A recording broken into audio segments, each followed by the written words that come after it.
Constellation, Last Stand Media's conversational podcast, is brought to you by you. If you want to learn how to support our podcast network, head to patreon.com/laststandmedia.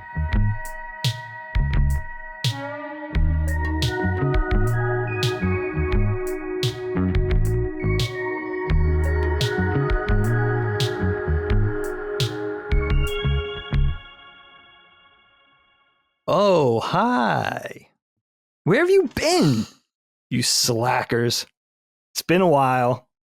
Hope everybody had a nice summer. I'm your host, Dagan, Dagster Moriarty, and this, of course, is LSM's conversational podcast, Constellation. I'm back.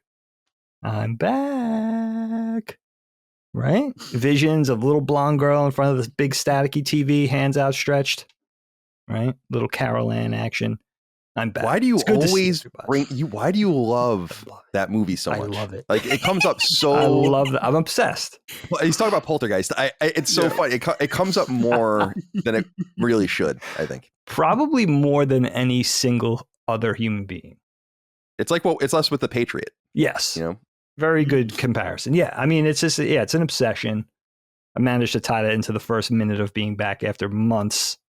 It's good to see everybody. It's nice to be back so far, but enough about me. Listen, let's get to my, you know what I was thinking of? This is my Lion, Tin Man, and Scarecrow for today's adventure. Oh, geez. I'll be your Dorothy. Yeah, right? Sure. But I'm fine with that. Who's who? Well, let me tell you. Ladies and gentlemen, let me go around the horn here, starting with, she's nothing if not 100% heart, wielding her hatchet, her oil can, and her characteristic, chaotic, wild food takes, Mama Micah Moriarty. And may I add, wild takes on things other than food as well. But mostly food. Micah. It's true. It's been too long, my friend. What's going on? No, I'm very excited that you're back, Dagan, because not only are you my brother-in-law, of course, but also just a really great show host, and we always have a good time. But this is like the majority of the way I've gotten to know you over these past couple of years is doing content with you. We don't see you super often because of our geographical locations. So I'm very stoked to have you back. I hate The Wizard of Oz, though, and I want everyone to know it. I've never seen the whole thing. I refuse to. Can't stand it. I'll take being the Tin Man, though. He's pretty cool. Coolest. But otherwise, I can't stand that movie. You'll be in the fucking Lollipop Guild. Get out of here. No. You know what, Micah? This is definitely controversial, but I'm with you on that. I don't love the movie. I love the story, the characters. Especially Tin Man, because he's robot adjacent, right? I mean, he's the robot, right? So of course, but not a huge fan of the movie. Never was. Never. You know, as a kid, I always got filtered out whenever the flying monkeys appeared. I've never seen the movie past that point. I believe I've seen the very end because I would eventually like sheepishly come back into the room where my mom and sister were watching it and I'd be like, oh, it's over. Thank God. But whenever the flying monkeys appeared, that's when I would tap out and go do something else while they watched this movie. They'd watch it like every time it was on TV, which was often in the 90s and early 2000s. They played that movie all the time. So I've never seen it all. It was too scary. I have no desire to see it all. Yeah, it's too good. Victor Fleming had way too much vision and it was way too impressive. It was 1939. It's insane. Yeah. Crazy. Do you guys have any idea how insane that movie was? It's the same reason. It's really the same reason why Willy Wonka is fucking amazing. It's like, you guys did all this, for this movie. I think it's amazing. Yeah, but much better than it ever had to be, right? Oh my God. That type of thing. I mean, I think that type. You know what's funny about this recently? That's fair enough. That's fine. I don't even know where I heard this, but recently I discovered that like almost every major big Hollywood film director had their hand in that movie, whether it was like in the screenwriting or jumping in to develop things or direct a few scenes, or they got kicked off, like King Vidor. Like all these directors kind of had their hand in it at some point before they finally landed on, the final thing. It was years and years in the making, which is interesting. Yeah, Ray Bolger, he's too good. I don't know who that is. Haley? Oh, no, you talking about Jerome Boger? You Jerome Boger, the referee? Yeah, He's Jerome Boger. That's fantastic. right. Whoa. No one's gonna get that reference except for on this show. All right, listen, Judy should we Garland continue along on here before we get so many drugs. Judy Garland was so fucked up during the filming of this. You have to give it up to her. Yeah. It's an institution. And dude, Margaret Hamilton? Come on, dude. This means nothing to me. Margaret All these Hamilton's the names. witch. The witch. Why would I know that? I didn't like the movie. Yeah, What I else guess you're part of the fucking Lollipop Guild. Yeah, you're gonna rattle off all the people in the Nutcracker as well. Why don't you go tell me who's in that? Fucking name all the people in the Nutcracker. Never did a knockback on the Wizard of Oz. That's kind of weird. Yeah, it is kind of right. weird. It's too old. I mean, I love it's that too movie. old. The Tin Man is, I agree with you, is like so much better than the other two characters when I was a kid. I was like, come on, man. Yeah, he's the best. You know, and he's like right in the middle because you meet the Scarecrow first and you meet the Cowardly Lion last. So yeah. you get to him second, and you're like, yeah. And now, who was the actor? That was Ray Bolger, right? It wasn't the That same played- actor for all of them, right? No, that's wrong. No. It is Ray Bolger. Okay. Didn't he get like really fucked up because the makeup he was wearing had like lead in it or I something think like I that? heard Yeah. And I think the witch as well. Margaret Hamilton got all fucked She ended up. up she got burned on set, and then they had to like still just cover up the burns with the green makeup or something. Like there was a whole debacle with her of like they just really ruined her. That is not good. Studio Hollywood, dude. That's like when everyone was bound, you know? So It was kind of interesting stuff. lawless back then, right? A little bit. But listen, I'm excited to see this guy. Next up, a friend whose courage knows no bounds, a man brave enough to be part of this LSM circus. Takes guts. Lockmort, ladies and gents. Everybody, the mighty Lock. What's going on, dude? It's good to see you. Yeah, it's good to see you. Great to have you back. I'm very honored to be in the middle of so many Moriartys today. And I kind of feel like I'm a foreign exchange student here, but it's pretty cool. I've had a bit of a rough week though, because a couple of days ago, one of my teeth started hurting in the back here. So I figured, well, I'll just go to the dentist and have them check it out. So I was in the dentist chair, and she said, "Oh yeah, you have a cavity. We're gonna fill it up." I was like, "Okay, that's good. They know what it is." So while she was doing it, I heard like a small little crack, and then she said, "Uh-oh." I was like, "Oh, that's not gonna be good." So she said, like, "Okay, relax. Nothing happened. I accidentally cracked one of your other tooth, and I can see the nerve, but it should be okay." So I figured, okay, no problem. She knows what she's doing. She's like a dentist. So she filled up the other cavity. I went home, and that night, I woke up because somebody was stabbing me in the face with a rusty dagger. Or so I thought, because that's what it felt like. And then I went back the very next day to the dentist, and they said, "Yeah, oh yeah, that was a big mistake. We're going to have to pull all your wisdom teeth now." No. So, Oh my God. so ever since then, I've been in excruciating pain, and I still am for the next couple of weeks. So they gave me this clove oil. They gave me this special toothpaste. They gave me like special tea, ibuprofen. So at some point during this episode, you're going to see me duck down and apply all of this stuff to my face really quickly, in the hopes that it doesn't feel like I'm dying anymore. But other than that, I'm doing fine. Dude, you're to a be here. trooper. I was going to ask if anybody here, because you guys are, I'm looking at three people who are no stranger to podcasts, right? Has anybody had to podcast through a toothache like that? Now you're doing it. That's insane. No, nothing for me. I never have. No, I haven't had, like, I had a cavity like 2 years ago, but they caught it so early it didn't even hurt. They were like, "Oh, that's like the very beginning of a cavity." They fixed it, but I was like, I never felt it. He said, "No, that's good. That it didn't hurt because it means it wasn't too ripe yet." But yeah, no, that sucks, Lock. I'm sorry. Yeah, that sucks. Oh no, that's perfectly fair. Right now, everything is fine because I took like a shit ton of drugs before we started. But Oh, nice. in an hour or in an hour and a half, you're gonna see somebody else here. So Yeah. we'll see how it goes. I think it's 7 syllables, right? European dental school. I was just going to say this. Locke, is this I think typical it's 7 syllables. of the European free healthcare? Because here we have very expensive but very skillful dentists.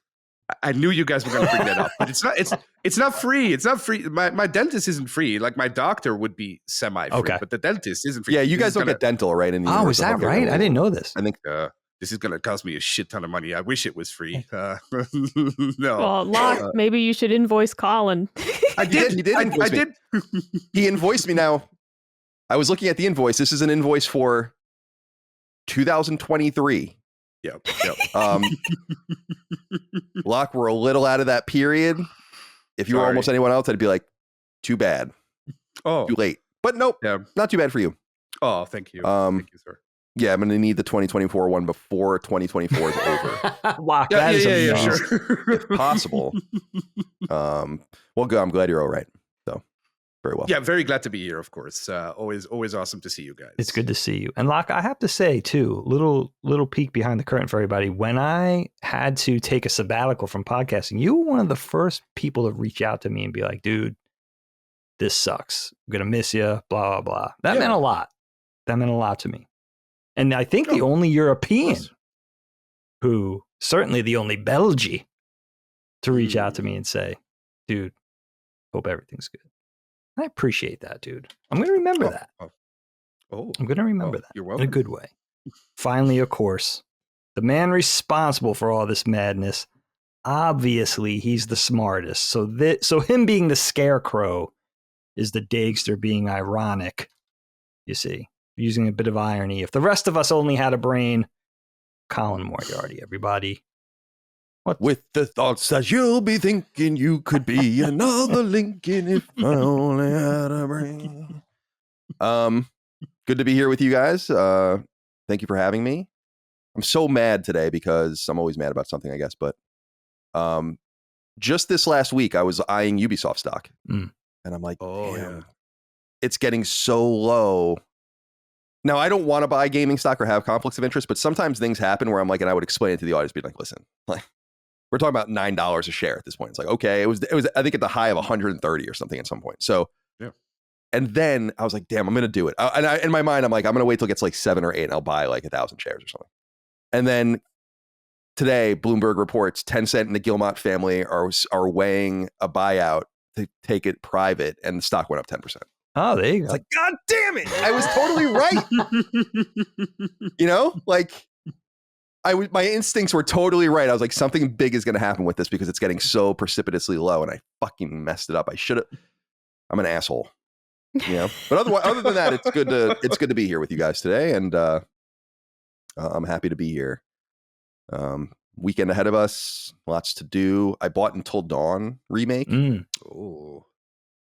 I don't know about this one. I don't know. I was saying on Sacred Symbols, I couldn't even find it on the PlayStation Store. You had to search for it manually. You know, like you go to the PSN and new games, even fucking obscure ones, will be somewhere on that splash. Yeah. You have to like click through to a certain menu or something. That shit was nowhere. That's odd. And then I went and I searched for it and I bought it, and runs at 30 frames a second. So sick. But yeah, good to be here with you guys, and dig some big baseball shit going. Yankees and Mets both in the divisional round, which will be interesting. Very excited. Very excited that HBO/Max is carrying the ALDS. Because I was I don't know for sure, because I tuned into the baseball. I was really kind of spotty paying attention to baseball throughout the year. I was inconsistent. I'd be really in for a few weeks and out for a few weeks. Towards the culmination of hitting the playoffs, I started to really pay attention. And I think, don't quote me, but I think it was still up in the air who was carrying what, as far as the cable services carrying the different championship division series, who's going to be broadcasting the World Series ultimately and all that. So I was happy it landed on Max.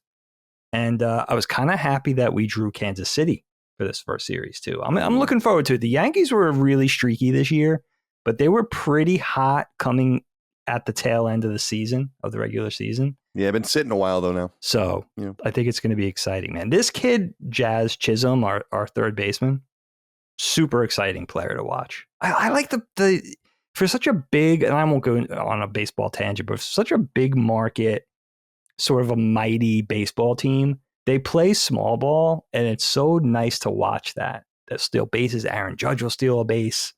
You know what I mean? They'll bunt.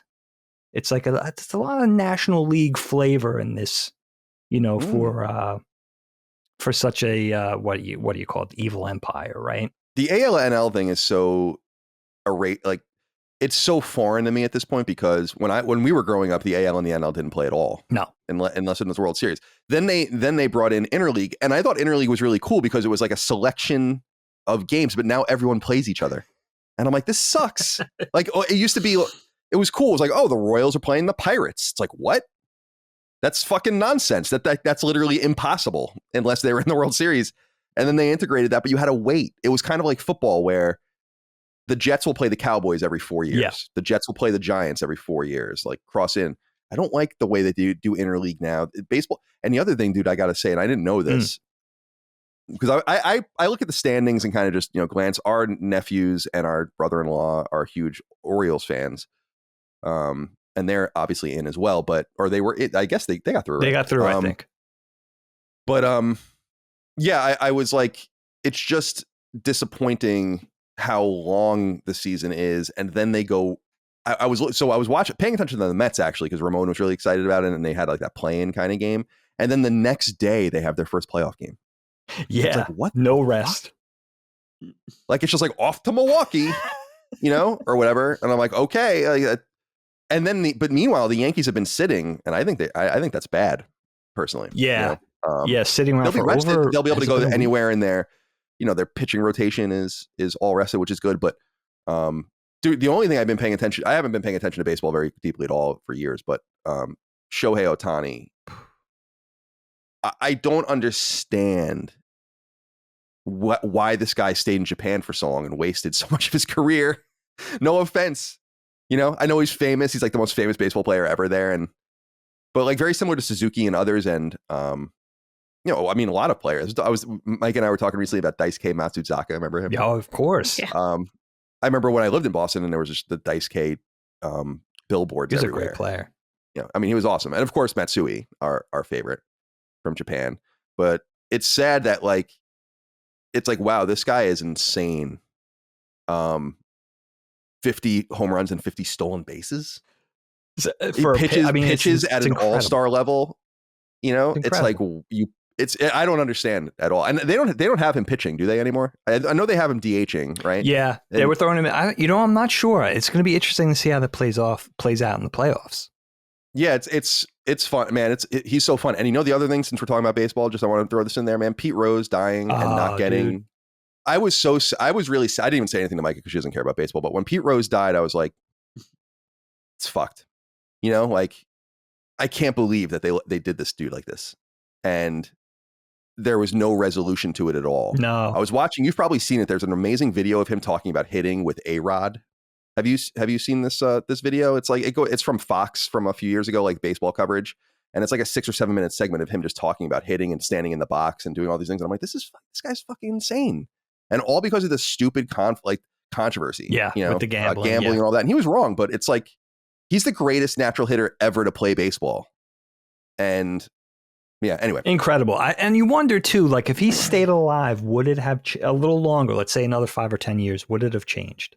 Because baseball is changing pretty fast. I don't know if the attitudes about what happened in the past are changing at the same clip as the current game, but I do wonder about that.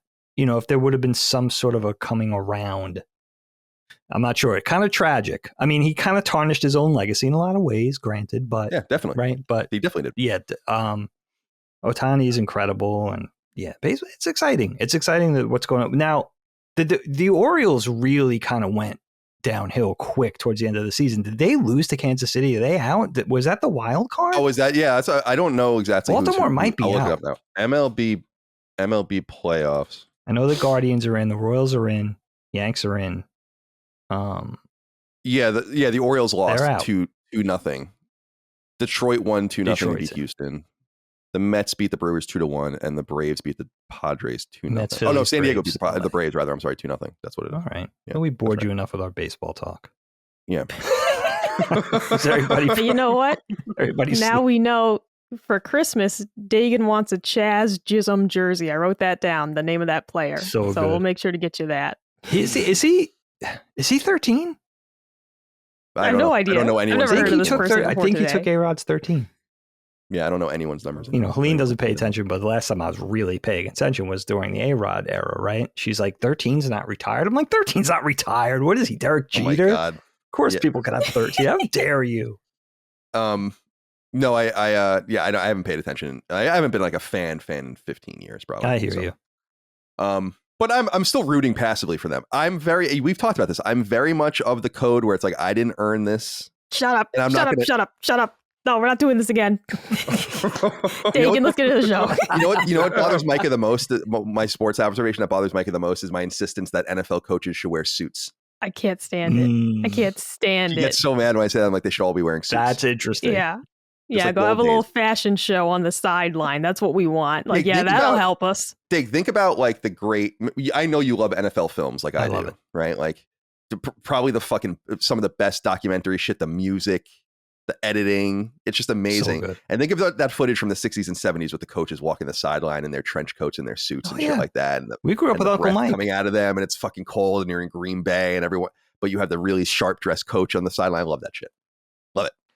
That's what I love about hockey coaches, man. Yeah, Well, Damn, great. it's Well, great. temperate in there. All right. You want Andy Reid to fucking die on that sideline? You Yeah. put him in a suit. All right. Trapping all that heat. You're trying to kill people is what you're doing. Meanwhile, that might baseball kill managers look like little kids on Halloween. It's like That's fun. All right. Don't take that from them. Let them have I would this. love to see one of those dudes in a suit. That I would think that would be fucking sick.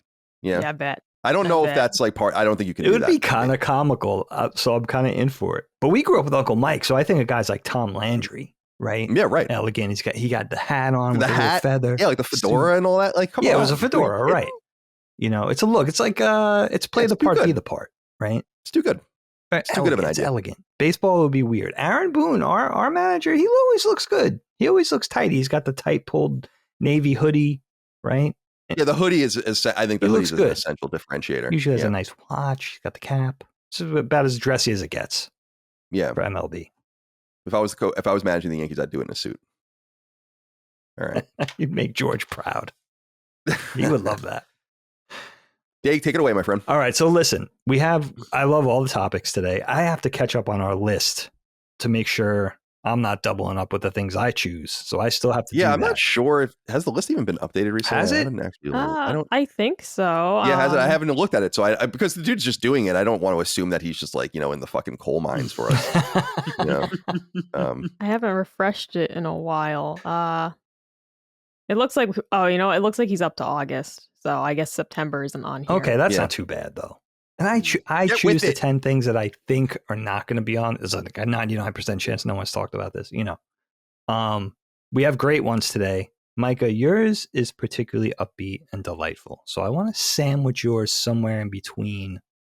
And I'm happy to go last. So then it's a coin toss between Locke's and Colin's topic. Colin, I think I'd like to start with yours because it's kind of timely.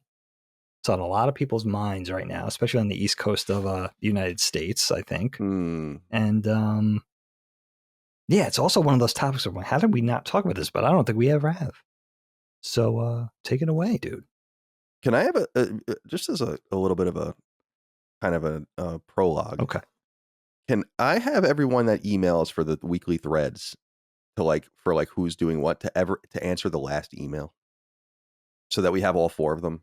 And I've never said it explicitly, and then people are just randomly answering emails. So Chris just erases the email and then sends his own email, and then it's like, why can't we just all be normal, so that I can look at one document and it's like, here are the four topics. Instead, I got Micah just responding to Dagan.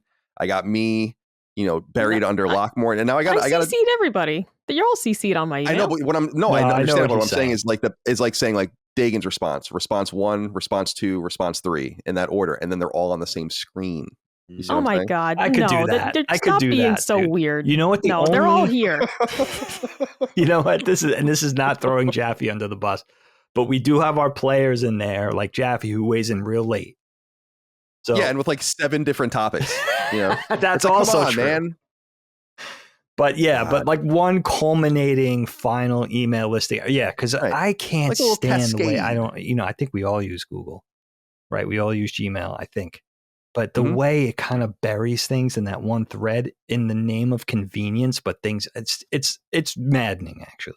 And I know you can kind of change it in your settings and kind of customize. I don't do that, but Yeah, I understand what you're saying, Colin. And Micah, I'm happy to do that because you do plenty of other housekeeping things. Now that I'm back in the fold with the show, I think and I think the only thing I'll be doing is Constellation for at least a while. So yeah, I think that's a good idea. That would help me in terms of convenience too, because I'm like Colin, I need to have it. Technically I'm still an idiot despite using the computer for so many years for what I do. So yeah. Yeah, just a small production note. I like it. Nothing to be too worried about. I wanted to just talk about natural disasters. Obviously, the Hurricane Helene, ironically. How's Helene doing with that? You know what, dude? We knew that Helene is Dagan's wife, by the way. Yeah, go ahead. I could have had so much fun with it, right? And we knew there was going to be a storm named Helene at the onset of the hurricane season because they give you the list of these are going to be the names, and then they apply whatever hurricane number whatever to that name when it's time or whatever. So even while that storm was developing in the Caribbean and going from storm 12 to Hurricane Helene, I was like, oh, I'm going to have fun with this. I remember texting her a screenshot of a news blurb and being like, it's on. This is going to be and I'm glad I didn't because I thought it was going to be a little 80 mile an hour winds going to blow in, blow out in no time. This was a fucking, this destroyed a lot of people's lives, this storm. So I'm happy I didn't get on Twitter and start, cracking wise about Hurricane Helene. But I have to just say to you four and whoever's listening, very on brand. This is very on brand. The storm should have definitely been called Hurricane Helene. Devastating. No one knew. No one saw it coming.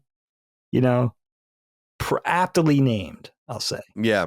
There was a Hurricane Colin a few years ago, but I don't think it ended up being anything. I remember that.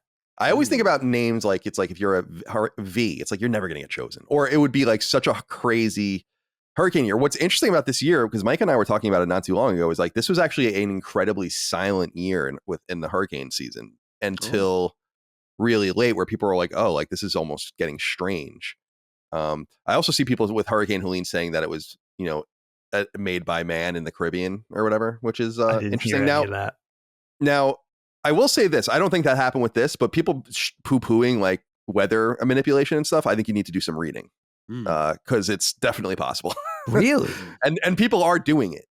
It's just not to that extent. Yeah, seeding, rain. I want to say one of the the random Middle Eastern statelets do it. And I think are open about it. That you can seed rainstorms basically. But I don't think you can seed hurricanes. And I thought that was interesting just because people were I'm like, dude, it's like the UFO and alien thing. Catch the fuck up. Get with it. But with natural disasters, yeah, Hurricane Helene, in the Caribbean, crosses over into the southeast. We live in Virginia. We live in southern Virginia, towards the middle of the state, but on the southern end. And our neighbor states got pretty fucked up by this thing. I don't know if you guys know, and Mike, I haven't watched the video yet, but I saw it pop up on my feed, is that Lazy Game Reviews, LGR, who's a YouTuber I really love. He does old school PC and Mac stuff, mostly PC stuff. He'll set up a PC from 1992 and shit, and or new old stock stuff. It's really cool. He's an interesting guy. His house got completely fucked up. There's a shot. His thumbnail's a tree falling over his house or whatever, which actually happened to our sister Allie during in her house in Virginia during Hurricane.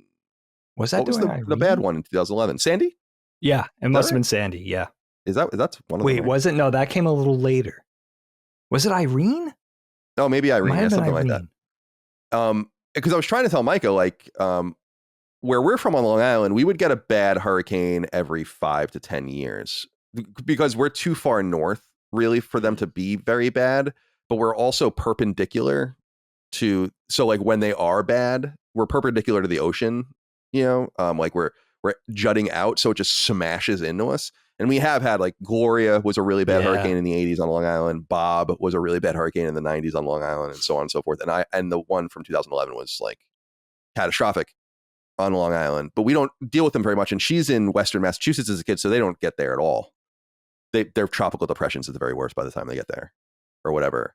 But I was telling her, I in the years leading up to this, I'm we will get a hurricane here at some point. I do wonder what happens. And I thought for a minute that this was going to be the one, because it was coming in, it was going to go right for us. But then I watched this guy Ryan Hall on YouTube. He's a meteorologist. Really interesting content, and all of the stuff actually had it just curving in, and that's what it ended up happening. I don't think it was the wind or even, I mean, it's a lot of water. It's going to be flash flooding and stuff like that. But I think a dam broke down there and they have like a bunch of other shit. It started making me think about a lot of things because I don't have flood insurance. Do you have flood insurance, Dave? You know what? I think we do have some sort of flood insurance tied in because we're in like river basins, basically. But I don't think we have our own separate flood insurance. It would be very expensive here.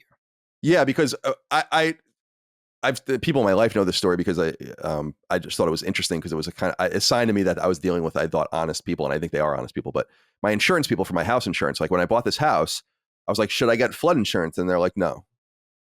Which I was surprised by because I was like, you could just sell me the policy. Like, right. And they sent me this map, and I think that they segmented into like, you're either like at risk, there's like medium risk or no risk. And we're in like medium risk, but like almost everyone's in medium risk apparently. And they're like, there's just nothing.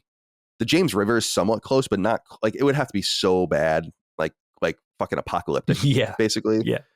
But we have clay here, so there's no runoff and all of that. It's really bad with that. Like we don't even have basements and stuff like that because of it. And so I messaged my neighbor and I was like, do you guys have flood insurance? And they're like, no, but we're thinking about it now or whatever because of what happened down there. And I'm like, yeah. So I was thinking about it from that angle because I'm like, damn, this really fucked people's shit up bad.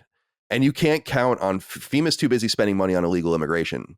So we can't count on them for, you got to put people up in hotels so they can't pay for people, to help them with their houses or whatever. So we can't count on the federal government, obviously. And the other thing that I pulled away from this is it's so interesting how different the coverage is of this than it would have been of something like Katrina. This is a Katrina level event. Oh yeah.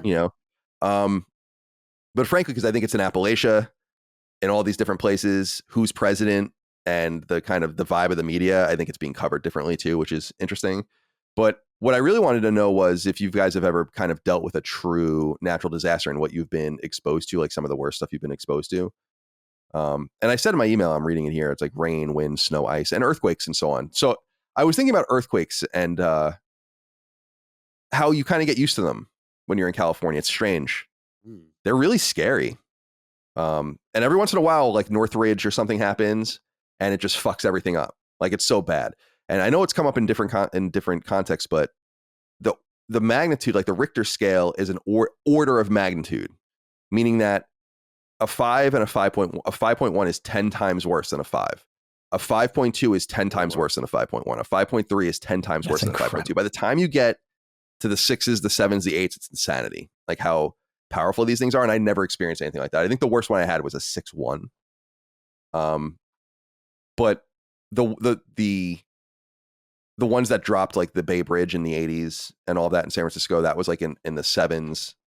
Obviously the earthquake in 1906 that destroyed San Francisco was really powerful as well. So I avoided all of those as well. And obviously Northridge happened in the 90s. Northridge and people that experienced Northridge are the reason why I'm really into having lots of cash on hand, not like enormous amounts, but having like good amount of cash on your person, because they were all saying how horrible it was during the earthquake when you couldn't access ATMs and banks were closed and everything was, and people were selling things but only for cash because credit card machines didn't work and all of that. So anyway, but I've not experienced like a horrible, like I thought I was going to die situation, whether it was with a hurricane or an earthquake or anything like that. Obviously tornadoes are a thing too. That's, Tornado Alley and all that kind of stuff. And that's just getting more severe with the warmer weather. So I was just curious if any of you have experienced natural disasters of any kind, if they've touched you personally in any way. And I want to start with you, Locke, because I don't know what's going on over in Europe. You guys have a different set of, like, tornadoes are somewhat anathema, right? Like they don't really happen. They only happen in a few places in the world, I think. It's very like funny. Australia, I think, is one, and the middle of the United States. So you guys deal with a whole different level of things, especially because you have no air conditioning and all the rest. That's true. But when I read your topic, I immediately thought, okay, well, this is an easy one. Nothing, because nothing ever happens here concerning natural disasters. But that's not really true, because sometimes we do have little disasters. Because my country is very low. Right. It's called the lowlands. A low for a country. reason. Yeah. Yeah, exactly. So whenever there's a lot of rain, which can be like the weather people can't predict if it's going to happen or not. They just know it's going to rain, but they don't know how much it's going to rain. So a couple of weeks ago, as an example, we have a lot of rivers here, and people canoe down those rivers, like schools and stuff do that all the time. And a couple of weeks ago, there was very heavy rainfall. So the river is, I think, raised by 1 meter in like an hour, which is very, very high for our rivers, at least. And all the school kids got in trouble, like their canoes collapsed and they didn't know what to do. They couldn't reach the end point anymore.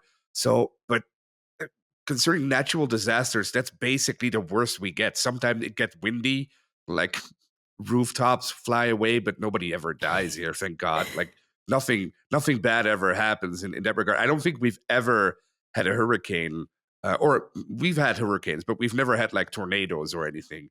That's like a very, I think that depends. You have to have like hot weather to have that. I think, it's like right? hot and cold water, I think, coming together, which is why it happens in the middle of the U.S., the middle of Australia, I think, and some other places. Yeah, that's interesting because you guys, like the Netherlands and Belgium, would be in great if global warming is real, which I think it is, and if the sea level is rising, which I assume it will, although I don't think it's going to be as severe as people say it is, you guys would be in a lot of trouble, right? I mean, so that's got to be some sort of relevant thing to your societies. Yeah, definitely. Not so much in Belgium because our coastline is very small, but like north of us, the Netherlands, they're like world renowned for building dams everywhere around the world. They go around telling people how to do it or what to do.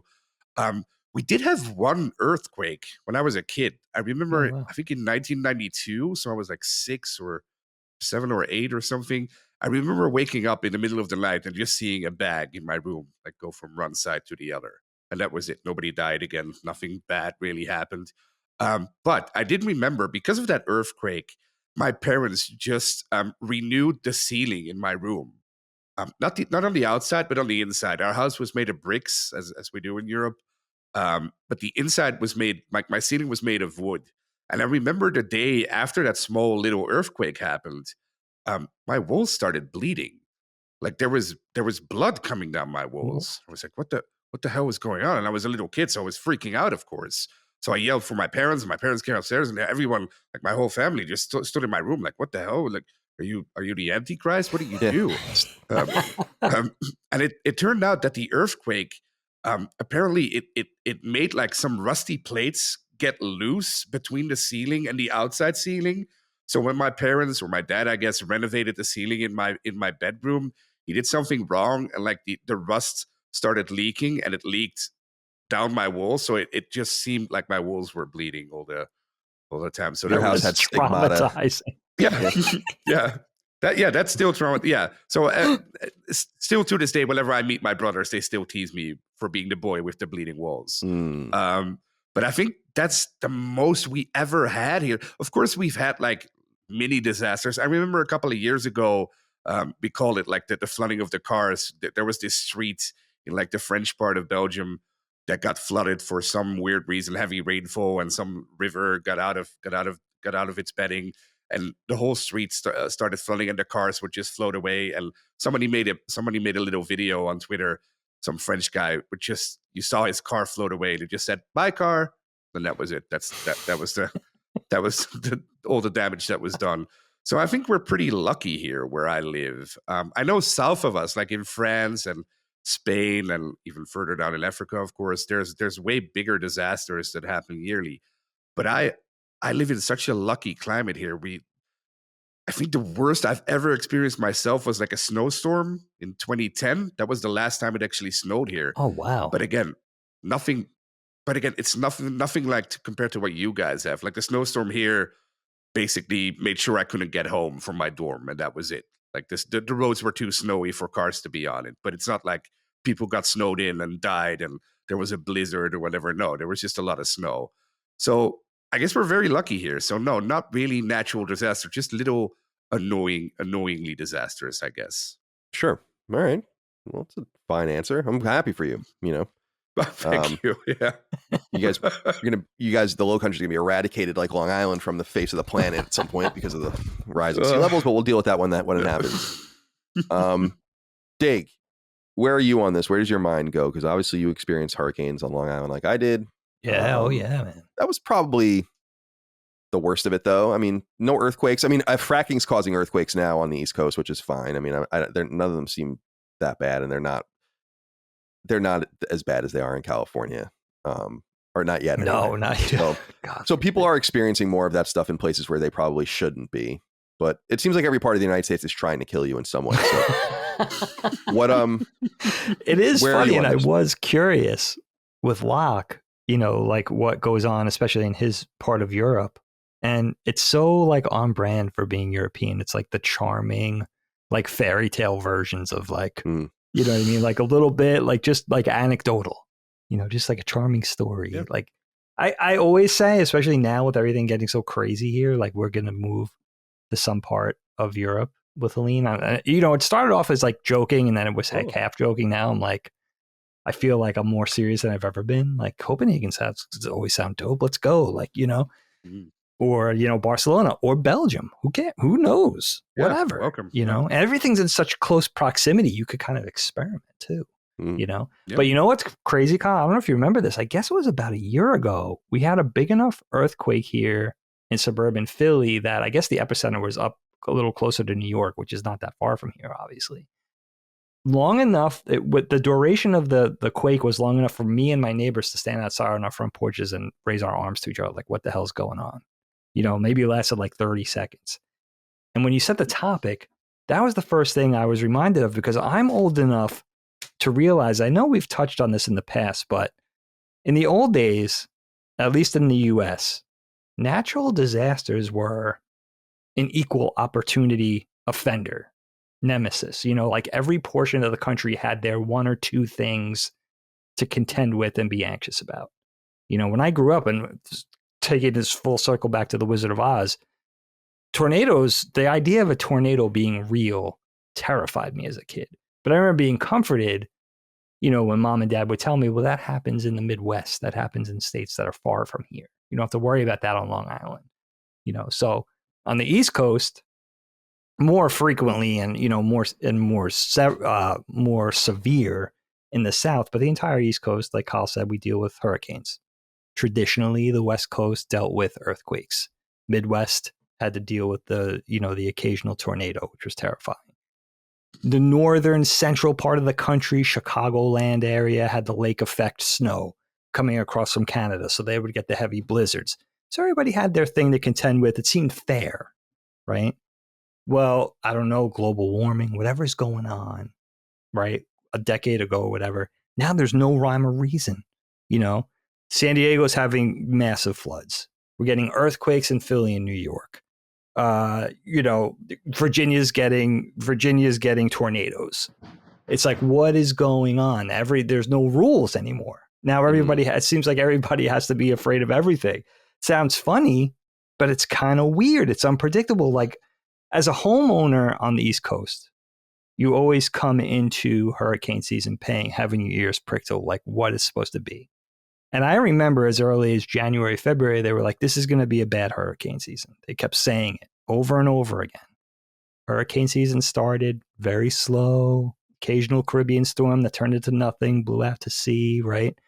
September, I believe, traditionally, conventionally, is the busiest hurricane month often, right? So September almost completely came and went without so much as a peep, really. Right. Then, of course, Hurricane Helene blew in and took everybody off guard. That wasn't even supposed to be like that much of a really the damage and the destruction that hurricane wrought was not even, you know, to our best recollection as we tracked it. It wasn't supposed to do what it did. It was kind of like it ended up perfect storming. You know what I mean? It blew up through central North Carolina. Our uncle, my godfather, is in Asheville. Asheville's not even near the coast, I don't think. Right. So, and Colin was saying, I remember looking at the track of the storm initially. I was like, wow, that's heading right for central Virginia. That's odd that a hurricane would maintain that strength over land without the ocean sort of driving it onward. You know, you don't see that a lot. So again, like it just kind of I think 2024 hurricane season is a larger indication of like that weather is just getting unpredictable. we don't know. Now, I didn't know about what Colin was talking about earlier with the man-made weather. I didn't know about that. That sounds like some early 80s, mid 80s Cobra G.I. Joe shit. You know, like Cobra finding a new way to like terrorize the planet or whatever. So I didn't even know about that. That could answer my questions. Maybe it's not global warming, you know, maybe it's a little bit more of that. Yeah. So one thing is I just looked it up is like cloud seeding is one day. Cloud seeding is a common technique to enhance precipitation. Cloud seeding entails spraying small particles such as silver iodide onto clouds to attempt to affect their development, usually with the goal of increasing precipitation. So there's that. And there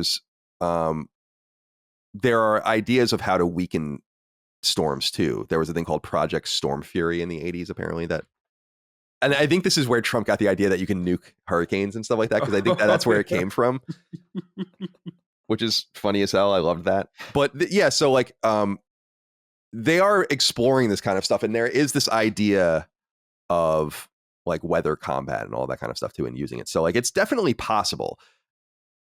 I'm of the mind with the climate stuff that there's nothing I believe that, man, here's my level of belief. So people can take it or leave it as like, I think the earth is obviously getting warmer. I think the weather's changing to such a degree that people that are old enough notice, which is not a good sign, because the climate is like a glacial, pardon the pun, kind of thing where you're not really supposed to be too familiar with it. And I think that man probably has something to do with it. I don't know if man has everything to do with it. There are such subtle things that can happen that can fuck everything up. The geological record, the glacial record, the ice core record all shows this. It's been so hot on Earth that there's been no ice on its surface, you know?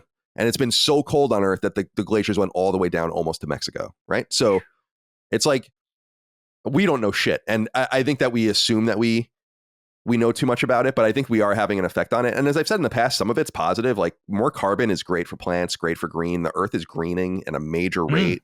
You know, if you even look at pictures and, you know, global satellite pictures over the years and stuff like that, which is cool, because it loves that shit.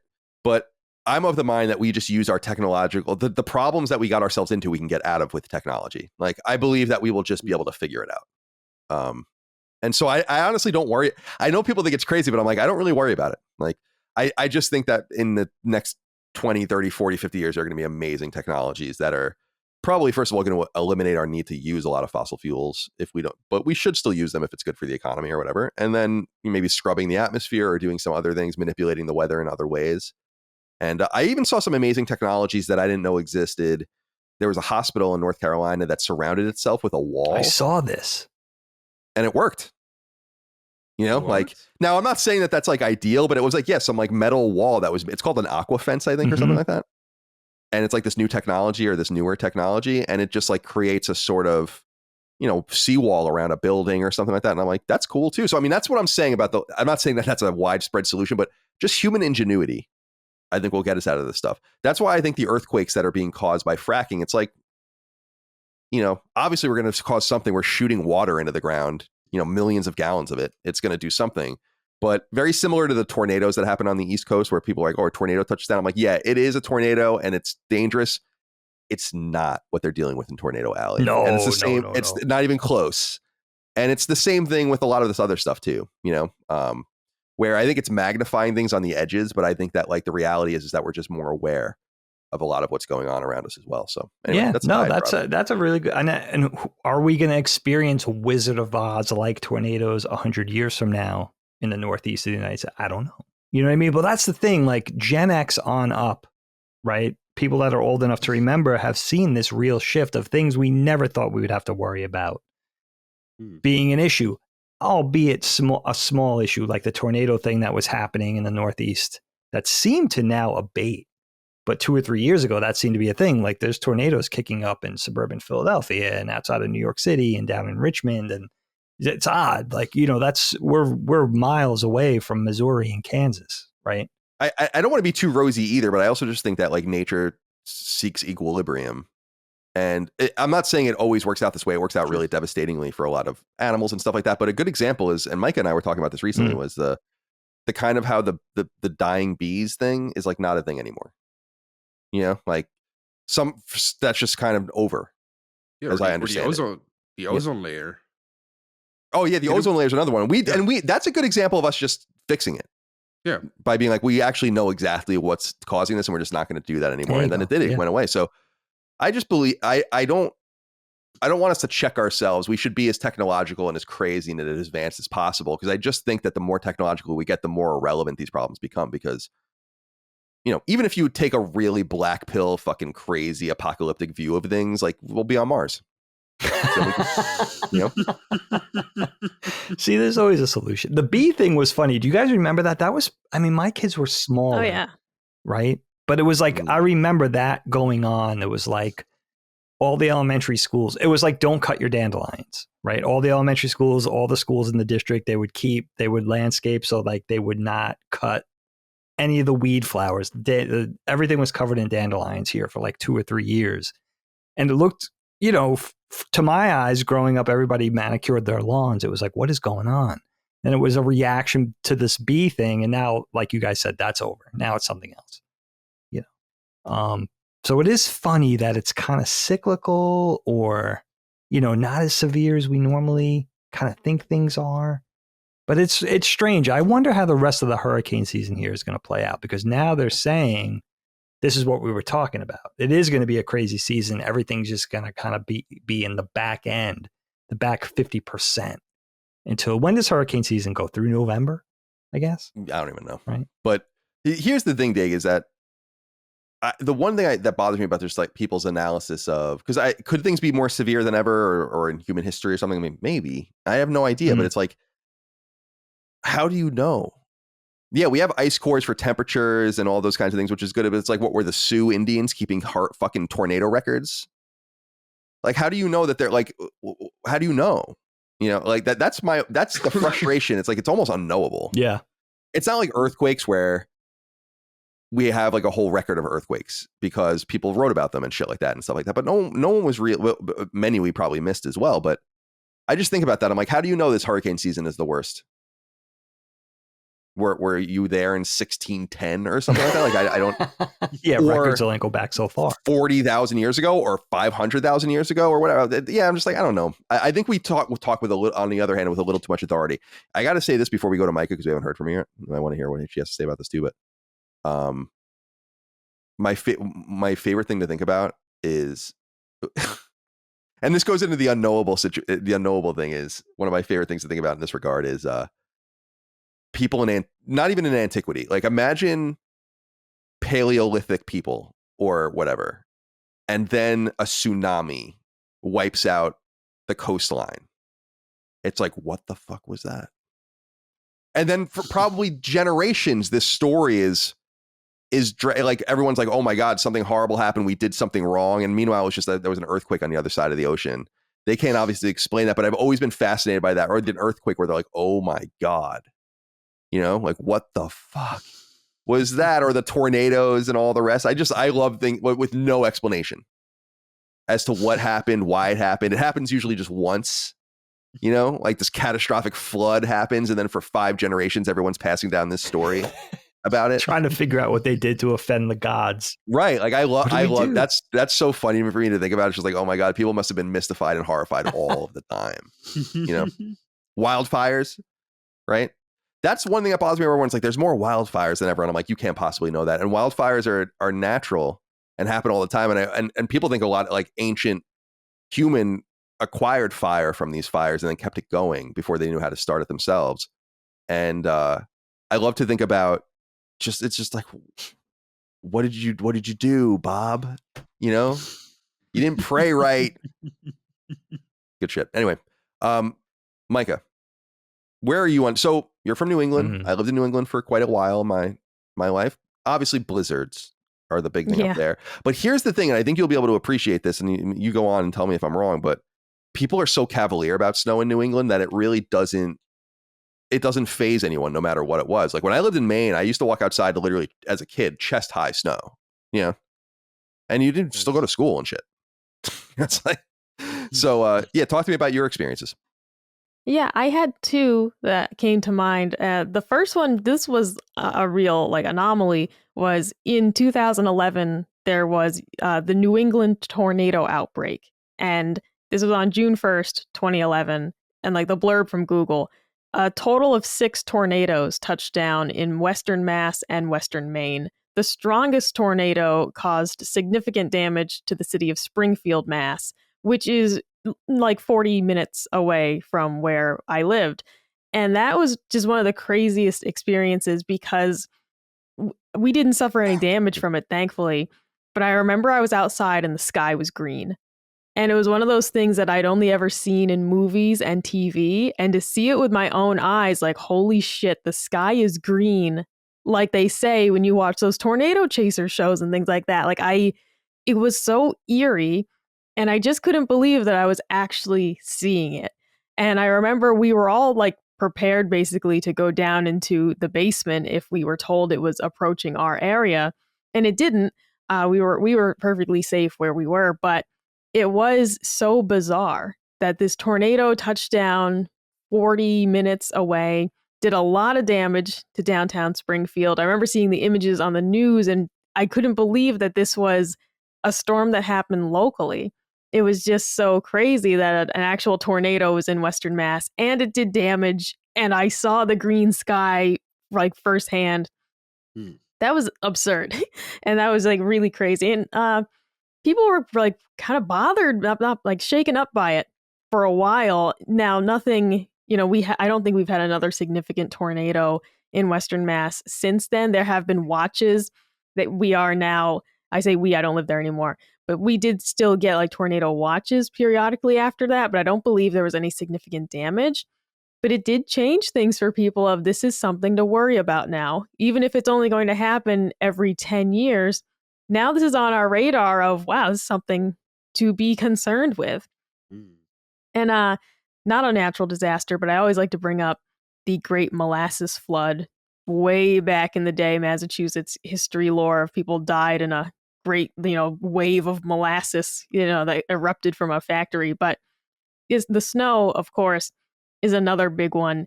I Googled it, and let me see. My hometown of Greenfield, Mass, gets an average of 54 inches of snow per year. Wow.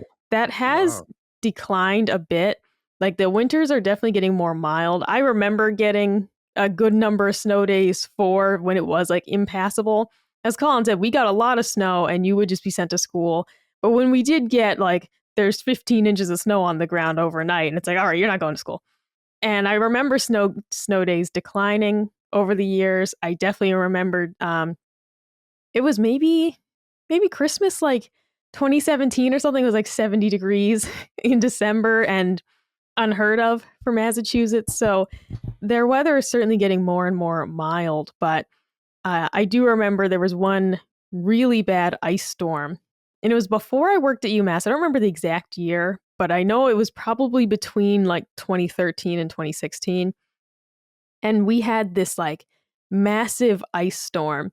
And where I live, we lost power for 3 days. There's no heat because, we're on oil heat. So without electricity, you have no heat. We're all bundled up like we're on like Oregon Trail or something. And it was on I think it was on day 2 or 3. We heard that like the nearby town had electricity. So we all got in the car, went to a restaurant just so we could be warm for a bit, have hot food. And that was just one of the craziest moments in my life. Certainly nothing catastrophic happened. Nobody died. We were cold. We wanted a hot dinner, but we were safe. But when we were leaving our neighborhood, the ice had weighed down the trees so much they formed like a tunnel over the road. And I'd never seen anything like that. It really like boggled my mind. Like, this is real. This isn't a movie set. This isn't a television show. I'm seeing these trees so weighed down with ice that like we are like passing under them. And it was so bizarre. Of course, the power lines were all fucked up because of all that. It was one of the craziest things I ever saw. And I do just remember feeling like, wow, we're really going through something when we get to this restaurant and we're just enjoying, for like an hour and a half, just being in the heat and having, a warm meal and thinking this is one of the first major incidents that I've been present for, in my, maybe when I was like a very little kid, something might have happened like that I don't remember. But this was the first one where it's like, oh my God, I'm living through this. I'm going to remember this. And it was just absurd, like how much ice there was. It took forever to finally melt. We got our electricity back, but still the schools were out because you just could not, the kids, they didn't have heat at their homes still, some of them, things like that. It was a mess.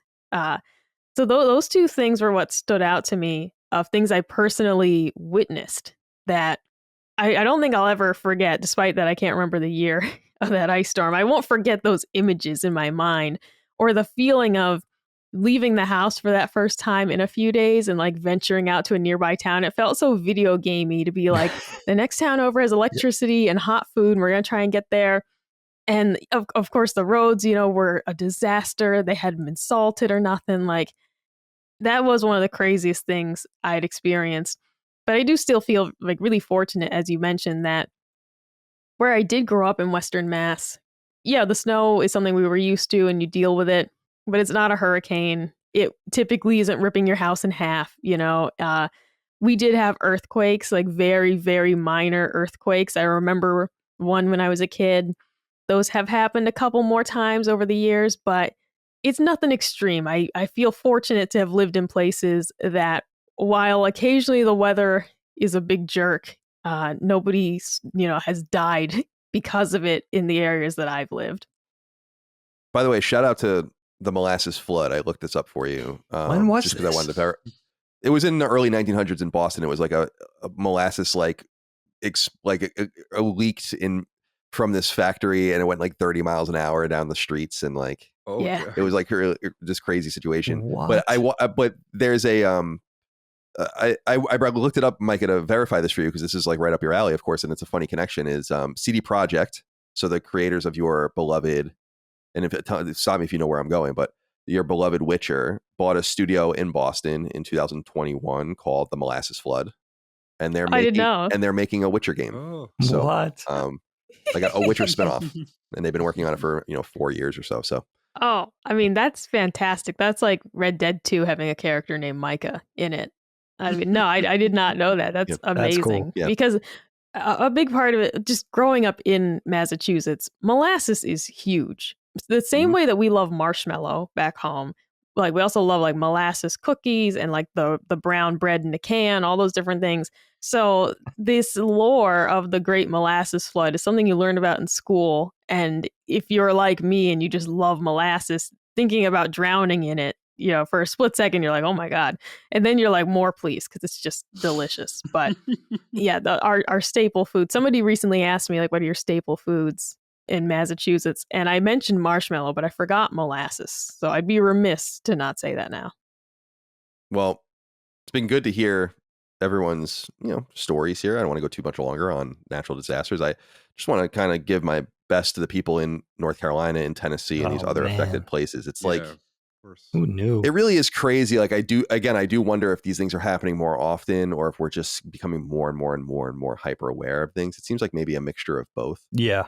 But every once in a while, these things get really close to home and prompt you to think. And I'm glad that, people will ultimately be able to rebuild and fix the infrastructure and hopefully figure things out in that sense. It reminds me of when I lived in Santa Monica, and that was when the really bad Bel Air fires happened. And the wildfires, where like I had like a couple of inches of ash on my balcony, as I've said. Yeah. And we were against the ocean, so like we weren't in any danger at all.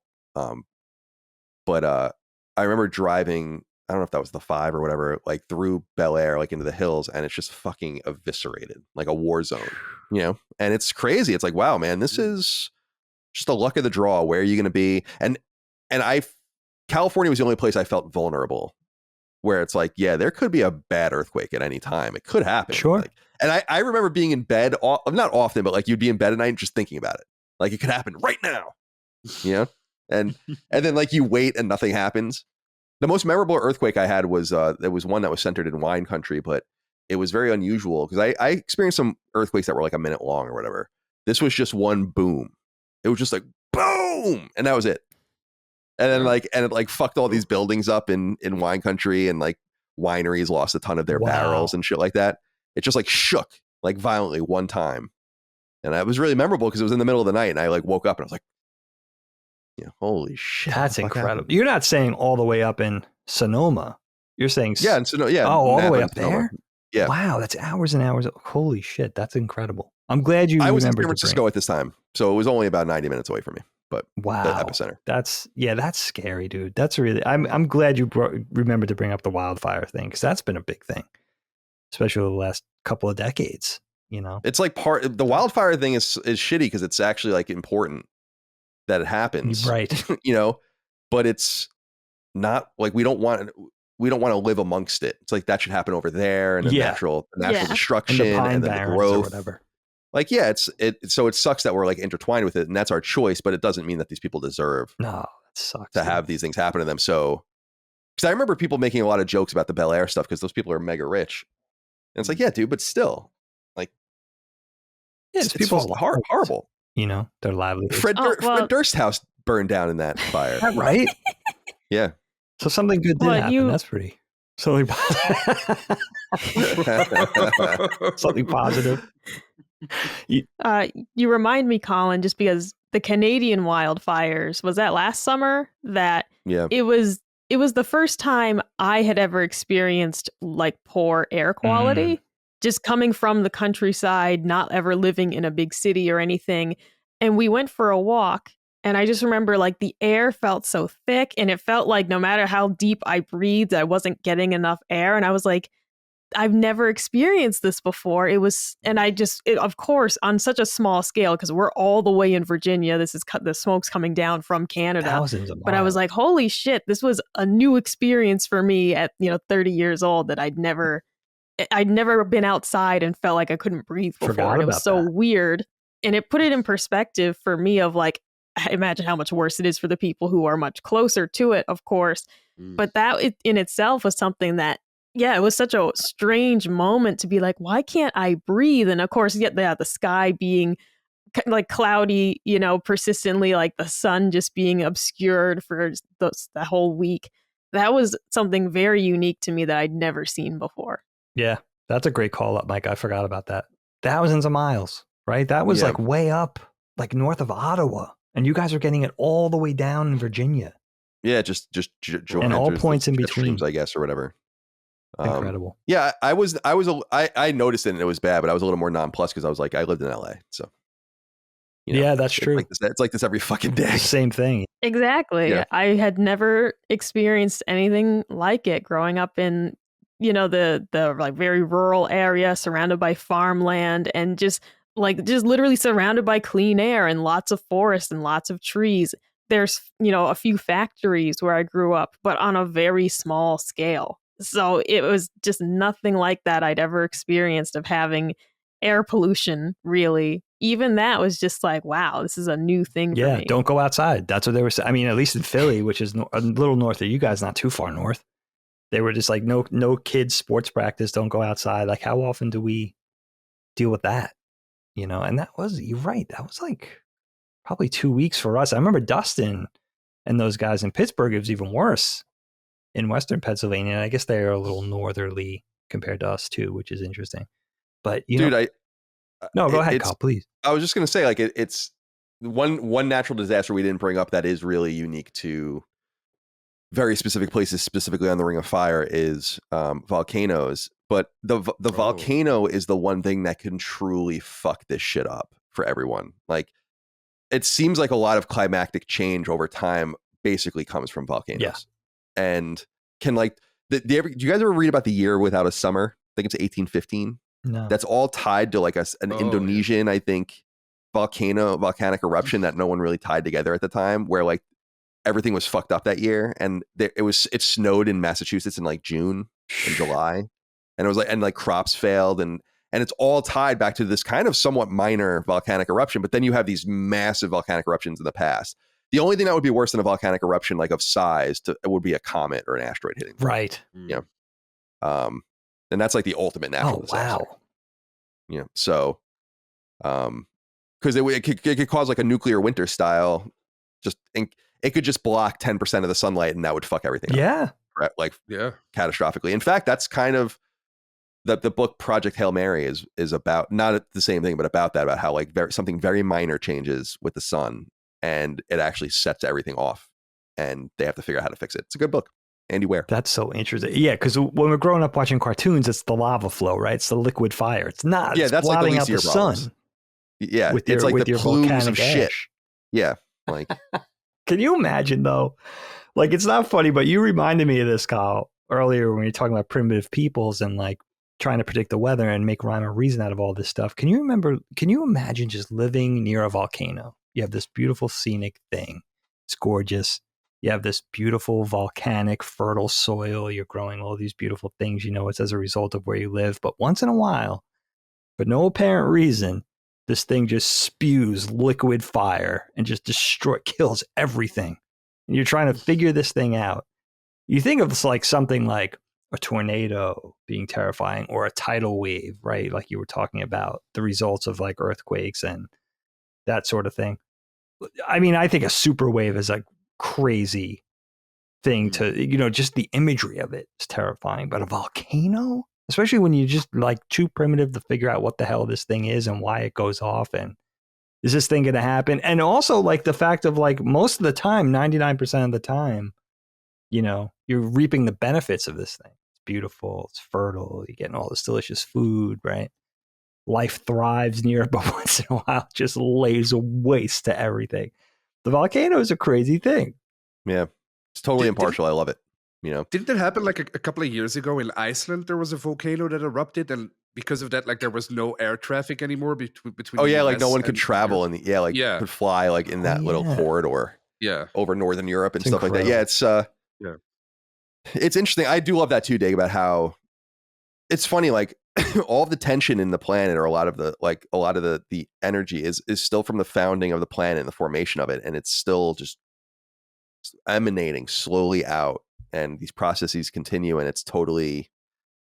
It's like what I was saying earlier. Like imagine the dinosaurs looking up, and there's this massive comet, and by the way, they could see it for probably weeks, right? They wouldn't have had any idea, but it's like getting closer and closer and closer and closer, and then just fucking fucks their whole shit up, And I love it. I don't want that to happen, but it's just so funny that it is funny nonetheless that it does.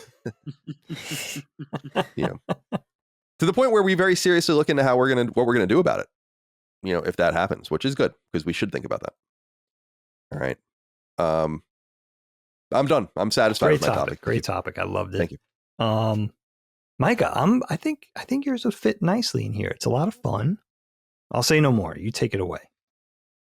All right, yeah. My topic this week, something light, something easy. I wanted to talk about our own like personal confidence boosters. And what I mean by that, is there a special shirt that you wear when you're going on a first date or a job interview, like something that makes you feel like $1,000,000? Do you have, I wrote in the email a patented, mouthwash mint gum routine that you're 100% sure that you smell fresh and fantastic and you could tackle anything. And I was thinking about this because yesterday I went to see the jeweler who made my wedding ring, because what I'd like to get made is a ring just with our 2 birthstones in it, Colin and I's. Mm-hmm. And so I went to talk to her about it, and I'll hear back from her soon. But I wanted to wear something that I felt good in because she's an extremely nice jeweler. And she does not make you feel like you don't spend enough money type deal. But I say this because on her Instagram, when she posts other people's custom jewelry that she makes, like she posted a bracelet recently that must have been at least $75,000. Like this, it was like all diamonds all the way around. They were huge. And I'm just looking at that thing and thinking this person spent a minimum 75 grand on that. You go on, her gallery and she has items that are $50,000 plus. And so, but she treats every customer wonderfully. She does not make you feel like you're not an important customer, but at the same time, you show up to talk to somebody like that, and it just like I feel like small peanuts basically. So I made sure I want to wear a nice outfit. I want to feel good when I walk into this place because I know I'm not their biggest customer, but we like to support small business, and it feels good to shop there when we can. But what I ended up putting on was my signature color being red. I feel dynamite when I'm wearing red. There's something about wearing like a nice red blouse or something, a red dress. Like I feel top of the tops when I'm wearing red. And the other thing is like leopard print.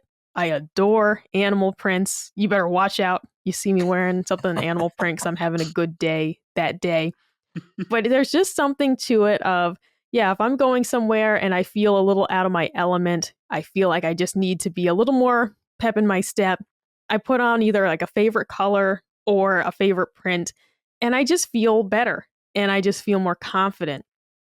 And the other side to that also was wearing my Bruins jerseys or shirts. As an example, when we went to the live show in San Diego last month, I wore a Bruins shirt, not because the listeners are scary, but because I'm just shy and nervous. And it's like a suit of armor. It's like a little security blanket.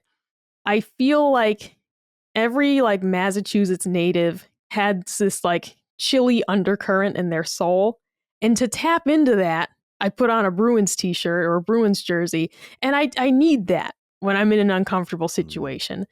And there was, one time during the start of COVID where it really came in clutch for me because this right at the beginning, I'm working, UMass IT. They had sent home most of the workforce, but they designated our office as emergency employees. The problem, though, was we have never previously been emergency employees. It wasn't in our union contract. So everyone else who was on site was getting overtime, and we weren't. And so I email my boss and CC his boss and like the union rep. And I'm asking like, well, what's the deal here? Are we going to get overtime? And they're like, no, it's not in your contract. And it's like, well, how's that work? Everybody else that's here is getting overtime. You're telling us it's not safe to be here. And we're here anyways. And this dickbag of a boss tells me, well, if I don't want to be there on Monday, I can call out sick. And I had replied and said, oh, don't worry, I'll be there. And I show up on Monday and I wore my Bruins jersey, my Matt Grzelcyk jersey, my favorite player. He doesn't play for the Bruins anymore. I'm very sad. But I put on that jersey and I felt tough as nails because it was like, I can't be a pushover today. If this guy says something to me, I gotta be strong because what I'm trying to do is get, paid correctly per my contract.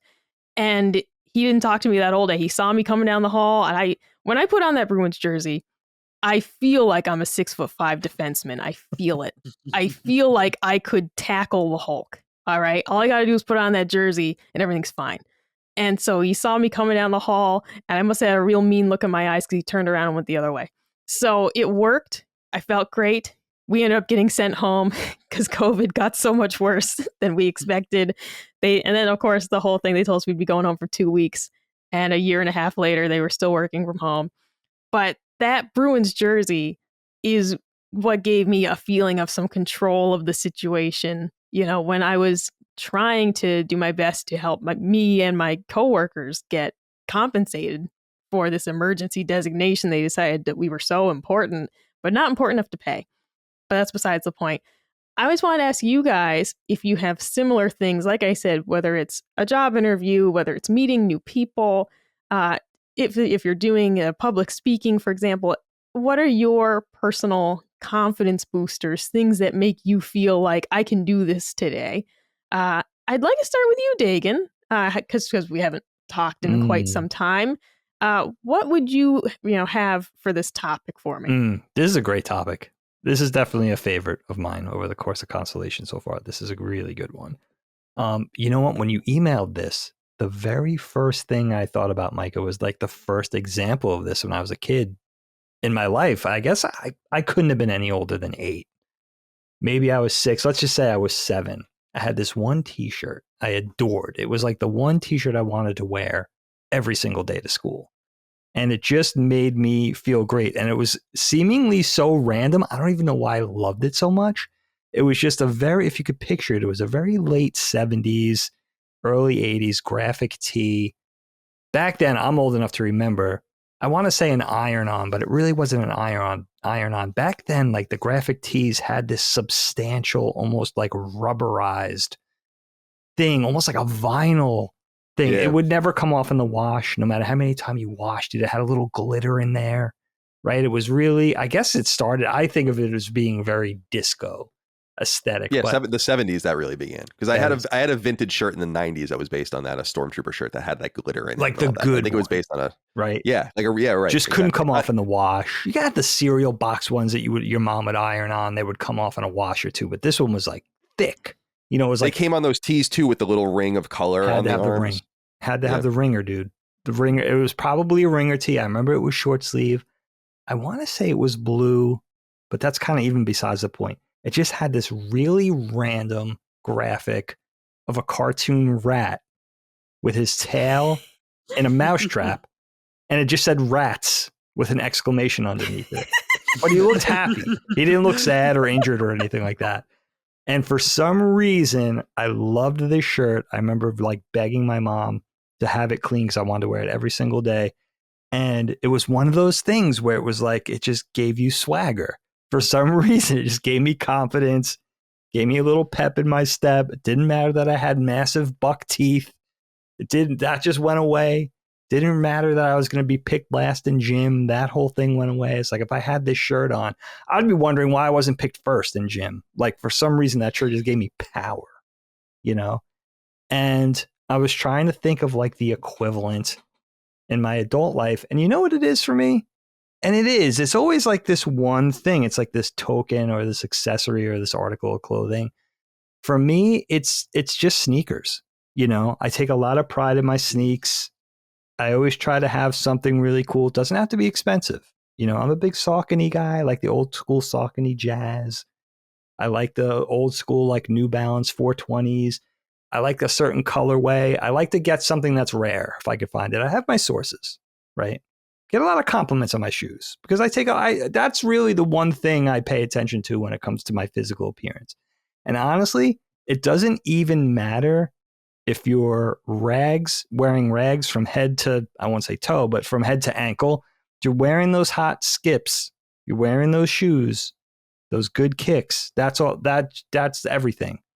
And I do hear I've heard people say this before, like even people that are very like enthusiastic about fashion, they'll say like it's about top and tails. Like if you have a cool hat and cool kicks, it doesn't even matter what you're wearing in between. Not so sure about the hat thing. I could kind of see that, you know, kind of like the bookends.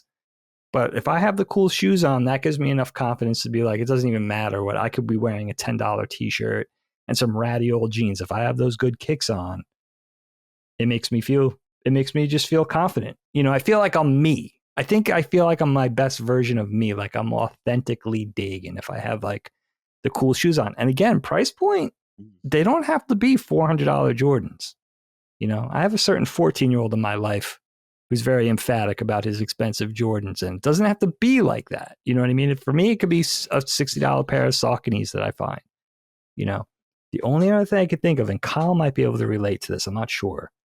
Colin and I occasionally bellyache about our hair. There's not much we could do with it. It's very coarse. Got to keep it short to keep it kempt. Ridiculous. Right? I can't have mine too long.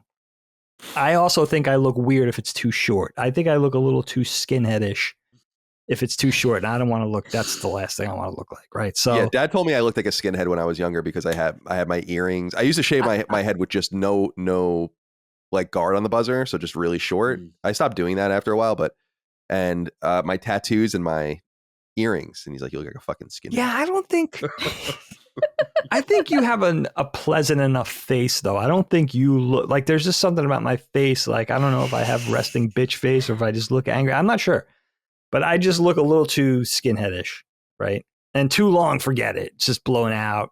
You know, we always talk about the 70s game show host thing. It's like a pompadour. It's not a good look. It just grows up, you know? But when it's like at a good length, like it's got to be that perfect length, which is really like a window of like 3 to 4 days. And I might be in that window now. I'm not bragging. I might be in that window now, at least where it's like, I feel like the hair is looking pretty good. A week from now, it's going to be too long. And if I cut it, it's going to be too short. Right. So Dig, you do the thing that I do. I've never even told anyone. I've never talked to anyone about this before, I don't think, or maybe Micah knows, but I cut my hair when I know a thing is coming up. I cut my hair in anticipation of that event to get to that point. Like where I have to, it's like I got a wedding in 3 or 4 weeks. I'm going to cut my hair now. Oh, you Yeah. do it far out. Yeah. Like there's a length. I would say, what do you say, Michael? Like a month after or so? Like I'm probably a couple months now. Like my hair needs to be cut. I need to I look like a fucking maniac. Right. But I don't really care anymore, to be honest. I'm like, whatever, man. You know. But I like I wish I could have longer hair. But yeah, it's funny, man, because a lot of people, if they want to look their sharpest, like I got a wedding, it's like I'm going to go today to get my hair done. It's like, no, if I went to get my hair done today, it's not going to be where I want it to be. You know. Yeah. And I land somewhere in between that. Like maybe a week and a half might be the perfect window. So if Colin's getting married, and I probably did this with your wedding, but occasions like that, week and a half, 2 weeks tops, that's perfect. So when I land on that day, the hair will be right in that space, right in that window where I think it looks the best. And you know what? It could be all an illusion. Like any of the stuff we're talking about, it just makes me feel good. I totally get it. No, it's so funny, dude, because the logical answer to this would be like, so why don't you guys just figure out how, like, get it cut? And it's like, no, for some reason that doesn't work. No, just doesn't. Like for some reason it doesn't work like that. You have to like let it get to that state naturally for some reason. You know, I don't know why. That's funny, man. It's true. I mean, I could hand it off to you, Kyle. I'm done talking. But that's the thing is like, that's what's so fascinating about this topic is like, it's kind of something that's in our head and maybe we do look better with it, but it's just something and it just kind of changes. It shifts your demeanor in a way where what you're giving off is better. Like you're giving off happier vibes. You're more content with yourself. You're giving off more positivity. It's like this full circle thing. It's a little more ethereal than just looking good. It's just like this whole thing that it's kind of like even like playing into your relationships, your interactions throughout the day with people you know and don't know. It's the strangest thing. It's funny. I when you brought this up, that is funny. I was going to talk about fashion because I really don't have any, like, I'm not confident, you know, and I play a role of a confident person sometimes, and I try to be friendly and affable in situations so that's like disarms people. Like Dagan and I have talked about like the funny emails I send people and stuff. Like I just try to be weird. I text message. I have a friendly relationship with him, but the guy that does like our landscaping, not mowing the lawn, but like, you know, plants trees and stuff like that. And I was like, you really weren't kidding about these sons of bitches. And I just sent them a picture of these wax myrtles that he planted in the backyard. He's like, he's saying these things are gonna. So I try to just like disarm people that way. But here's the thing that I've noticed in my life is that I would say there are probably 2 or 3 times in my life, maybe 3, where I intentionally started dressing nice. And we've gotten into these in the past, specifically on Knockback. I think we might have even done like Fashion of Our Youth or something like that. And when I was going into 11th grade, I made a distinct decision. I'm like, I'm going to be preppy now. I made that decision. And I used to wear, so 9th grade, I was very childish for a 9th grader. When I got into 9th grade, I still wore like my Star Wars shit and everything. And it was totally fine. No one cared. 10th grade, I started becoming more like skaterish. And I always had that vibe too, you know? And then I kind of melded that with a preppy look in 11th grade. And this brought a high level of confidence to me, and it worked. Like girls liked me, you know? And I like, you know, it was just like you had, your friends were of a higher social strata, or people were paying just because you were wearing a button down and like nice shoes, you know, and like caring about that sort of thing. And I kind of always remembered that, even though it's not natural for me. I do like to look nice. Like, I think everyone likes to look nice, but I kind of shed that again. So when I went to Northeastern, I kind of like reverted back to t-shirts and like jeans. And for some reason, girls liked that in college. So I was like, all right, I'm good there. But then when I got a job at Massachusetts Historical Society as an intern, I started dressing nicely again. And then I realized, like, yeah, you kind of feel good. You know, Dad gave me like his old firefighter like pea coat, trench coat, you know, and I'd have like a button down, maybe even a tie on, like nice pants and shirt, and then that over you, and you just like look kind of sophisticated and you feel good. And then I made, as an adult in my media career, a decision in like 2011. I'm like, I'm going to dress nice. Now, the reason for this was it's not really a meme anymore because there really is no game media culture anymore like it used to be. But it's like you would wear the jeans that are too big for you, like ratty shoes, and like a t-shirt you got for free from a publisher, right? And we were all poor. And I can't speak for everyone else, but I grew up in an era where there wasn't a lot of merch for the things I liked. And so when I got them for the first time, when I had access to this stuff, I'm like, oh my God, it's a fucking Mega Man shirt. You know, like I'm going to definitely wear that. But I remember intentionally, actually, I went to like the mall and spent like $1,000 or something, which was an enormous amount of money and still is a lot of money, but it's an enormous amount of money for me then. And I bought like a bunch of button downs. I bought like a bunch of nice pairs of jeans, and then I just started dressing nicely. And I just looked so much better because everyone around me was still dressing the old way, which is fine. You know, like very schlubby.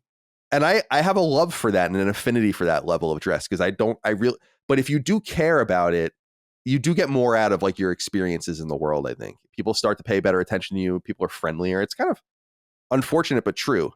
And Micah and I bring this up sometimes is I believe deeply in the mantra, you would rather be overdressed than underdressed, right? And I hate the few situations in my adult life where I knew better. And I still went in a cavalier attitude. And it happened when Micah and I went to do our tasting for our wedding. Yeah. It wasn't like that bad, but so it was we went, you know, it was at the Independence, which is a nice like golf club in Midlothian, Virginia. And so it's pretty nice. And you would dress up in like a shirt and tie if you went to dinner there, or like, you know, obviously a suit if you had a wedding, but it was like, no, this is just a kind of casual tasting. Bring like your people, you'll each get a table. You're just going to be there to eat the food and take notes and make your decisions. So I was like, okay. So I wore like a nice pair of jeans and like my shell toes, which is what I always wear. And then like a nice stitched Islanders sweatshirt. And we go there and it's like people are in like suits. And I'm like, motherfucker, I knew it. You know, like I let the mantra get out of my head. Better to be overdressed, Colin. Better to be overdressed, Colin. Better to be overdressed. And then for some reason, I just was like, no, they said it was casual. Like I remember reading it. It was in an email or something. You're right. They said business casual. Right. And I was like, oh, yeah, business casual. And I'm like, okay, business casual. We used to use that term at IGN. That to me is like a button down. Right. Like at most. So I was like, okay, this is a $150 fucking sweatshirt or something like that. It's like whatever. It's like that'll be fine, you know. And then I walk in there and everyone's got the nice shoes on, and I'm like, God damn it, you know. So it just reiterated in my mind because I've been in situations where I was the overdressed one. You don't feel like an asshole. You don't, no, you know, unless it's like unless you're like in like a 3-piece suit and you went to like a Jets game. But if you're like if you go to church and people are kind of like maybe dressed up but not really, and you have the suit on, you don't feel like an asshole. You feel like an asshole if you are the person in the shirt and everyone else is in the suit, you know? And so I tried to carry that with me. That is just an inherent confidence booster. And, you know, I talked about it during our wedding podcast. Like, I don't have nice clothes, really. I actually like to buy nice jeans and shit, but I wear just graphic tees and button downs and shit like that. And for my wedding, I spent an enormous amount of money on a custom suit. And God damn it, I'm wearing that thing. You know?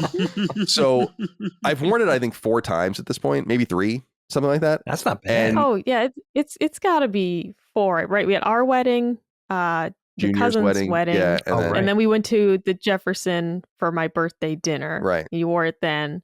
So 3. If I feel like there's one more. Yeah, there might be one more, but I'm gonna be wearing it again because we're going out to dinner for my birthday, and then like to a really really nice place, and then we're going back to the Jefferson for our anniversary, and I'll wear it there. And it's like when you wear something that nice, where I'm like, dude, this suit was thousands of dollars, right? And I'm wearing custom made shoes and a custom belt and all this and cufflinks. I love cufflinks and all that. You do feel good, you know? And when you're in a place like the Jefferson, you're like, yeah, I belong here, you know? Right. But then there's like a person at the bar next to us while we're waiting for our table and they're in like shorts. And I'm like, you look like the asshole, not me. You know? So yeah, that's my confidence booster, I guess, would be just based on fashion. You know, the other thing I've talked about this in the past is that I think another confidence booster for me was just getting Invisalign because, I didn't need braces when I was a kid. So I didn't get them, and it was also going to interfere with me being able to wear a mouth guard and stuff like that for hockey, and I didn't want to do that. But it wasn't necessary. And then my wisdom teeth came in when I was in college, and none of them were impacted, but they shifted my teeth forward, and so like.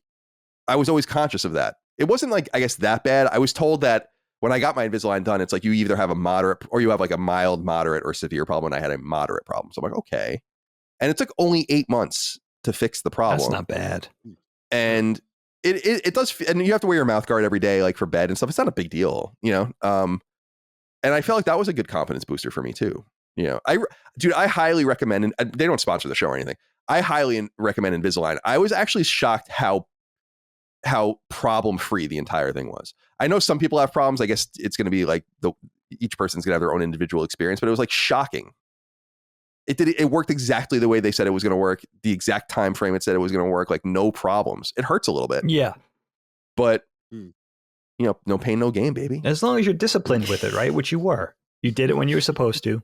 Right. No, yeah. It's you have to be very disciplined with it. It's all day, every day, you know, basically, except for when you're eating.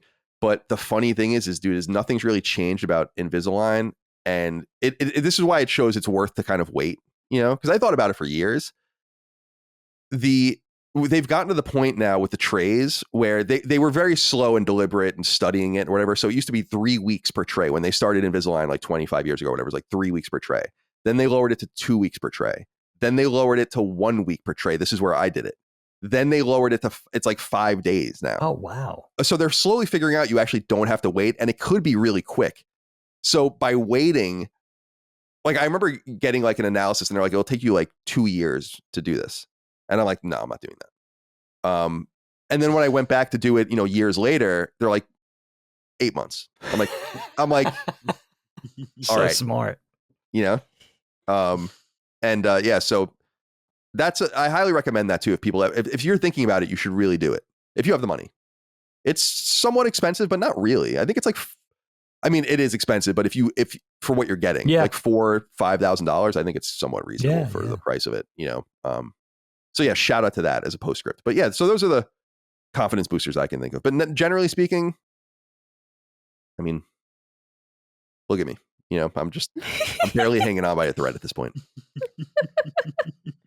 No, the braces are an interesting one because I had braces as a child. It was desperately needed because my teeth were really fucked up. Like I would shut my mouth and my teeth would still be sticking out of it. So I really needed braces, and I had braces for 4 years. With the headgear for like a year, I was a real sight.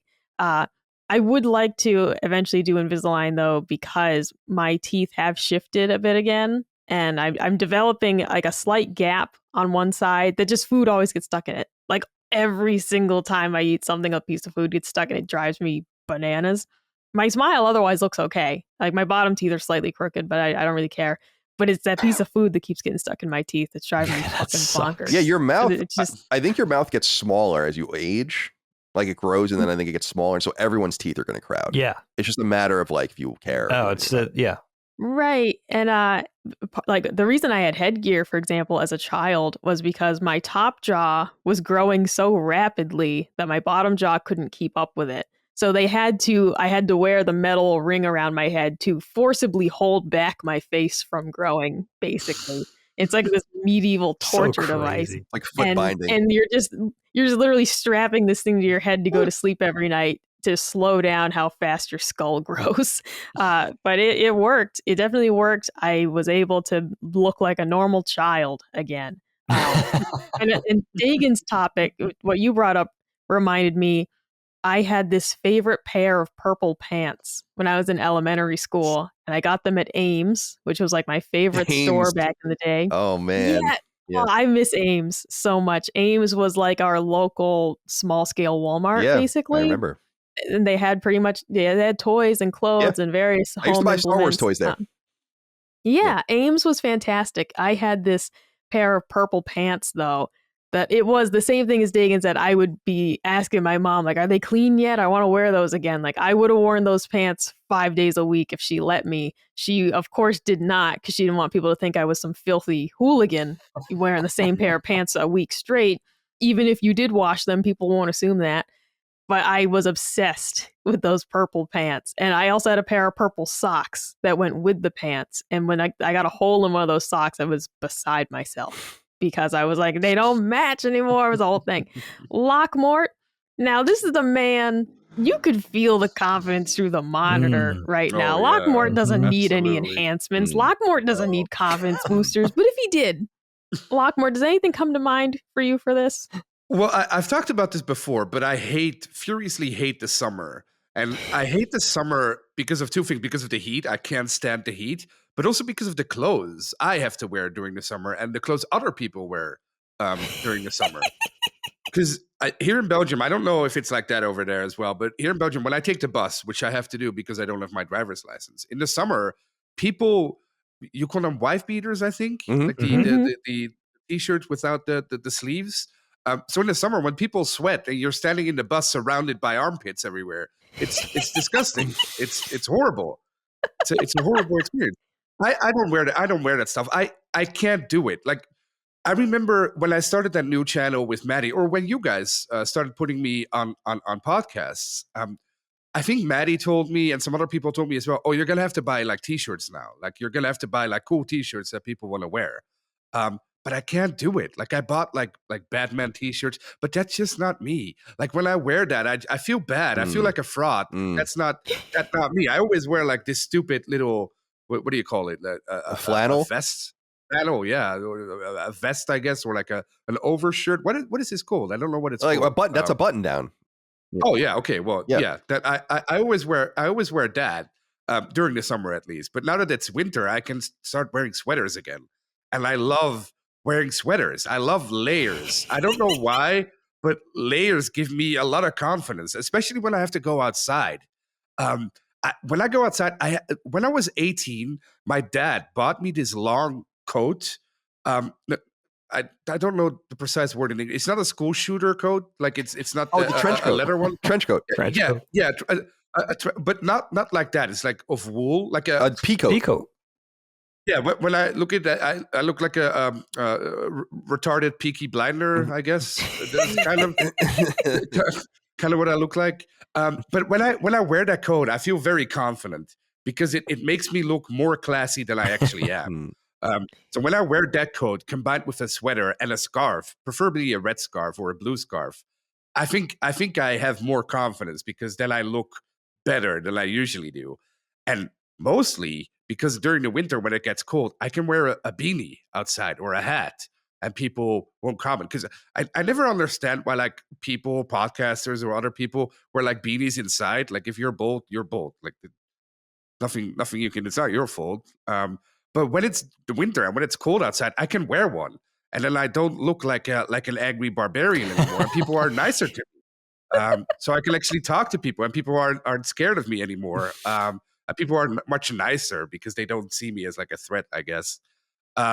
So winter clothes are really a confidence booster for me. I don't know why, but it's always been like this ever since I was a little kid. I just like wearing layers. It makes me happy. It always makes me feel. Of course, it makes me feel warm because it's winter clothes, but it also makes me feel warm inside my heart. Like it's. I love the winter. It's such a jolly season. So winter makes me confident as well. But when I rate your question, I figured I also have a kind of an autistic answer, because the number 12 is also a confidence booster to me. Whenever I'm somewhere. Whenever I'm somewhere and I see the number 12, I feel like someone is watching over me or something good is about to happen. Because ever since I was a little kid, I took this test once, this math test in school. And I didn't study for it. I didn't know what to do. I didn't know the answer. So when the teacher asked me to come in front of the class and like write the answer on the board, I guessed and I wrote 12. And I guessed right. And like the teacher treated me like I was some kind of genius. Like, how did you do this? I said, oh, I don't know. I just I did it. But ever since then, the number 12, awesome. whenever something good happens to me, the number 12 somehow has something to do with it. I know that sounds very weird. No, that's awesome. That's cool. I'm superstitious, so I totally get that. Yeah. Oh, okay. Oh, cool. So yeah, so every time I'm in like an uncomfortable situation, like a job interview or on a first date or something uncomfortable, I always look for the number 12, like on a menu, something that costs $12. Okay, I'm getting that. Or Cool. bus number 12 to get there. Or like whenever there's the number 12, I know I know that comforts me. I know that gives me confidence to accomplish. It's your lucky number. I'm supposed to do. Yeah, absolutely. So yeah, the number 12 also gives me confidence. But other than that, I don't think I really use confidence boosters or need them. Not that not that I have a lot of confidence, but I also just don't care very much. I think most of the time I care about what you guys think, of course, or what my other friends of me, or what other friends of mine think of me. But what other people think of me, I don't really care all that much. So when I go outside, or when something happens, or when I'm at a funeral or a wedding, of course I wear a suit and you have to look presentable. But other than that, I'm usually just inside, so I don't really care what I wear, I guess, when I'm inside. But it feels great being confident. What really struck me, what you guys were talking about, were your teeth, because my teeth aren't good at all. And when I look at American teeth, I always get so jealous because all your teeth are always perfect. They're always perfectly white. They're super straight. All of you, I guess, in LSM. I think so. Yeah, all of you are perfect. Maddie's perfect teeth. All of you guys are perfect teeth. But mine aren't perfect at all, as I sadly saw earlier today in pictures, even at the dentist office. But I think that's a European thing, because none of my friends have like perfect teeth. Some of them have better teeth than I do, but none of them have your teeth. Like you guys all have like perfect teeth. It's the fluoride in the water. Yeah, that's true. Made us all mentally We're brain retarded. damaged, but we have Yeah. Turns the frogs gay. But yeah, I don't know what it is. Maybe I guess you guys grew up differently, where they tried fixing it at an earlier age or something. Yeah, that's a very common definitely. thing in the States is to like send your kids to go to an orthodontist. Orthodontics, yeah.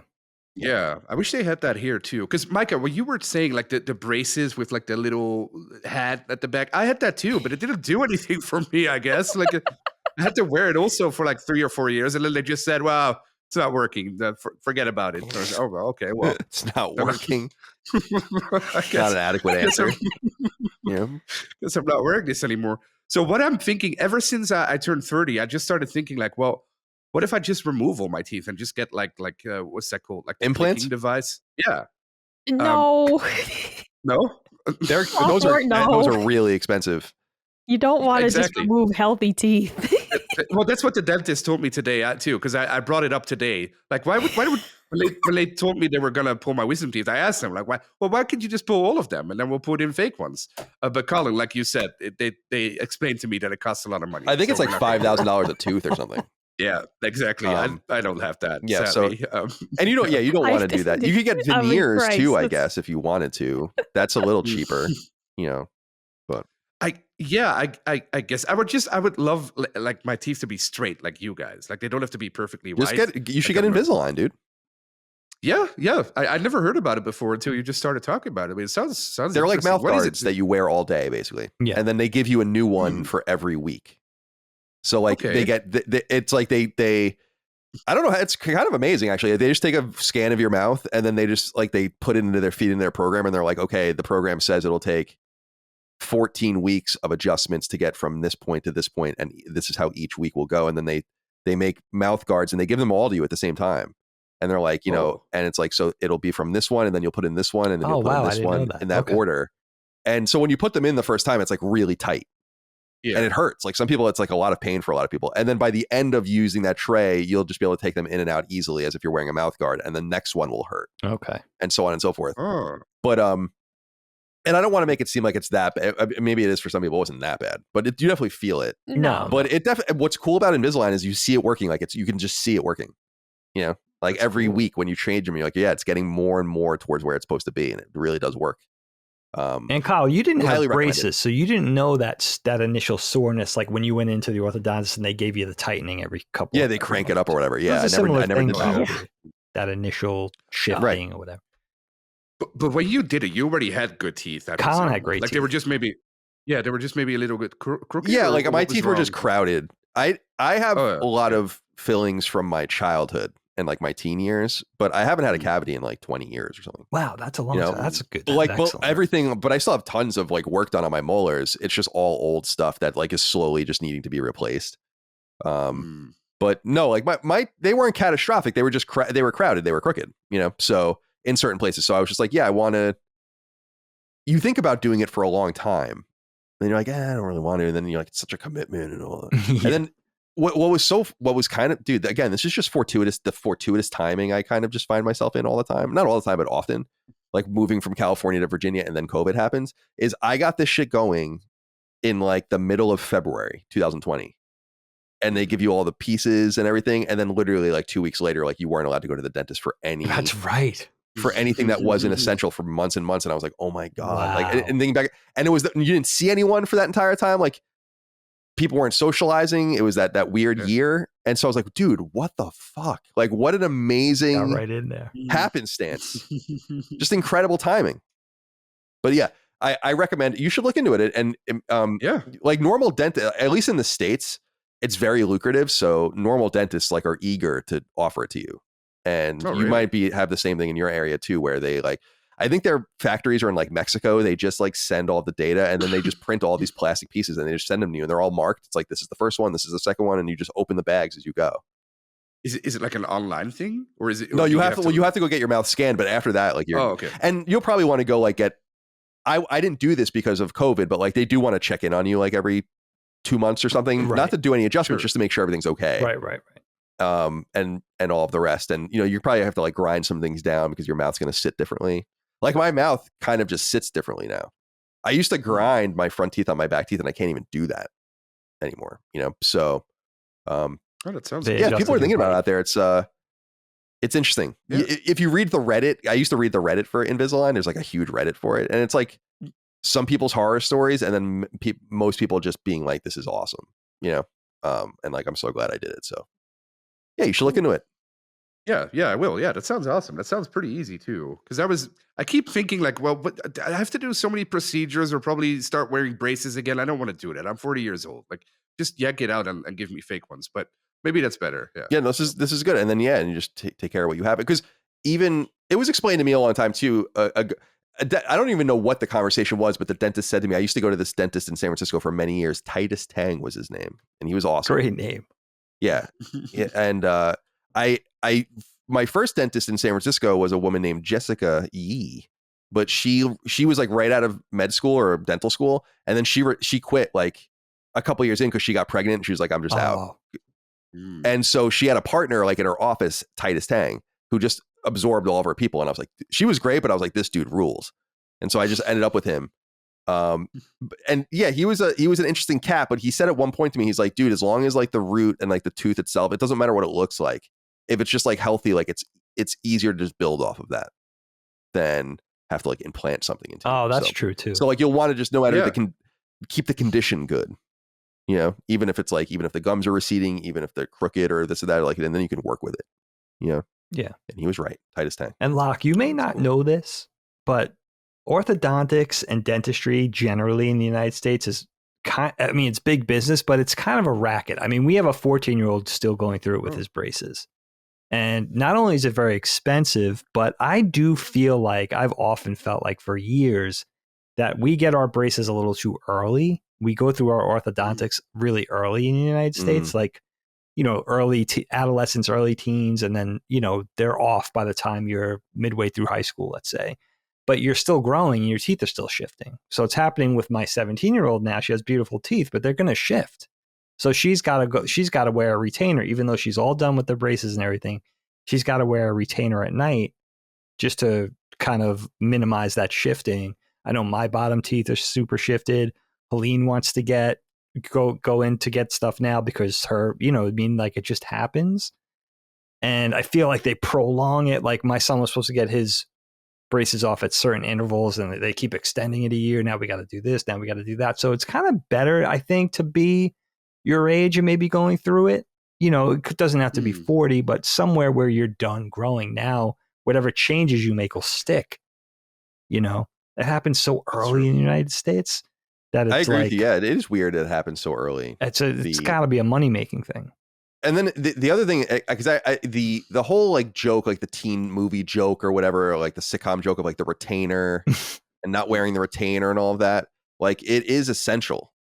And you have to do it. Yeah, like I only realized that now that I have to do it, and because I remember, so it's like, how long do I have to do this? Like forever, you know? Yeah. So like if you were Exactly. like if your teeth will go back to the exact position they were in over time if you stop wearing these. So oh damn. forever. But And I'm kids like, want that's, it, right? So it's like everybody that's an plays easy into price it. to pay, you know?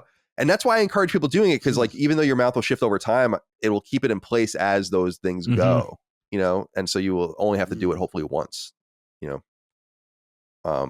Yeah. It's so expensive here where I live. Maybe it's not the same in other countries surrounding me, but I know in Belgium it's so stupid expensive that a lot of people fly to like Turkey or like other Eastern European countries. They have like whole dentist trips, like they advertise them here online, where you can just fly to Turkey, get everything done, and then fly back. Yeah, they do that with Mexico here. People go to Mexico for dental stuff. People absolutely do that in the USA for like, if you do need implants, for example, people will totally go to Mexico and get it done there for, you know, pay a quarter of what the American estimate would be, because it is just, it is expensive here too. Especially if you don't have dental insurance through your job, you can definitely be paying a lot to get just one tooth worked on. Yeah.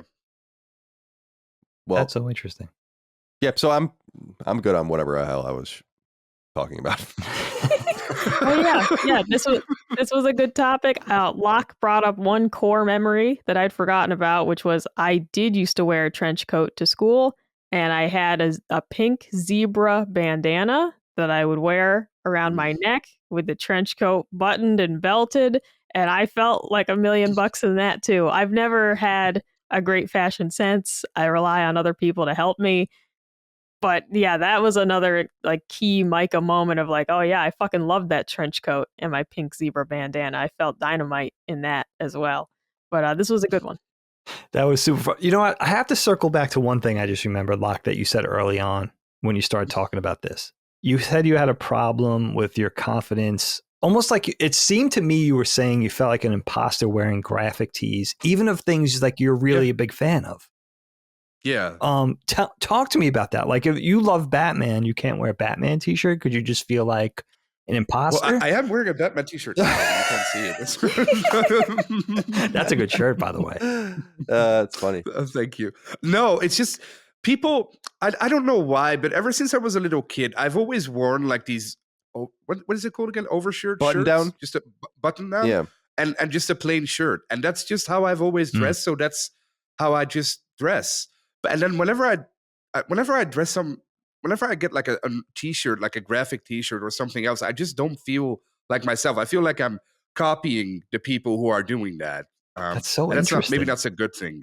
Because I know Maddie does it all the time, and Maddie looks great in them. And like people comment on it. That's why it's good to do that. I think like people comment on it, like, "Oh, the cool shirt. Where do you get that?"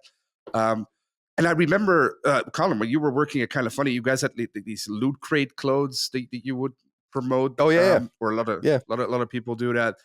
But that's just I like seeing those clothes, or I like seeing those t-shirts, but I can't wear them because that's not me. Even though I want them, I mean they look cool, but that's just not who I am. Like that's not. It wouldn't feel right. I think. I like great.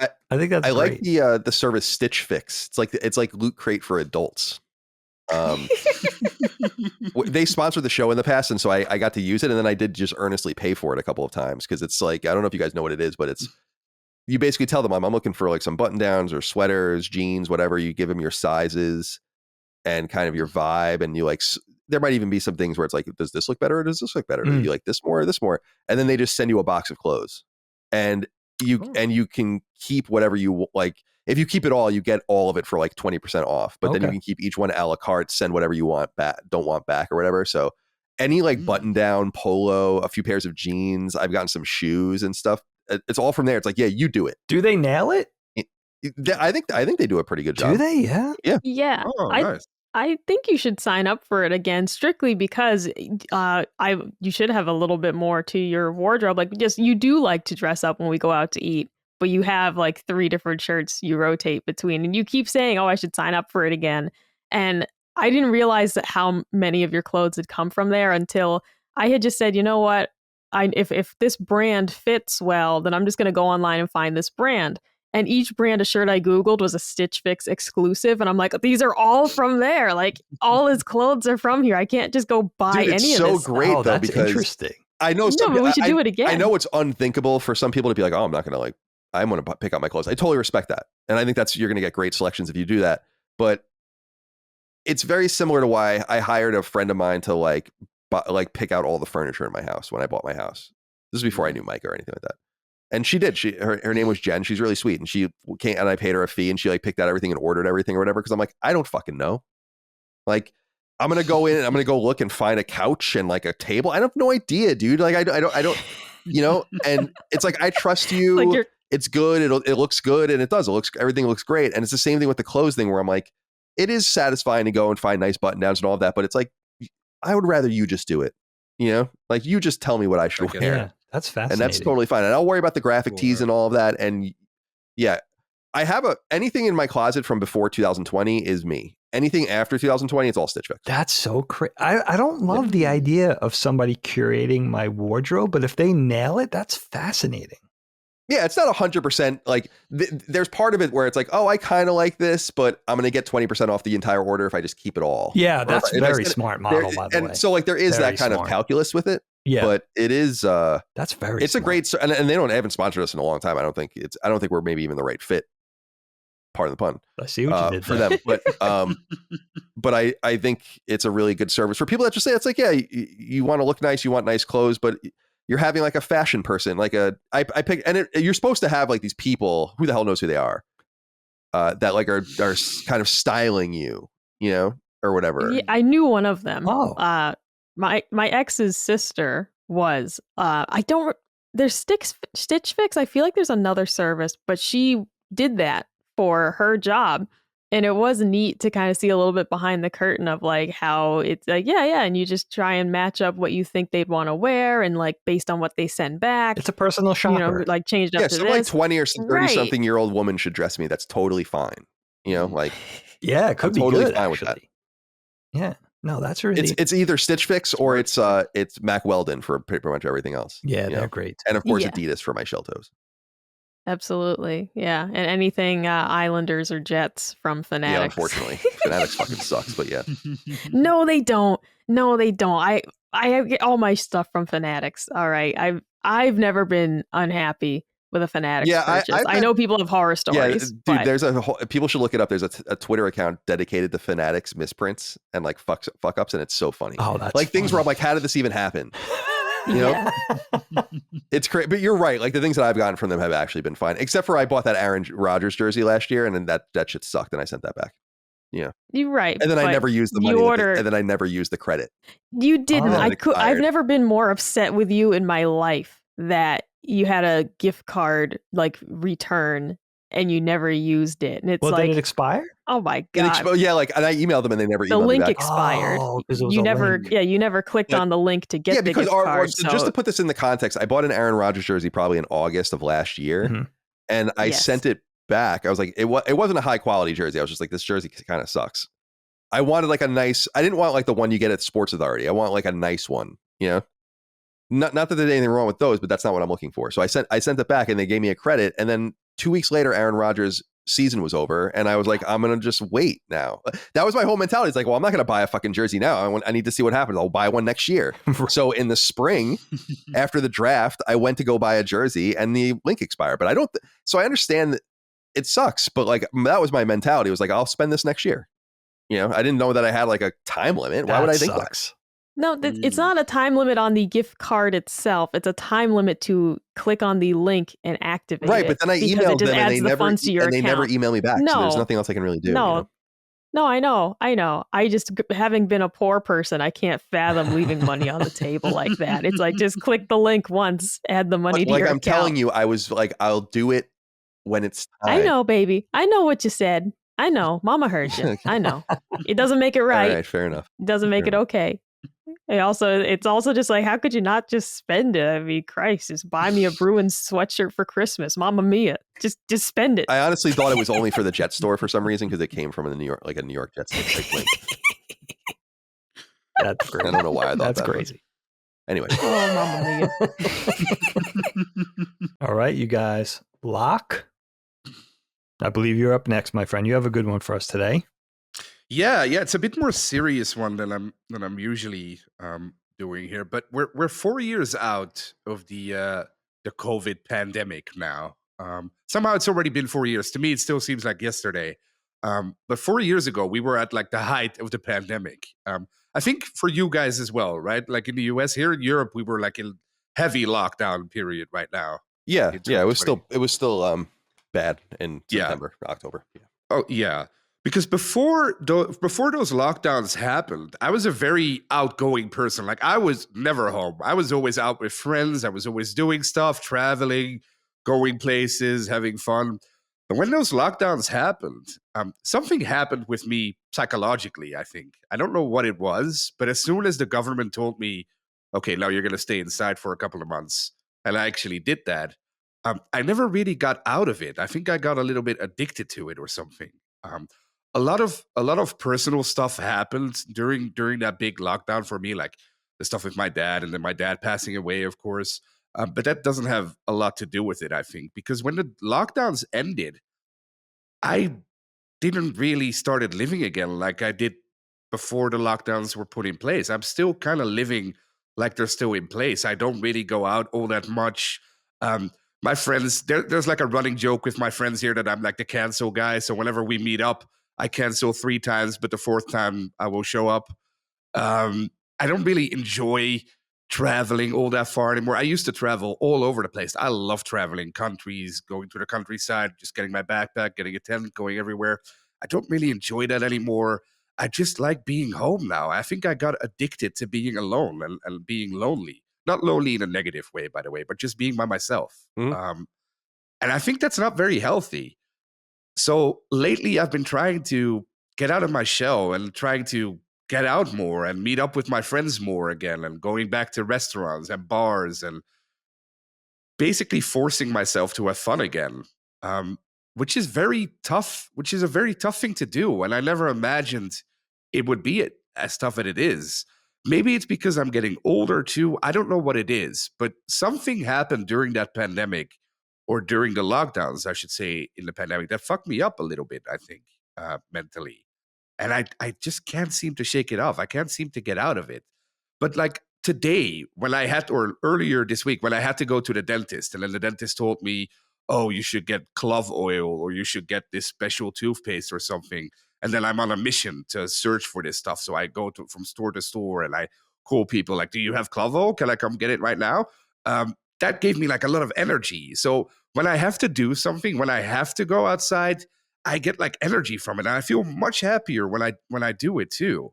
But most of the time, I just stay indoors, and I want to stay indoors too. So I have to force myself to go outside. So I was wondering if something similar happened to you guys. I talked about this with my friends as well, and all of them have something different, but also something that relates to the lockdowns that they're still trying to deal with. So I was wondering if you guys have something that happens psychologically, or you still think about that happening during those lockdowns that you're still carrying with you. Colin, let's hear from you first. Oh, Yeah, okay, that's- sure. As Colin is playing, it just looked like Colin was being like a therapist for a moment as he's like jotting down notes on his legal pad. And I know you do that just to not lose your train of thought. I do the same thing during the shows, but it just is like as Locke is telling us about, this reclusiveness, and Colin's just like jotting it down and like looking Locke's up on at the him and couch. nodding periodically. This is a great question because I think that we haven't fully dealt with, and maybe never will deal with, what happened. I suspect it's similar to what happened during the Depression, the Spanish flu, some other situations that were like really devastating, the world wars even, where people don't quite grapple with it, like how bad it was. And obviously those situations, well, some of those situations were substantially worse depending on where you were in the world. The weird irony of the pandemic was that it fit my lifestyle perfectly and didn't really affect me at all. What I realized about it though is like it deeply affected so many other people. I'm sure it has like I have ill effects, but really like I live a pretty, or especially before I met Micah, like I was pretty much like off the grid and like just living an isolated sort of existence. And what I always have to explain to our mom specifically is like, she's like, come hang out and come do that. And it's like, I love you guys. I'm happy to do things like we do dinner and we get together for holidays and all that. But it's like, I think you're under this impression that I don't know myself.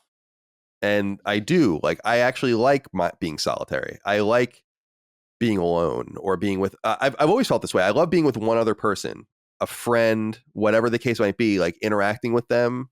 You know, I've always preferred that over going to a party, or like, I'd much rather go to dinner with one person. Like when Derek and I, our brother-in-law, go out to dinner, it's like, that's fun for me. It's way better than like going out with the 6 of us or something. And the same thing when Micah and I go out to dinner. We're going to go out to dinner tonight. We go out to dinner every Friday. It's like, I love that because it's like, it's just one-on-one. You get to really like lock in. So I've always kind of been that way and always enjoyed that level of solitude. But I think a lot of people are not built like that. And so I think that the pandemic didn't fit a lot of people's lifestyles. And while it didn't, I think my ill effects are way below per capita effect of how it hurt people. The other stuff that I just bring out of that whole situation is just the one way the pandemic affected me is like with my outlook on frankly on government and power. And you were saying like, you know, the government locking us away and see like, you know, and it's like lockdowns. Like I can't speak for other parts of the world, but that's never going to happen again in the United States. Yeah. Like, I don't know of other Western countries and freer places that don't live under the thumb of a totalitarian that can really control things like that feel differently. But I know for a fact that if there was a replay of COVID, it is not going to go the way it did last time. And that to me is, I think, reasonable and righteous, just because I feel like a lot of people lied about a lot of different things, sometimes really noble lies, I think. But a lot of people pretended they didn't. It was like, it was the last time I'll ever believe power. And even for my skepticism of government, going back to my own experiences with Iraq and Afghanistan and how I felt about those things and how deeply they were predicated on lies, and then really being more open to a revision of history that shows how much Vietnam was predicated on bullshit, and like they're just constantly lying. Even knowing that when COVID happened, I'm like, oh, they're not lying. And they were lying about a lot of things, and including the origin of it and all of the rest, all these things to like keep peace and to like just get by and figure out what we're going to do the next day. And I think more than like it affecting me as on a personal level, it affected my political outlook in the sense that like you guys lied and obfuscated and misdirected so much on this. Like you will lie about anything, you know, and I should have already known that. It's very similar to what I was saying in the other topic about being underdressed, and you know in your head that you don't want to be underdressed and you never want to be in that situation, and then boom, you don't pay attention and you find yourself in that situation. It's the same thing. It's like we found ourselves in this scary, unprecedented situation, and I was like, oh yeah, I guess the power structures would know, but they didn't know fucking anything. And I think that that's going to have deeper ramifications than anything else. But I don't think it's going to be that way for the whole world. I think it's going to be that way for like deeply small L libertarian societies like the United States, where I'll say like, right, like I regret taking the shots. Me too. Yeah. You know, I somewhat deeply regret it. And I did it because they told me that it would stop my mom from getting sick. Yep. That's the reason I did it. I didn't do it for me. And as I said, I never got COVID. I think I might have gotten it like earlier this year for the first time. And if I did get it, I didn't notice. I wanted to do it because they scared the shit out of me into being like the elderly and my mom, you know, our mom has heart problems and all the rest. It's like, you know, you're going to fucking put this person into the ground. You better get your goddamn shot. And I'm like, well, yeah, man. Like, and I wish I just thought more critically about the situation. Just even in the way I've said this before, in the way that like they just changed the definition of vaccine. God, that annoys me so much. And it annoys me when people pretend that that's not true. It's like, yeah, get the polio vaccine. Maybe you'll get polio, but it won't be as bad. No, that's not what the polio vaccine does. Because it's a vaccine. You're giving me a flu shot of sorts. That's going to... So that's like what bothers me so much, and like the damage I might have done to my own body, the damage people have done to their own bodies, and of course just the death and destruction that COVID itself, a very real problem, presented and still presents to people to this day. It's like a really horrible situation, but like lifestyle wise, I think the pandemic broke a lot of people much more than it broke me in like a social way. Because it's like, yeah, I kind of always live like this to begin with. like, yeah, I get delivery and just hang out and talk to a few people and don't really socialize, and I don't miss it. I don't. Like I actually look back at previous parts of my life and wonder who that even is sometimes. The person who was anxious if he wasn't at a party or wasn't socializing with people, wasn't at a bar or wasn't, it's like, oh.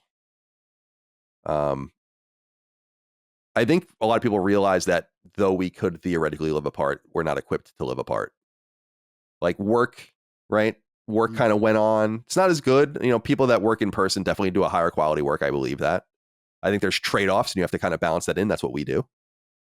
But I think people are like started to figure out the math equation of being like, I don't have to do this. I don't have to go to work. I don't have to socialize. I don't have to schmooze. I don't have to small talk. And then I think a lot of people got used to it. And then I think a lot of people ended up missing it or missing what it brought to their lives. And I think there's a select few people that just happen to be more like like-minded with me that were like, yeah, no, this works for us. So yeah, that's I don't know if that makes sense, but that's kind of where I stand on all of it. But don't you miss like I get that you like being by yourself. I like being by myself too. But don't you think like humans like need like other humans to thrive a little bit, maybe? Yes, I do believe that. But I think that's what I was saying is like, I've always been selective in that way. Like I get the best out of when Ramon and I hang out when it's me and him. And it could be other people too, but like not crowds of people where like we can have real conversations, right? And I'll trade a night out, 5 nights out at the bar for a night of that any day of the week, And it's the same thing with me and Micah. Like, I think we are at our best with each other, and when other people get like, it's cool to be around other people. We have a good time with them, but at the same time, it's like, yeah, part of like the element that makes us work also gets diluted, and I like that more than the social aspect of being. I hate small talk. Sure. Like I don't mind being with people I know. I hate pretending that we don't have anything to say. Like, how is this? And what about the weather? And it's like, oh, I can't do it anymore. I can't. And I hate it.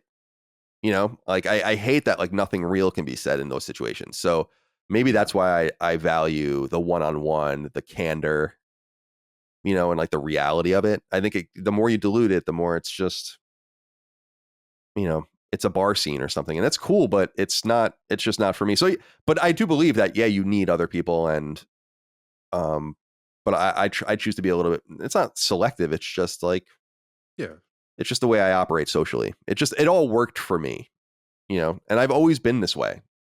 So it's not new. It's I've always liked having like my one friend and the one-on-one with the friend. Like when when your friend has a friend and then that friend comes over and you're also like playing with the friend and it's just like the dynamics all fucked up.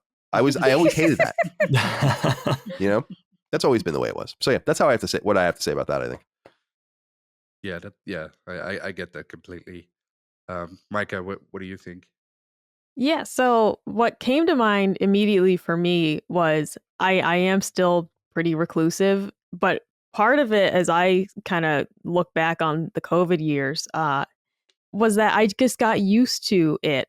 And the big thing, for example, was Colin and I going to restaurants, for example. We met in late 2020. It was October 2020 is when we first actually met in person, and everything was weird and we couldn't go anywhere or do anything. But we got so used to it that it really was something. Like, it wasn't until 2022 that we started actually going to restaurants more regularly, even once they were open again, strictly because we kind of forgot it was an option. I got so into the routine of cooking 6-7 nights a week. We'd usually like cook, 6 nights a week. Maybe we'd do takeaway once a week, let's say. But a lot of times we would just cook at home every night of the week, 2-3 weeks in a row, because it was a habit of, even when the restaurants were open, Colin and I were not into, you have to wear your mask while you're at the table and you can take it off to eat. We were just like, we just don't want to deal with it. I'm not going to break the rules. I'm just going to wait until it's normal again. And we did that. And then honestly, when everything was normal again, we were both just in this routine of, Colin would be like, do you want to go out tonight? And I'd be like, I just bought chicken, because I genuinely forgot it was a choice to go to the restaurants. Now we have our routine of, we go out every Friday night. But it genuinely was like, I forgot that this was an option. And I'd go grocery shopping and buy enough food for the whole week and be like, well, I guess I could put it in the freezer, but we might as well just eat it. And then it's like next week, same thing. Forget that we could go out to eat, for example. I definitely am just more and more of a hermit these days. I do want to change that, but it's been difficult because I moved here during the peak of COVID. I work remotely, of course, and I'm in a new city.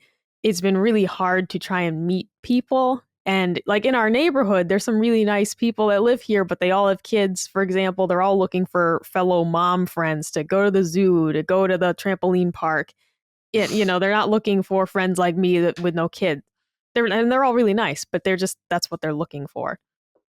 And I've tried doing like the Bumble BFF a couple times, and it just never has really worked out.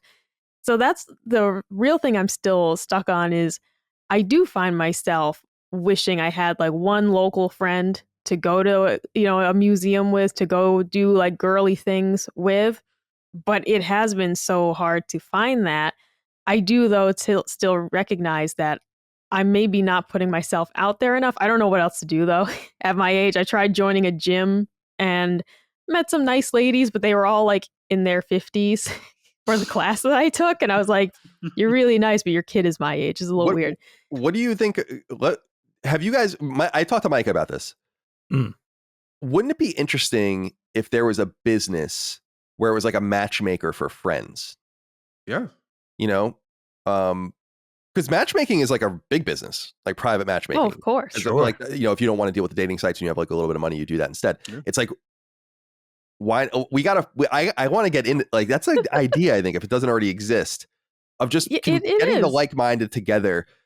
Because it makes you feel bad that you're like having a hard time finding like a like-minded person, but it's just all math. And there's probably a million people out there, even in our area. It's like, that's what's so annoying. Exactly. You just gotta find them, And to say, too, I really highly value my online friends. I really do look forward to doing these shows with you guys. Of course, getting to know Dustin, and through Dustin, his wife, Holly, became a very good friend of mine. I really value these people that I see on the shows, or Holly and I text frequently. I have other long distance friends from back home in Mass that I keep in touch with.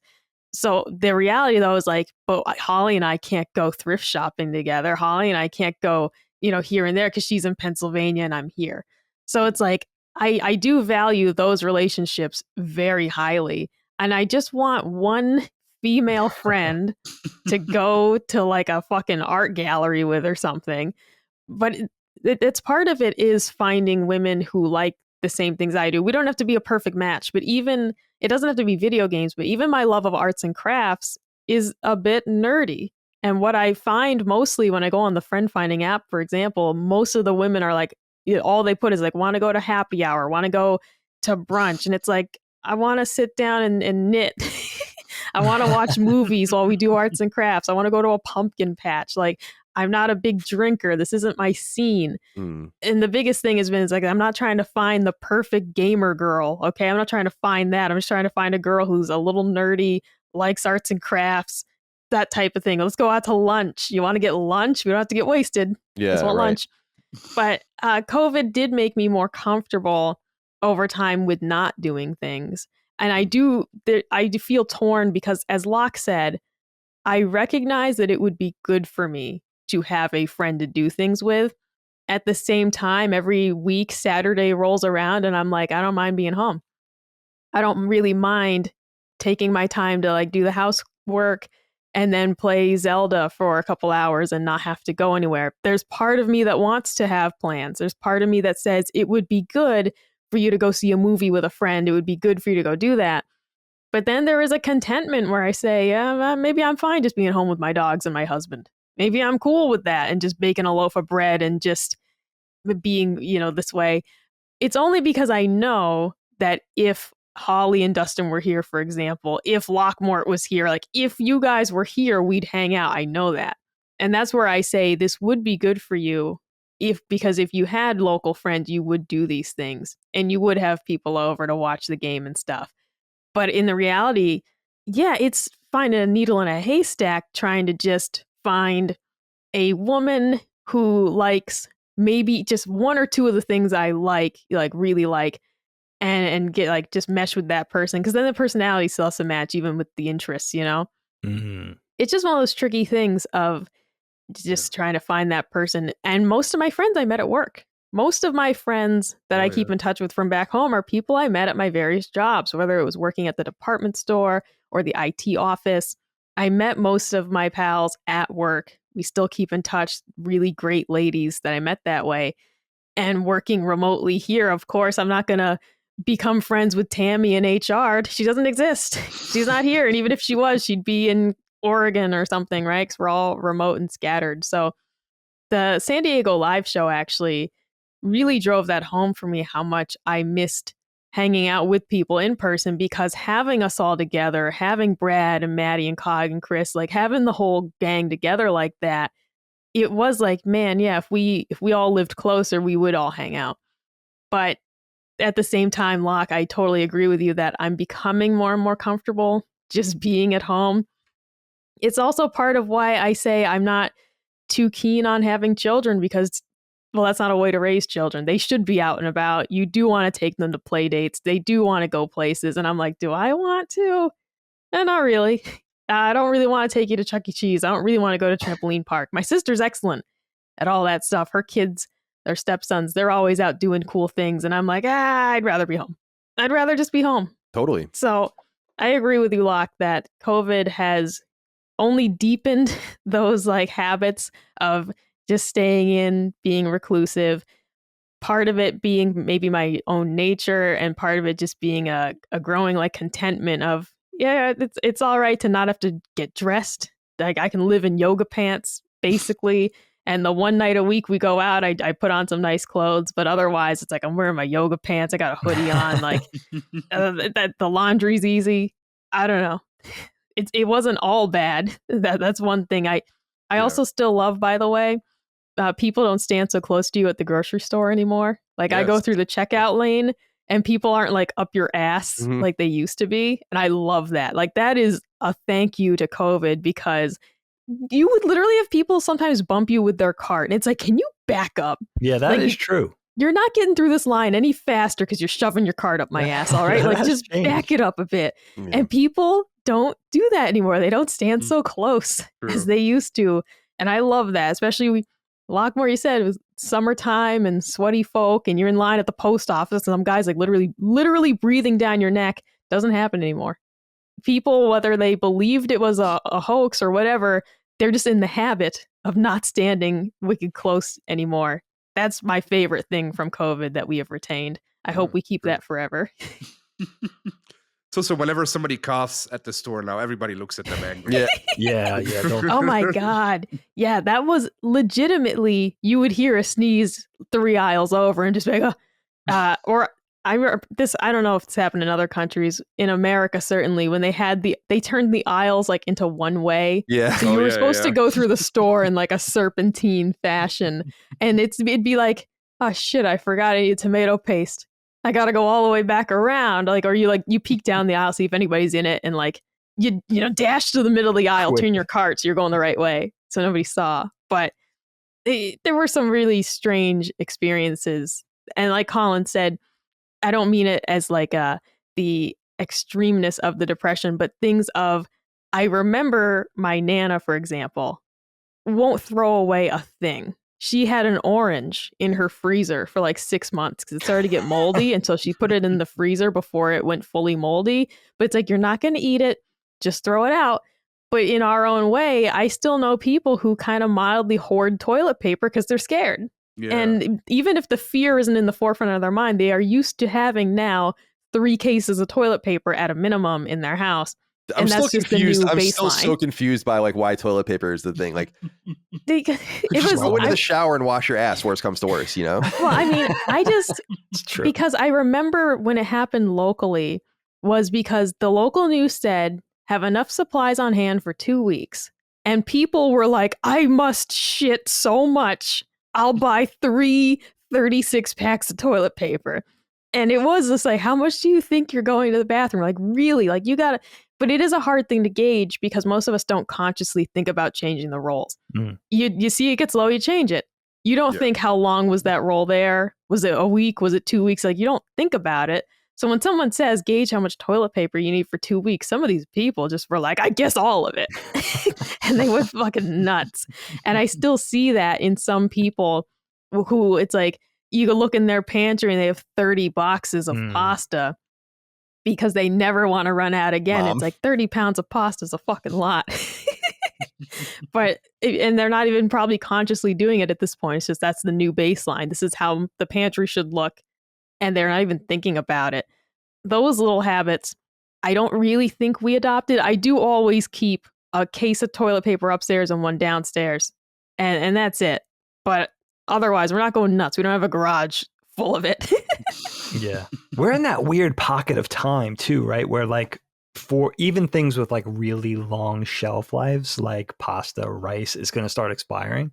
So like are the landfills automatically just going to start doubling as everybody's COVID stock starts to go bad now? Well, and we still locally have some shortages. Like it is getting progressively better. But early this year, I would still go to the grocery store, and sometimes the frozen vegetables, for example, they'd only have peas. They'd only have broccoli, and they have filled in the whole section with that one item because it's all they had. They wanted to look empty.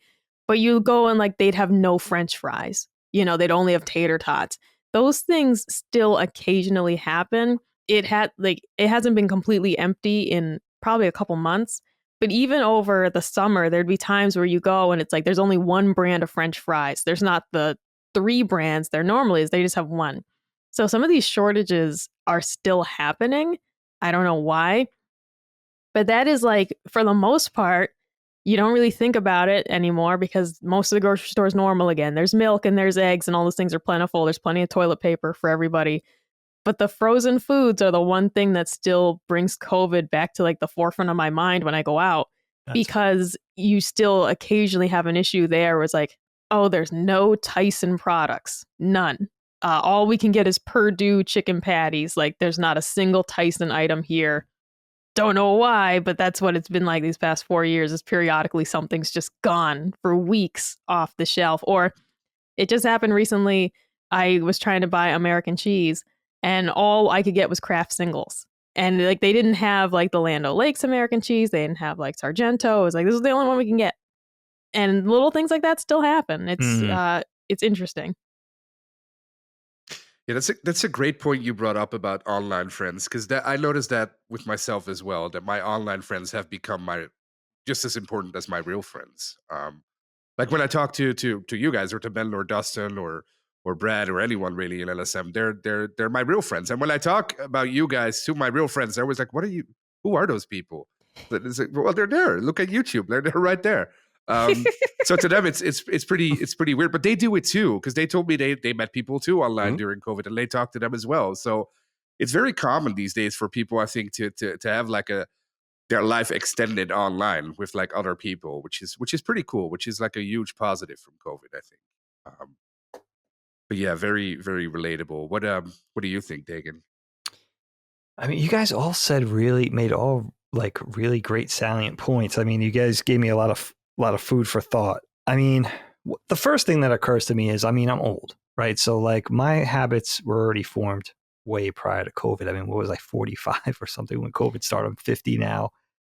I've always kind of rode, one thing that's always been true for me is I've always kind of rode this razor's edge between being introverted and extroverted. I'm probably a little more introverted naturally by my nature, but I happen to have a wife who's more extroverted and brings that side out of me. So I have a better half who kind of keeps me honest, you know?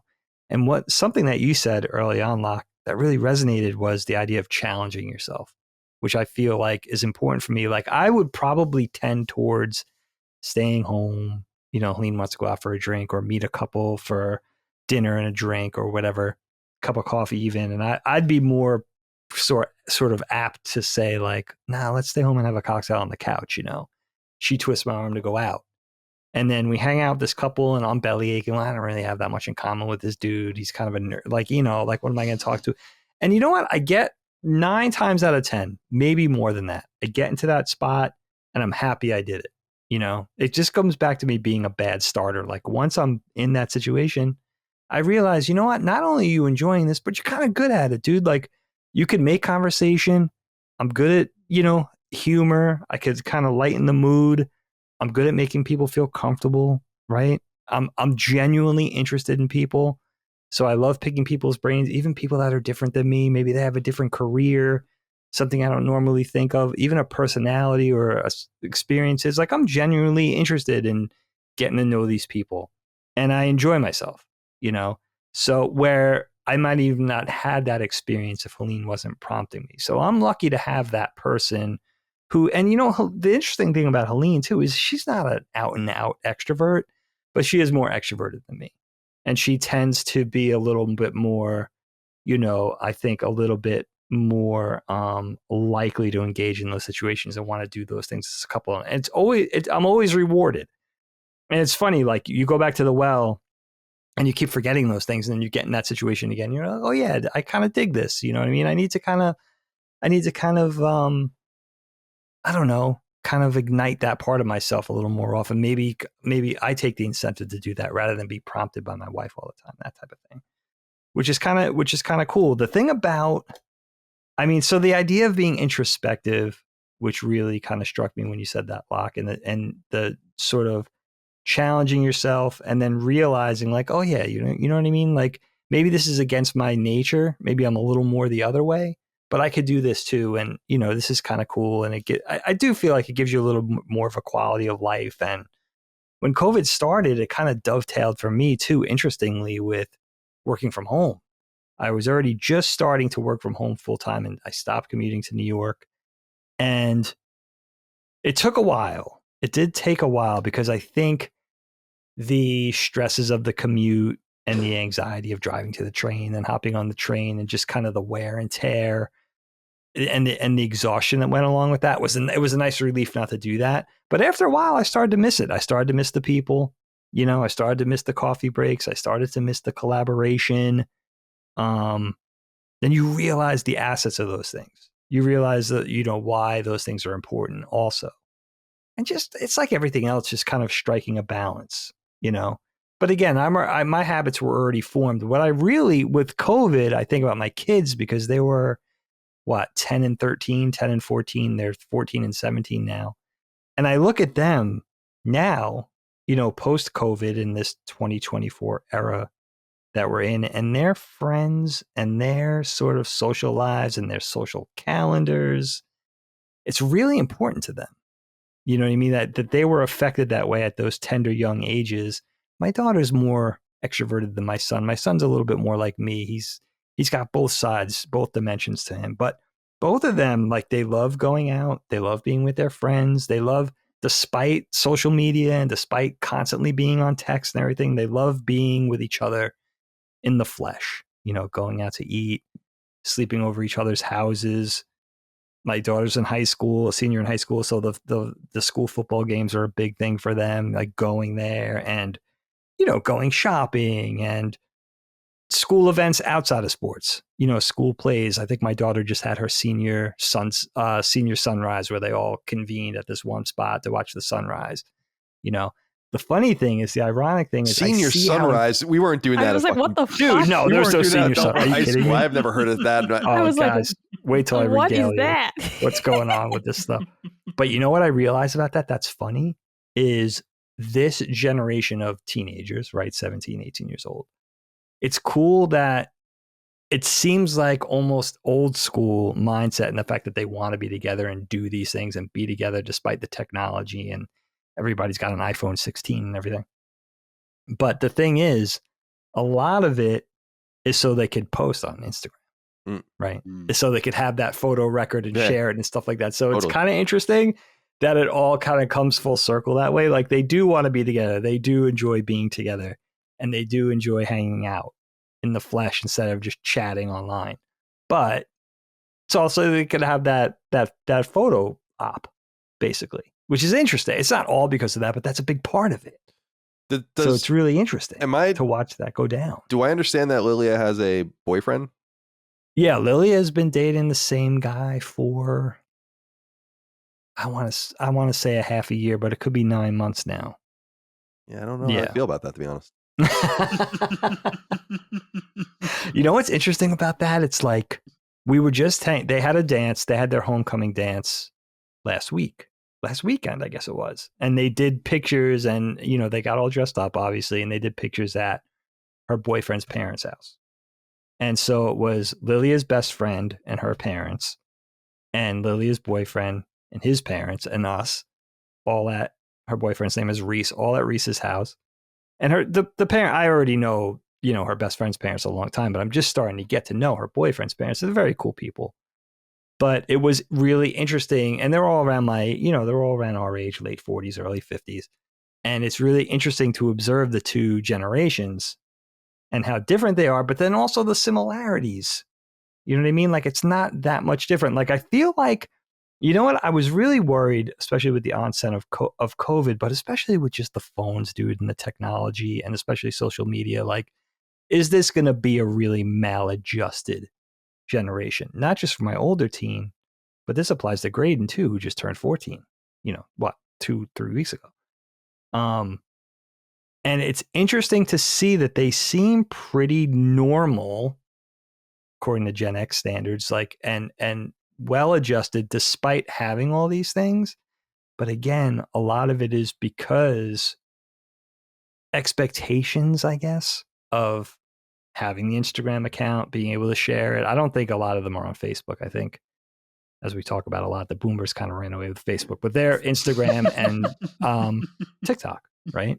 So those TikTok accounts and those Instagram accounts and having that online presence and sharing the photos and what's going on and, those photo ops, it's a big part of it. I wonder if they would, in other words, I wonder if they would be this sort of in tune with their social wellness if it wasn't for the other thing.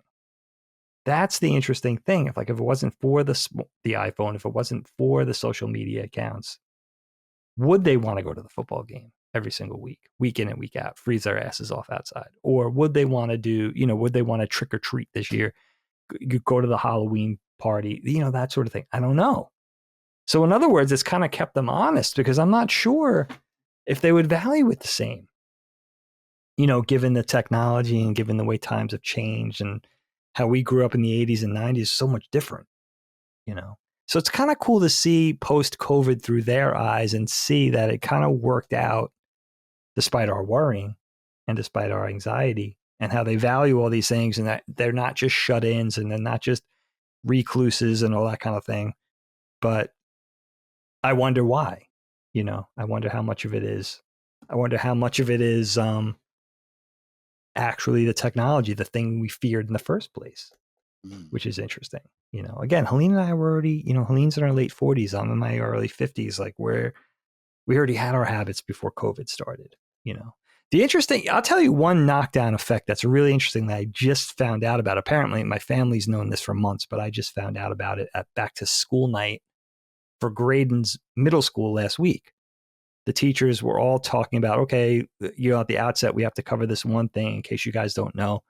Helene's a teacher in the district, so of course she knew and the kids knew, but they did away with snow days in my school district as a knockdown effect from knowing that online learning worked perfectly well during COVID.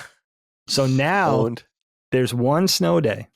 After that, you go to school from home and snow days are over. I thought the kids would be, I'm more upset than anybody about it because I'm nostalgic, right? It's like you're rooting for that snow day. Oh, it was so exciting. Kids don't care. They don't care at all. They're like, whatever. I would do anything for a snow day, Oh, yeah. You wake up to check the ticker on the TV and see if your school's listed, and it's like 2-hour delay. Yes, this is bullshit. Or it would just not even be there at all sometimes. It would just scroll past South Country School District where we went, and then you'd be like, what the fuck? We didn't get anything. Yeah, nothing. And you'd wait for it to go again to see if it was added or something like that. Isn't that funny, dude? Yeah. That's over. They're not going to. Now, Lilia already, she's a senior, right? So it's like, all right, she already got to experience all that. Graydon's got 5 years of school left. This is no more snow days. And, you know, a lot of it has to do with standards and staying competitive as far as the you know, as far as the school districts go and the public school districts go and all that kind of thing. But it's so lame because, and it's a direct result of knowing that they could, although it wasn't ideal, online learning worked. The students could log in, the teachers could log in, they could do their work online. Apparently it's going to be a small window of time, like an hour a day, where the teacher's available directly to log on and have a Zoom call in case of questions and all that kind of thing.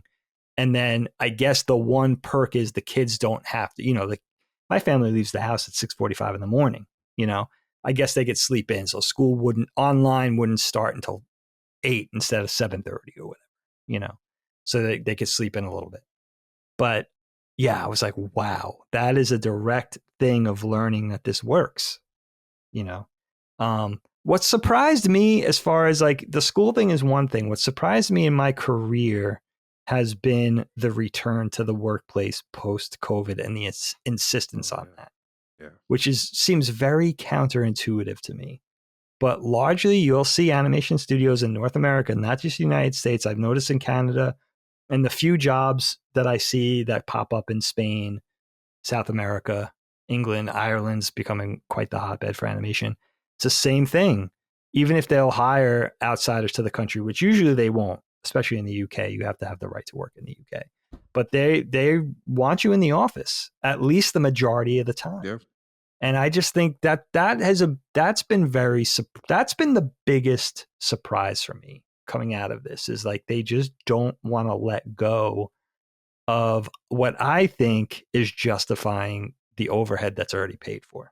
The buildings, the equipment, the expensive computers. It's certainly a major component. All that kind of thing.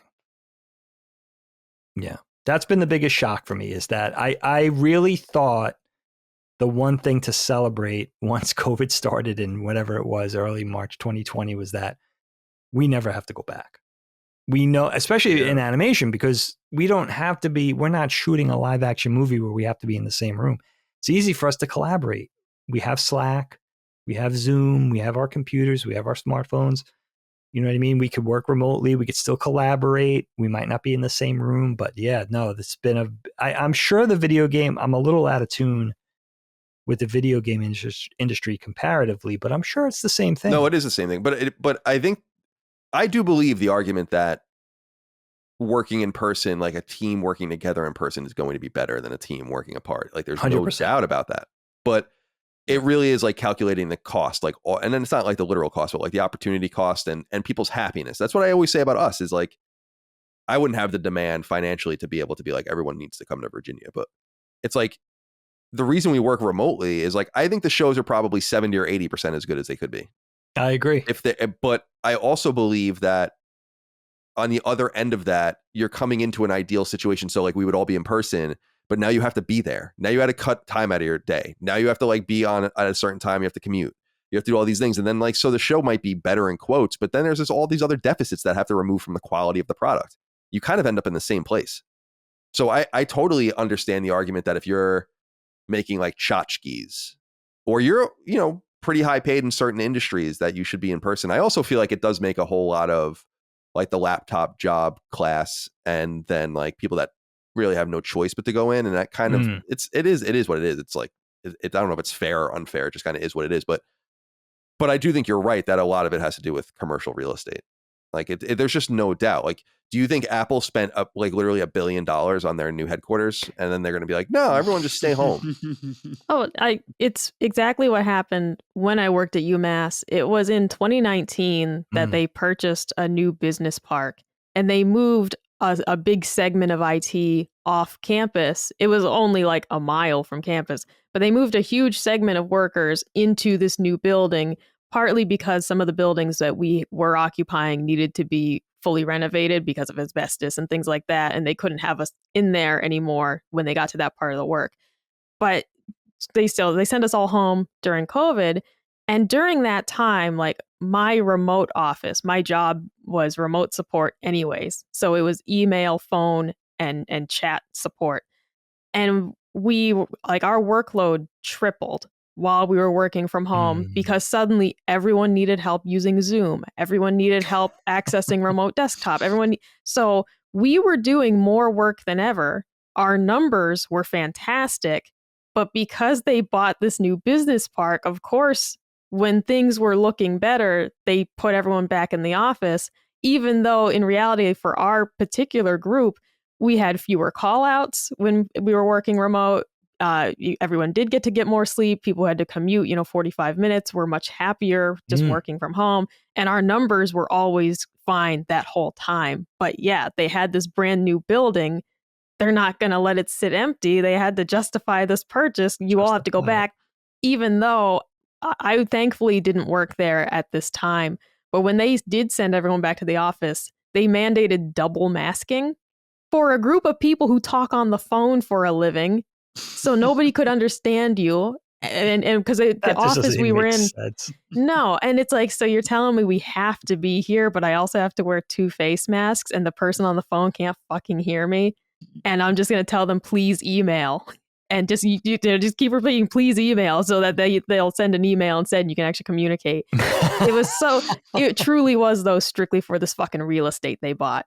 Because why would you diminish the service like that for any other reason, but we just want bodies in this building? Yeah, you were perfectly productive. The morale, like you said, Micah, the morale was up. I mean, I was at Nickelodeon. I wasn't at Nickelodeon initially during COVID, but I ended up there during COVID, and we were psyched because the Paramount building in New York is old. I mean, that's been paid for many years over, right? That's been bought and paid for years. But Paramount, they just built the new Paramount lot in Hollywood to the tune of, I don't know how many billions of dollars. And there had to be parity between the workforce on the coasts. And you're not just dealing with Nickelodeon, you're dealing with CVS, and you're dealing with everything, CBS, Nickelodeon, MTV, everything that Paramount owns, right? So in order to establish parity between the workers on the coast, New York had to do what the West Coast was doing. And of course, they were insisting that the West Coast workers went in to occupy this brand new lot, that cost literal billions, right? So that was, so it was like, in retrospect, it was interesting to watch the companies sort of figuring it out. And everybody had to figure it out in their own way. They do different things. There's different businesses, there's different workforces, you're answering to different masters. But it is interesting how it's come full circle now. It's like, I really thought for my career it would have been great because it opens me up to opportunities anywhere. I don't have to be commutable, right? Let alone New York. Now I'm applying to jobs in New York again, where it's like I know if I get that job, I'm going to have to be in the office 3 days a week. And it's like, oh man, we're going back to square one.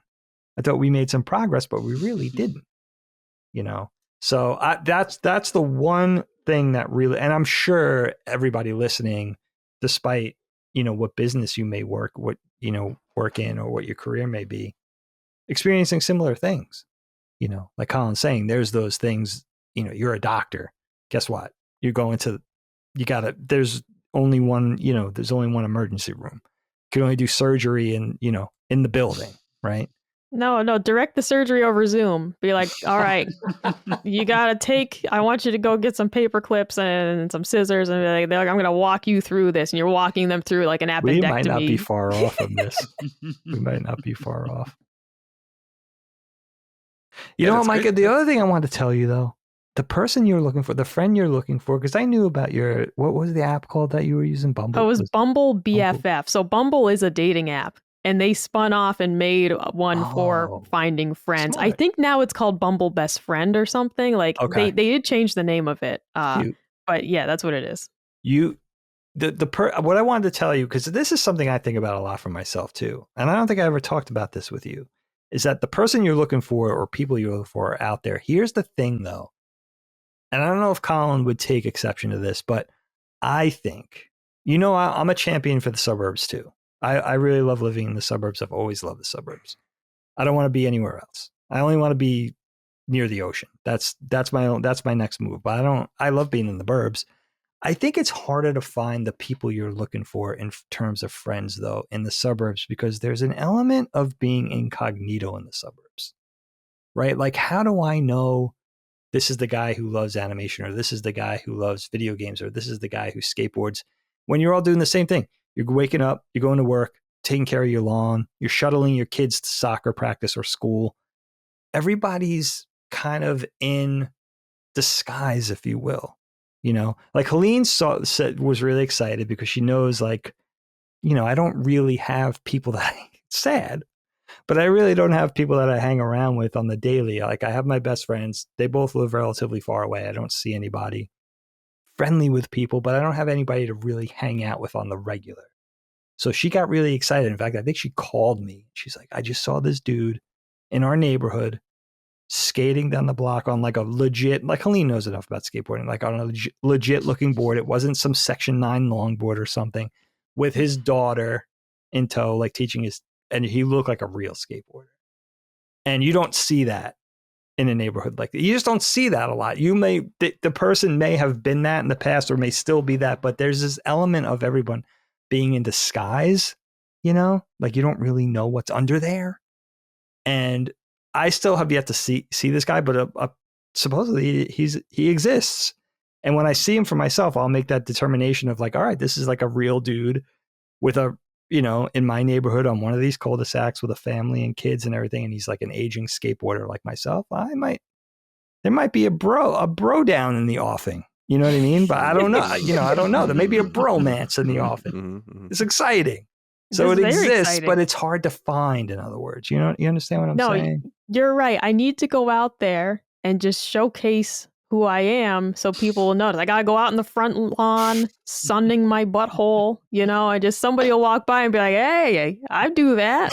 And then that's how we meet them. That's how we do it. They'll be like, some guy, he'll go home and be like, I saw some lady sunning her butthole in her front lawn, and you do that too, honey. So you should go talk to her, and that's how I'll make a friend. I just got to do things like that.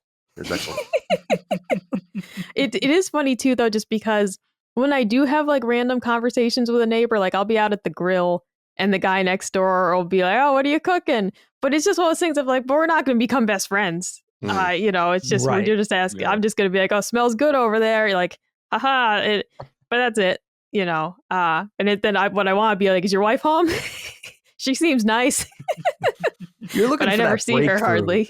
Yeah, you're looking for that breakthrough. It's hard. I feel like, is it me or is everybody kind of like, everybody in the suburbs, like you're a little bit, you're wearing that costume. I don't know what it is.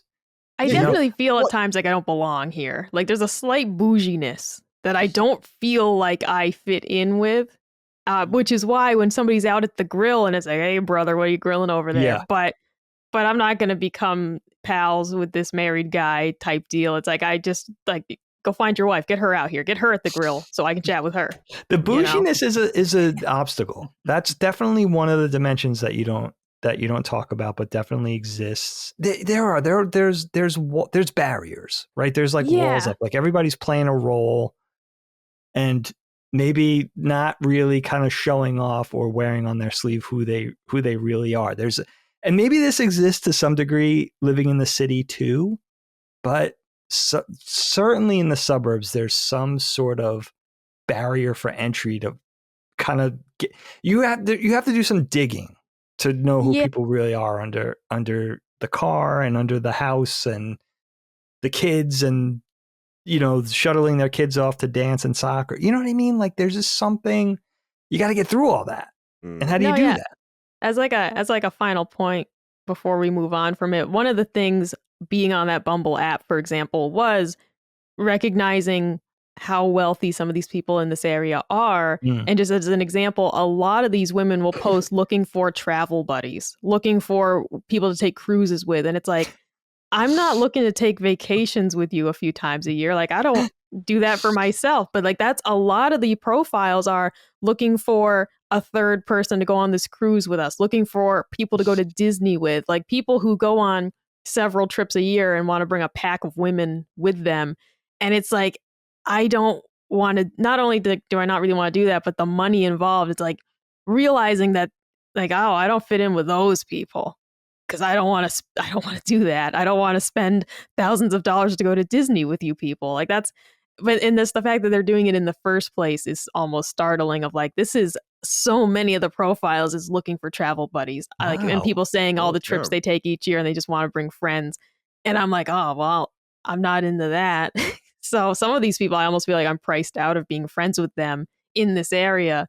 And Wow. partly because of the interest level, and partly because it's like, I just don't want to spend that much money on this. Like, what do you mean you're going to Disney for the third time this year? Like, that's crazy. I've never been once. That's fucking crazy. Yeah, we need breakthroughs, right? Like maybe we're getting there, but you know, there's like the main things. Like if you golf, probably a little easier, right? If you do those mainstream, if you engage in those mainstream things that have been a suburban norm for many years, you know, but you guys have like that, for lack of a better word, you have that common area of your neighborhood where near the pool, right? Where there's like the concessions and the pool and the clubhouse for events and stuff like that. Why can't somebody have a video game club in there? Right? Because no one wants to admit that they're in their 30s or 40s or God forbid 50s and play video games. But why can't we get to that? And you might say, well, all those people, the more bohemian people, the more sort of progressive people, they stay in the city. They don't go out to the suburb. But I disagree. I think they are in the suburbs. I just think they're kind of like afraid to come out, if you will. Right? So I wonder if you start a video game club in that thing, in your common area, in your neighborhood, would you get some women in their late 20s, early 30s to mid 30s who play games? You just don't know. We might. I'll start putting flyers up on telephone poles and see who bites. Isn't that what people use Facebook for? That's what they use it for here. Because every little town here has their own Facebook page, and I always see. I'm part of the one I'm living, of course, but I never comment. But I always see people like, "Oh, you want to go? Somebody wants to go meet up to do this," and then somebody replies, "Oh yeah, let's go do this," and then they're off.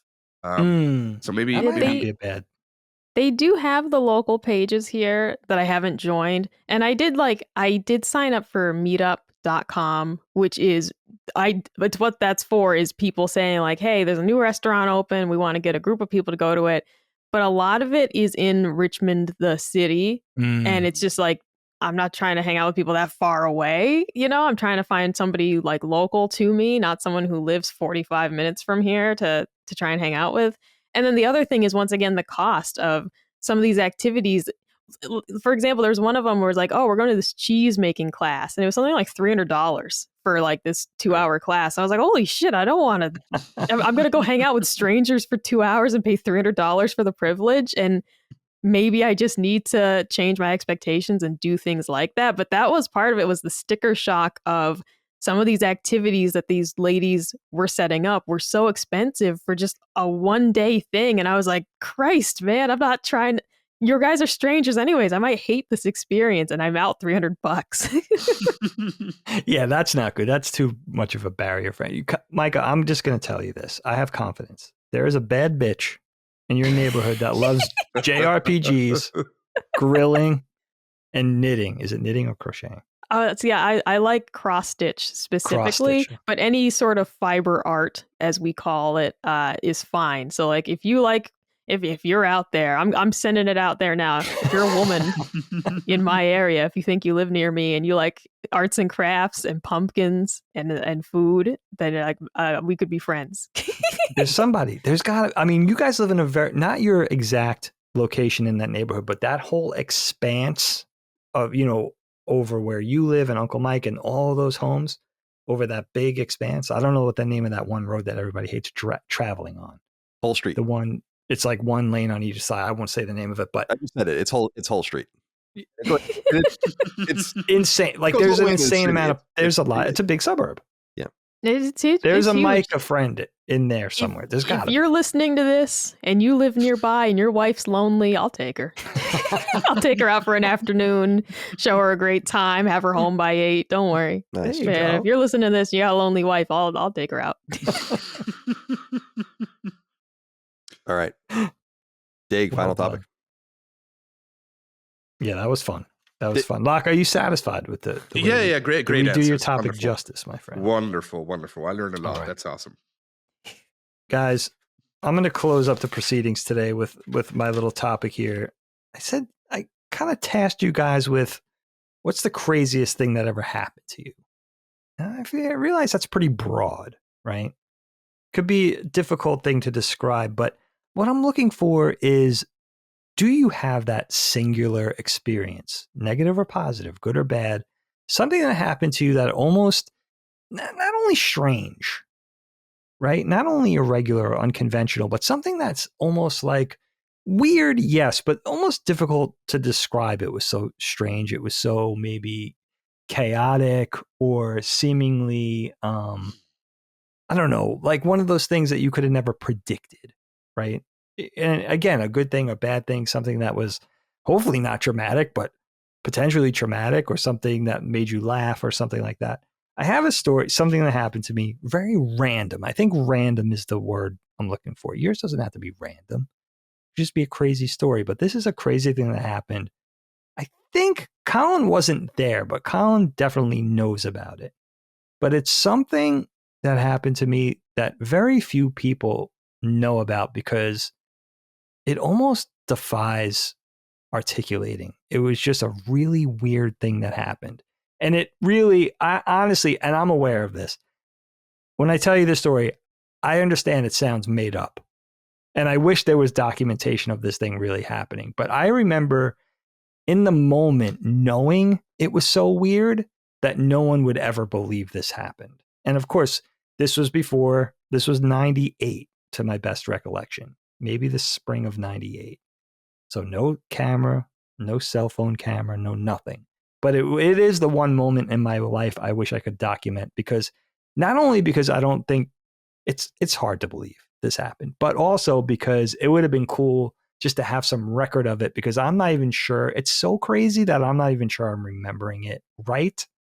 And I'm certainly not remembering all of it, because this happened over the course of probably, the better part of an hour or two, probably.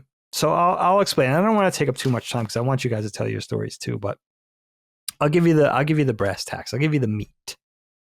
So we were in Philly at the time. It was definitely my three good friends, my friend Jeff, my friend Brian, and my friend Rick. Now, I lived with Rick and Brian at the time with another Jeff, and we were the four roommates in an apartment in Philly called Nerd House. But this wasn't that Jeff. This other Jeff who was with us was a guy Brian and I grew up with on Long Island. And Jeff he wasn't living in Philly with us. He was visiting, and he was going to BU. He was finishing up at his undergrad at Boston University at the time, but he was in town with us that weekend. So it was me, Jeff, Brian, and Rick. And we were just it was one night. We weren't, we would just skate by day and just drink and get trashed by night. That was our MO. I was just getting ready to graduate college. So I would graduate in June of 98. Rick was like, Colin knows Rick. Rick was very reminiscent of Gene. Rick and Gene are very similar in that they're both journalists. Rick worked for the Philadelphia Inquirer. He was a great storyteller, kind of an intellectual, a writer, very similar to Gene. Importantly, very both similar. Asian. Both Asian. Rick was Filipino, though. Yeah. He was like the first coming of Gene for me. Like they just are so similar, right? Both characters, both like the best, super fun. And Brian had graduated from my art school and had already, I think, was getting ready to move to Boston to be roommates with Jeff to be a graphic designer, right? So they were but Brian was still living with us. And we were just drinking one night, but then, and I'm sure it's the same in Philly now. I don't go out downtown a lot, but Philadelphia was not like New York nightlife in that Philadelphia bars stopped serving alcohol like 12, maybe 1 in the morning, and then they rolled up their sidewalks. This was not New York. This was not Hong Kong. You can't drink all night. Like there was a moratorium on drinking. Like there was a curfew. And if you weren't on Delaware Avenue where all the clubs are in Philly, or if you weren't at, basically if you had no in to like an after hours club, you stopped drinking because everything was closed. The bars were closed. The package stores were closed. You couldn't get anything. And for some reason, we were just terrible planners. Like we could have had a bunch of beer at the house or bought a keg, but we never did that. I don't know why. So 1 o'clock in the morning would come. We'd want more. We felt like we were just getting started, especially growing up in New York. And, it was always to great frustration that we couldn't do anything.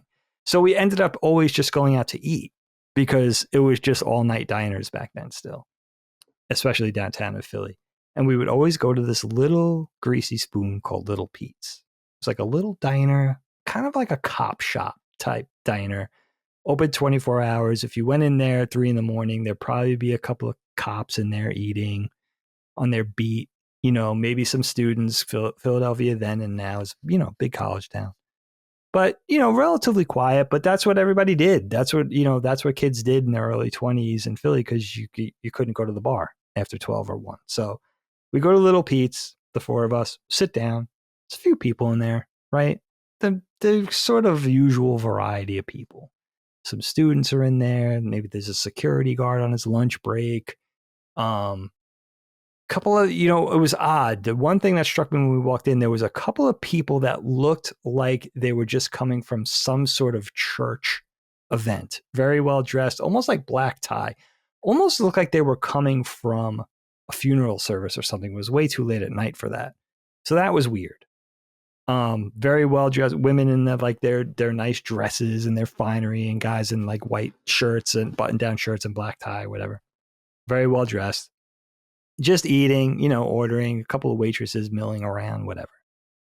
And more people started to come in. It was like a random night. I want to say it was like a weeknight. It wasn't even like a weekend. Maybe it was a Thursday night.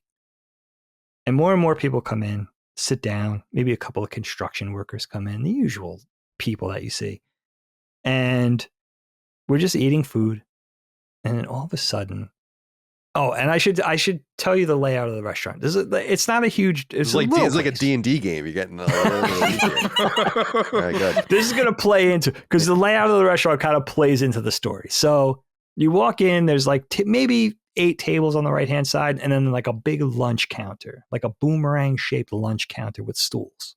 Okay, now it can't sit a ton of people, but the place is starting to fill up slowly, which I thought was weird for a weeknight. And then ordering our food, all of a sudden, some dude who's sitting at the counter on a stool just starts freestyling out loud, starts rapping.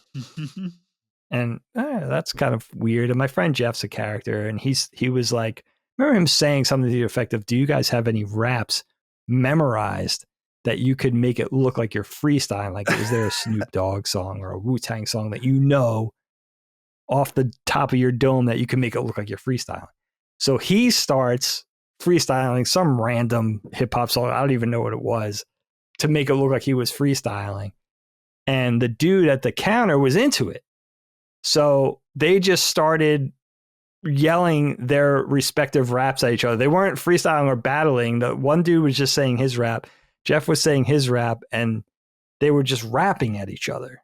Jeff from the table, this dude from the stool. All of a sudden, the kitchen doors swing open, and one of the cooks comes out and starts saying his rap, right? So now like 3 different people are just rapping at each other, but it's chaos. It's like, it's not making any sense. They're not freestyling, not battling. They're just kind of rapping at each other, right? And it's getting heated. They're having fun. They're not angry, but it's getting louder and louder, right? And the restaurant is slowly filling up with people, particularly these well-dressed people that look like they're coming from a funeral. Now the restaurant's filled with people. That it's to capacity. There's nowhere else to go. Seats, I think it's like standing room only at that point, especially filled with these people, some students and stuff like that. But yeah, like a large group of these well-dressed people trying to like squeeze into booths or wherever they could sit around the counters or whatever, standing against the windows. And they start acting like it's a gospel song, and they're clapping and chanting and just like starting to sing almost like a hymnal, right? They're like praising Jesus, right? They're doing their thing and they're stomping and clapping. Suddenly, one dude just jumps up on the counter, one of those well-dressed dudes just jumps up on the counter and he's saying, "Praise Jesus," and he's clapping and stomping his feet and dancing, and the women are all standing up and dancing. Now the waitresses, one waitress just threw down her pad, jumped up on the counter, started dancing on the counter. Now we're in a music video. Like all of a sudden, it was just like a flash mob was happening, but like everybody was getting into it. There's like security guard, like armed security guard. He's doing it. My friend Jeff jumps up on the counter. Everybody's just singing and dancing their own song, like 5 or 6 separate songs. And it's just like everybody in the restaurant, except for me, Brian, and Rick, are engaged in this musical performance, like we're on Broadway or something. Dude jumps up on the counter on the other side and starts breakdancing on it. Now he's on like this Micah countertop breakdancing. He's back spinning and doing all this crazy shit. And I'm just thinking, like, what is happening? It was the craziest thing. It seemed like it lasted for, once it got to like built a head of steam, this whole performance of everybody just, it almost seemed staged. Like, how can this, it was just building to this crescendo of this musical performance. Nobody knew each other. Now everybody's celebrating together. It was like a musical, right? But it was just like this random musical that just completely randomly happened. An event, it just kept going 5-10 minutes. I don't even know how long. Then it just stopped. Everyone sat down, had their meal like nothing ever happened. And we're just sitting there thinking like, holy shit, like what just happened at 2 a.m. in Philly? Everyone's engaged in this crazy musical number that just happened out of the blue. Now it went away. And it was one of those things where I don't think we said anything to anybody for like a couple of days, because we're like, how do we even describe it? It was so weird that it was like, did this even just happen? So strange. You know, I had wished like people like Colin, PJ, Helene were there to witness it, because these are the people I'm going to immediately tell about, you know, this whole thing. And what I wonder now, even to this day, because there was probably 50, 60 people that were privy to this. That's it. You know, that knew this went down. I wonder if they still, aside from my friends who obviously remember it, I wonder if they still think about it, because it was like the weirdest, most random thing. It'll never happen again, right? It was like one of these crazy things that just randomly happened. And again, it's like, I don't even know if is it a funny story? Is it a weird story? You know, I'm not even sure. I do remember though that night being so, I think we were put in this really crazy headspace. I remember standing outside. This really speaks to this is really the exclamation point on the night. I remember standing outside after, milling about with my friends and maybe a couple other people on the sidewalk, and sort of like, what, you know, like stunned. What just happened, you know? And there was a bunch of construction materials, like somebody was rehabbing their house or their bathroom on the curb. So there was like an old porcelain toilet and a bunch of sheetrock, and apparently a bunch of giant, you know, those long tubular fluorescent bulbs. So as we're standing there, sort of trying to come to our senses and be like, what the hell just happened? I notice that Jeff's missing from the group. And I look around at the same time I hear footsteps intensifying, like running. He's got one of these fluorescent light bulbs and he's running with it like a cudgel. And he just smashes my friend Brian over the head with it. As you know, as I'm talking to my friend Brian, just smash. And there's, you know, those things are like toxic. Oh, you know, yeah. they have like toxic dust and everything. Terrible things. And a fluorescent bulb and sheetrock fight just ensued on the curb with the 4 of us and whoever else, whatever random other people from inside the diner. Until that giant porcelain toilet got thrown at a taxi cab that was passing by. And thank God it was too heavy to really go anywhere. But I remember that was the end on the night of like, this is the most insane. Like, I think it was Jeff saying, I don't want this insanity to end, so I'm just going to keep doing. And this is very Jeff. By the way, my smartest friend, I think he's like an engineer for Cisco out in Silicon Valley. Like, he's like one of the smartest dudes I know, but complete nut job, you know? So that was it. That was my little Pete story circa Philly, 1998, with those three dudes. And again, just like one of those things. It was like, there's no explaining it. You know, it's just like one of those random occurrences that it was just like, it really was like being in the middle of a musical. That's the best way I could describe it. Like a bizarre, really bad, poorly rehearsed musical, you know, of that started with like a little hip hop and then just sort of like weird rap battle, middling rap battle, and just turned into like this dancing, break dancing, gospel singing. You know, the employees of the restaurant got involved. It was a night to remember. I really wish I had photos, at least, if not video, of this thing. So I don't know. I don't know if anybody has something like this, or if you want to take it in another direction. Locke, you were good to listen to my story. What do you got? I mean, what's the craziest thing that ever happened to you? Well, the funny thing is, mine also takes place in 1998. Oh. So the very same year. So maybe that was just a year of weird things happening. But I grew up in a very small rural town in Belgium. Belgium is already small, but the village I grew up in was even smaller. It's one of those little towns where everybody knows each other.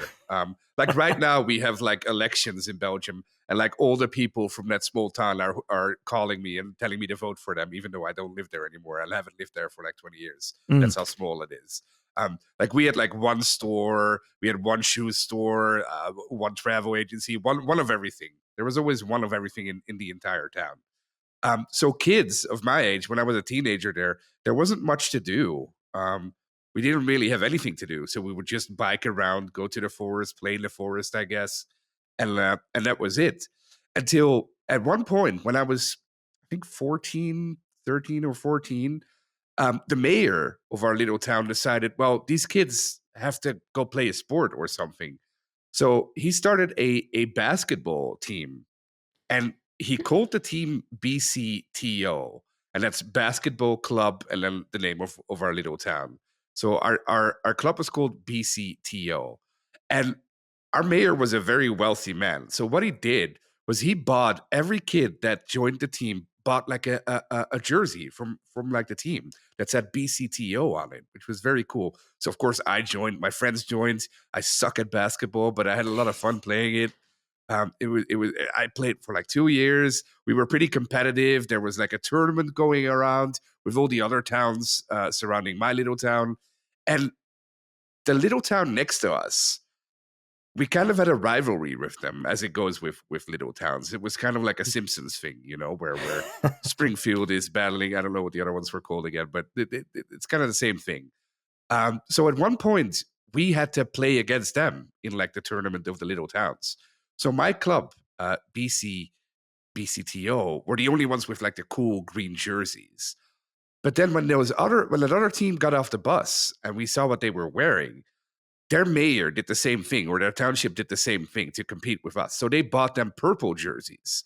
And those purple jerseys said BCH, Basketball Club, and then the name of their little town. So we were like, oh, you stole that from us. You little thieves. Like, we had the jerseys. We were the town with the jerseys. Like, you stole this idea from us. So we played like the derby, as it was called here, and we won, which was very cool. The other team went home, and they were very upset, but my town won. So my little village was like the best little village of all the little villages.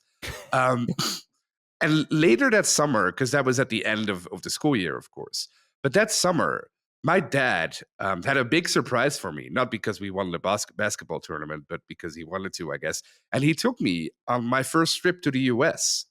So my dad arranged this whole trip that we would drive down the West Coast, and we would go from San Francisco to LA, and then we would drive through Nevada to Las Vegas, because he wanted to see Las Vegas, of course, even though I was way too young to be there, I think. And then back to LA, and then we would fly back home. I think it was like a month that we were going to be there. And that was my first touch with America. That was the first time I saw anything there. That was the first time I went to Denny's and had pancakes in the morning with butter on it. so many great memories from that first trip. We went to San Francisco. I saw the big trees. What were they called? Redwoods. Sequoias? Oh, redwoods. Yeah. Wonderful. So many great memories from that trip. But the weirdest memory or the weirdest thing that happened is my dad also was adamant that he wanted to see Death Valley.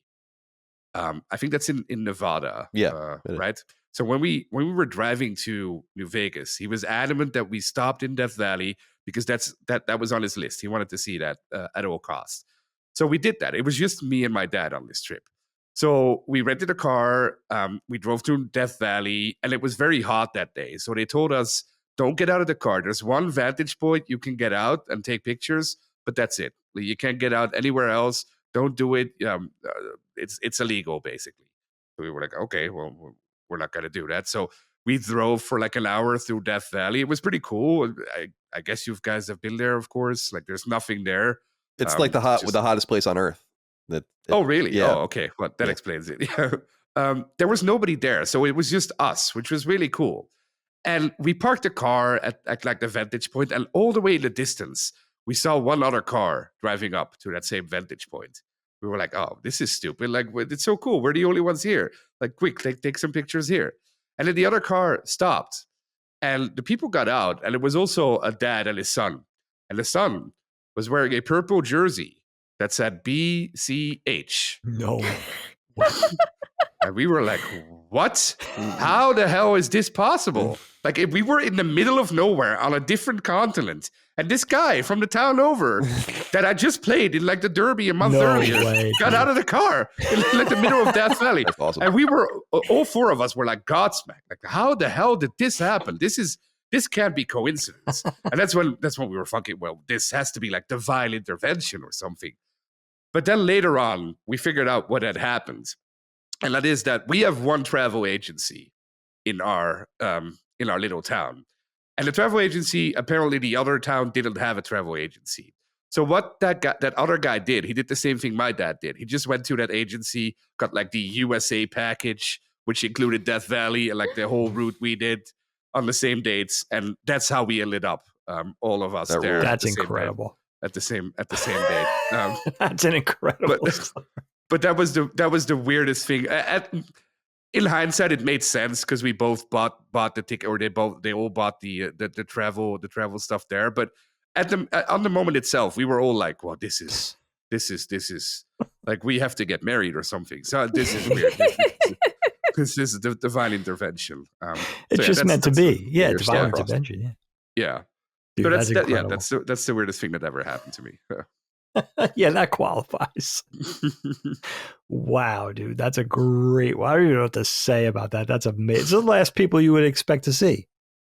Literally the last people. That's fun. Yeah, I remember them getting out of the car and just looking at us, and we were looking at them like, it's not possible. But yeah. Also perfect that it was kind of your rivals. You know? Yeah. That's perfect. Couldn't have scripted that any better. No. But other than that, great trip, great fun. So yeah. Micah, what do you think? What do you got for me? Craziest stories, craziest thing that ever happened to you? Well, mine's not quite so zany, but the very first thing that came to mind was the fact that I met and married Colin. And I'm going to roll this back to the year is 2011. And my boyfriend at the time was really getting me into video games, and we're playing a lot of Xbox 360. And it was later on that he got me watching like video game news shows, and we always would watch IGN, and we were always watching the Daily Fix and the various shows. We loved all the little podcasts. And so he got me into watching these things, and it ended up being, though, that's like, well, my favorite reviewer was Colin Moriarty. And it's like, well, if that guy reviews a game, I'm going to read the whole thing and I'm going to watch the video. And if he recommends a game, I'll try it. And like, Colin was like my favorite reviewer and like host at IGN.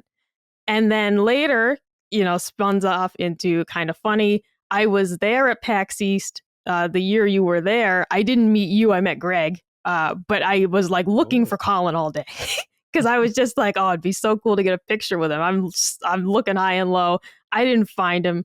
That's okay. Now, I didn't interact with Colin again until years later, and I still have the screenshot randomly. Why this happened, we'll never know. May 4th, 2020.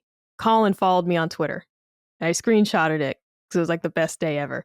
And if I had to guess, I believe it was because around the time you were tweeting about buying a house, and I must have just said congratulations or something. And I believe you had also had a tweet saying that you were seeing someone. And I remember saying like, "Oh, that's awesome, good for you, man." And because it's like, I'm happily in a relationship, I'm fine. And also, there's no way this would ever happen. So it's like I was thrilled for you. But Colin followed me on Twitter, and the subsequent series of events in which we DM on Twitter, you invite me to be on an episode of the show. We do that episode of Sacred Plus together, and we just never stopped chatting. And it was one of those things that eventually later on, we were both single at the same time. And then it's like, well, let's see where this goes. And it still is just the wildest thing because back when I started my YouTube channel, several years ago, I did that because I wanted to pretend I worked at IGN. I wanted to have my own little show. And so here's me. It's like, well, I can't be on Damon Hatfield's show, but I can pretend I am. And I can have my own little segments, and I can have my own little, Mama Micah's gift guide, holiday gift guide. I used to do those videos of like the best tech gifts or gaming gifts, whatever. I tried to just pretend I worked at IGN. And so this is still just the craziest thing that's ever happened to me, strictly because, I don't know. I don't want to say I was like a crazy super fan or anything. I don't want to sound like I was some creep. Okay. It is still just beyond my imagination, though, that I actually met this person, somehow won him over. Somehow now I live in his house. Because if you know me, I just always feel like, who the hell would want to hang out with me? I'm a fucking weirdo. I'm strange. You are weird. weird. Like, oh, you want to hang out with this thing you found in a swamp? No. Oh my goodness. So the fact that not only did we meet on the internet, that was enough of a coincidence in itself. If you never followed me on Twitter, none of this would have happened. It like that was our butterfly effect moment as you're playing Until Dawn, and the little butterfly effects pop up. If Colin hadn't followed me on Twitter, none of this probably would have happened. And it's all so strange and so weird. It hinges on that one moment. It also hinges on the circumstances of we kept in touch. We both ended up being single. So we were like, why the hell not? But it just was like, this is so bizarre and so strange. There are times that I'll like kind of look over at Colin in my head. I'm like, that's Colin Moriarty. It's still a little weird, only because, of course, now I have my own relationship with Colin.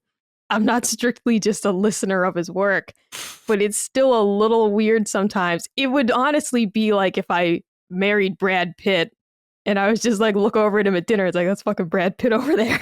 Wow. Hi, it Brad. still hits me. It still hits me occasionally just because the circumstances are so strange.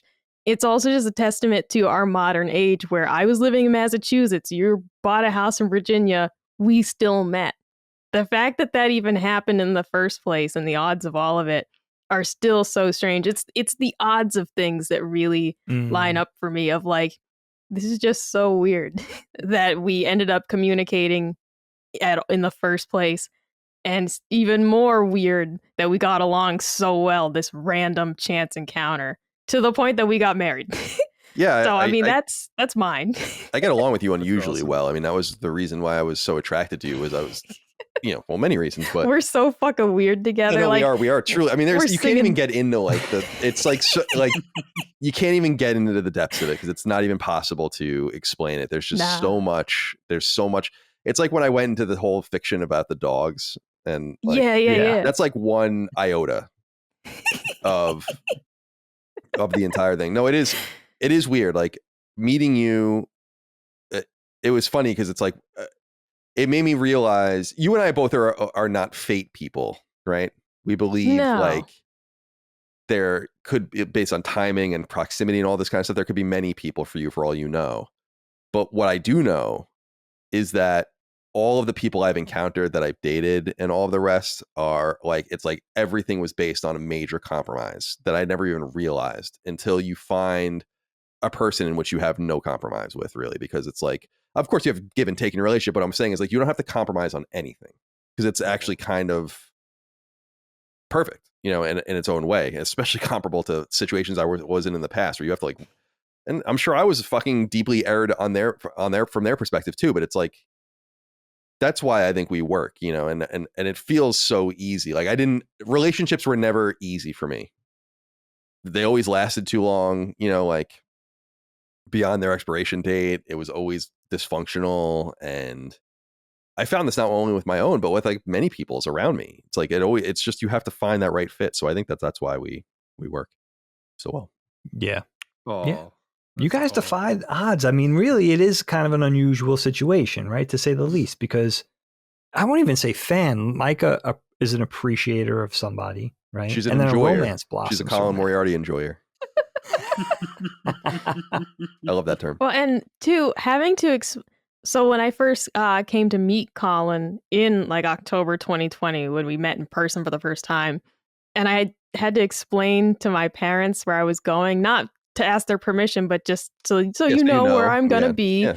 And my mom was like, "So this is someone you went to school with or something?" And I was like, "Here, I had to explain to my mom, I promise I'm not going to get murdered, but it's a man I met on the internet." And I literally said, "Don't worry, he's kind of famous. So if I die, everyone's going to know."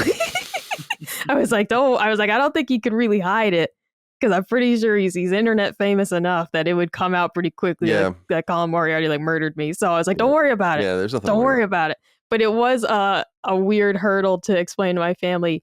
No, I don't really know this person. I met him online. And they're like a dating site? It's like, nope. Met on Twitter. I actually, though, there's that Rihanna song, "We Found Love in a Hopeless Place." And I always think of that because we met on Twitter. Whenever I hear that song at the grocery store, I think of that. But it was interesting to explain. I remember my sister be like, "Are you sure this is a good idea?" And I was like, I'm pretty sure. I was like, if I end up murdered, here's her name and address and come find me. But I was like, I think it'll be fine. You could have been murdered, or it could have just not worked out, right? Yeah, 4 years later, exactly. it's just Micah left a couple times, but she basically just lived here after that. Yeah, because once again, how things worked out. Working at UMass, we got furloughed. I believe it was a total of 4 weeks. We all had to take the furlough time, and we had to get unemployment from the state because UMass's budget, they had to refund all the students for their meal plans and dorm costs that they sent home. So a huge portion of the university budget suddenly evaporated, and they did not want to pull from the emergency fund. So all employees had to take, I believe it was 3 or 4 weeks of furlough time. So I came to visit Colin during those times. It's like, well, I have a week off in October. And because we staggered them so that nobody was taking several weeks in a row. But so it's like, I have to take a week here and a week here and a week here and a week here. And then also working remotely anyways, I did. It's like, well, I'm furloughed for 1 week and I'll stay for 2 weeks and I'll just work. This became my office and I'll just work in here and work around your shows. And then eventually I did this. I just moved here. Yeah, Mike is like, right over there, by the way. Through this wall. Oh, that's the door. Okay. I actually didn't know. I was like, well, this worked out well enough. Like, well, I'll just stay. And then you let this little gremlin move into your house. Yep. And that was that. Rush needed a mom.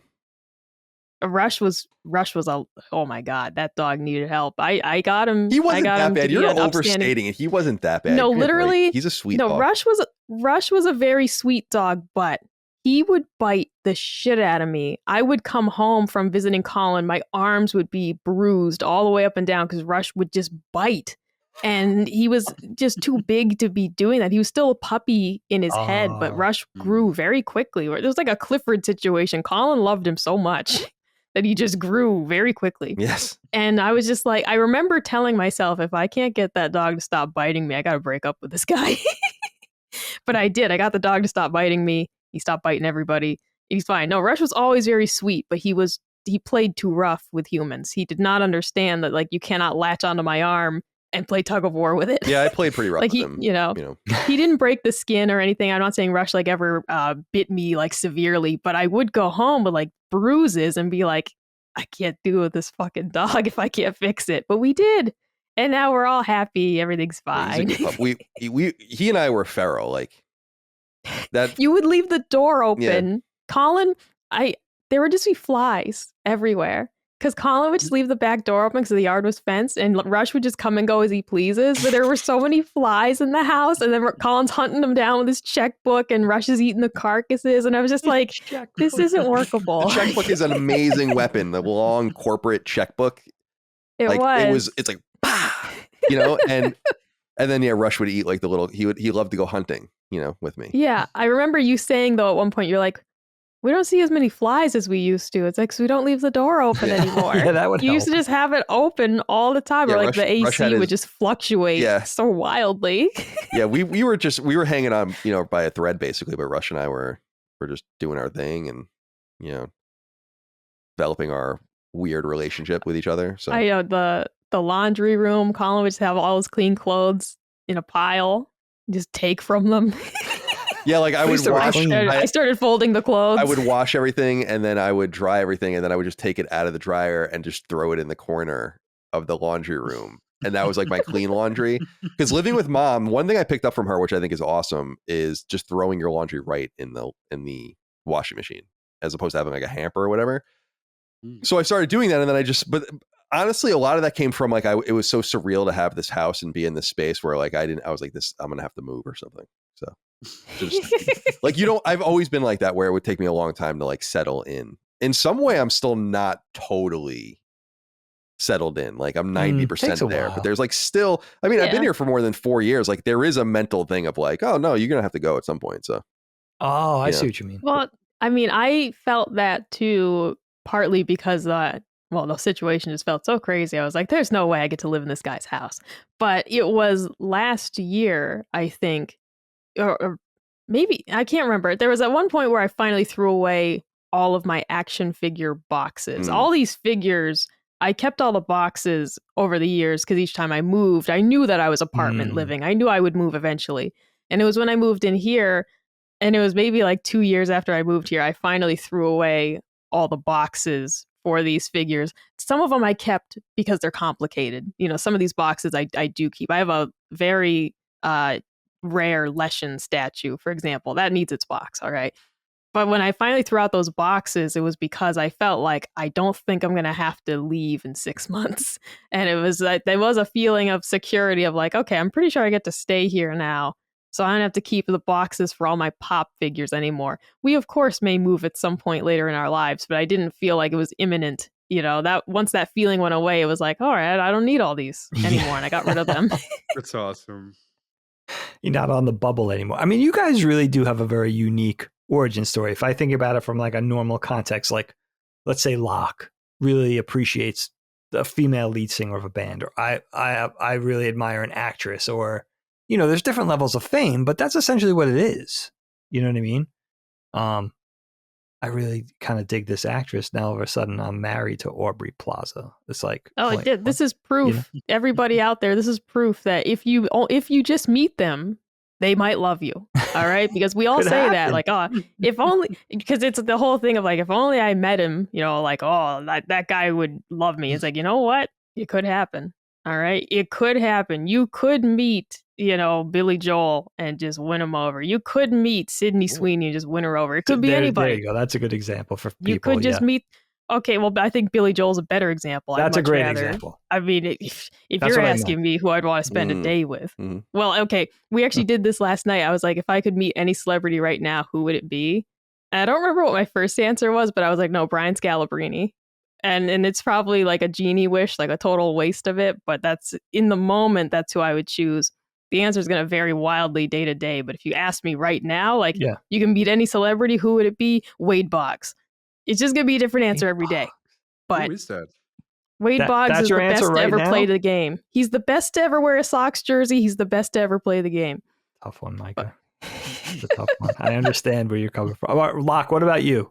First thought that comes to mind, celebrity, who do you want to meet? Well, you already said Aubrey Plaza, so I can't pick her anymore. You can? Oh, thank you. She's fantastic. She is fantastic, yeah. She's the best.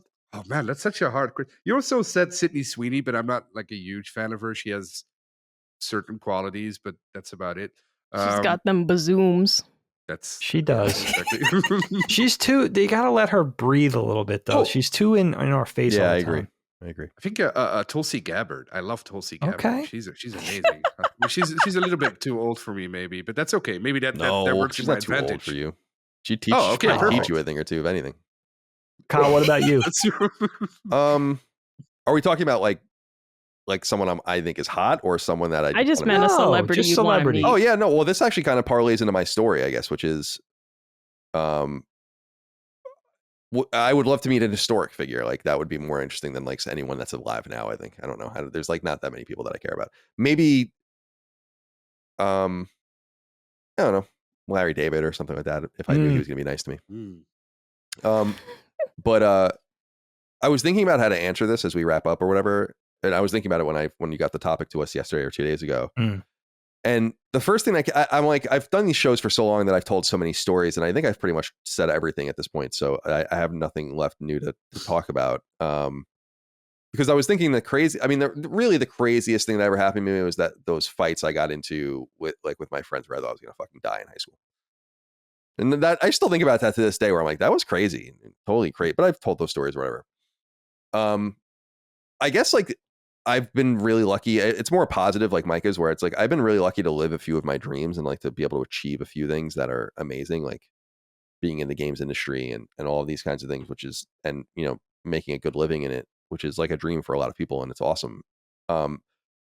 I was thinking that maybe one of the craziest things that ever happened to me was actually when I worked at the Massachusetts Historical Society, as I was saying earlier, as an intern. And I brought these stories up, I guess, in the past, but it was kind of an amazing situation to grow up enraptured by American history and like the figures and characters of American history, and for something to actually like surpass your expectations. Like, what is it like to hold a letter or a journal or something of a person? It's like, actually, it's even cooler than you can ever possibly imagine. And Doubt.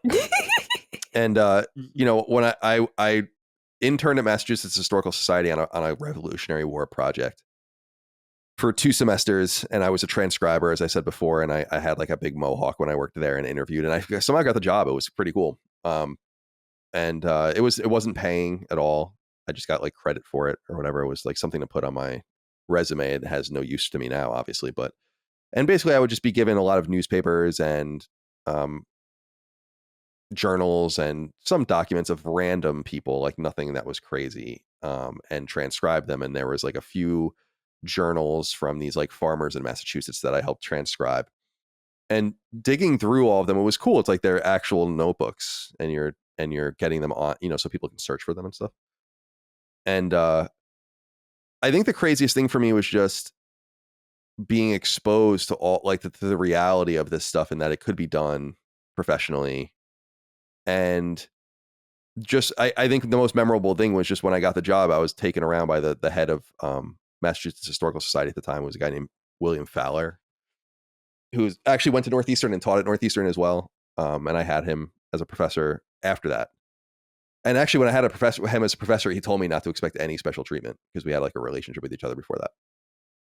And he took me, like, they hired me and they took me around and showed me all these sorts of things. And I've talked about this a little bit, but like they have like these massive, Massachusetts Historical Society is the oldest historical society in the United States. And they have and it's got shit tons of money dumped into it over many, many years since the 1700s.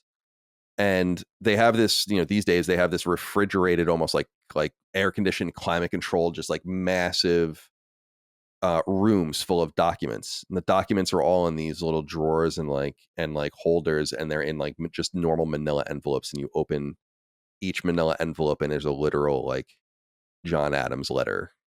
And then there's like a Thomas Jefferson letter and a John Quincy Adams letter, and their journals and these documents and stuff. And I was allowed to go in there with them, and he would take some of them out, and then he's like, well, what do you want to see? And I was like, I don't really even know. And I would just be like, what about this? And he would take it off and hand it to me, and I'd open it up, and it's just, a letter from John Adams to fucking whoever, and give it back to him and pull out another one. And it's like, a Thomas Jefferson letter to John Adams. They have all of John Adams and John Quincy Adams and Henry Adams's papers there.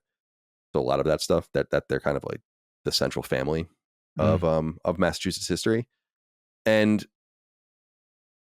I've said this many times, I think, because it was like stuck with me so much, is like they had a vial of water with a tea leaf in it from the the Boston Tea Party, like with a cork thing that like someone across the bay, or the water in Cambridge like got that day as it like washed up and like put it in like for posterity. And I was like, this is insane.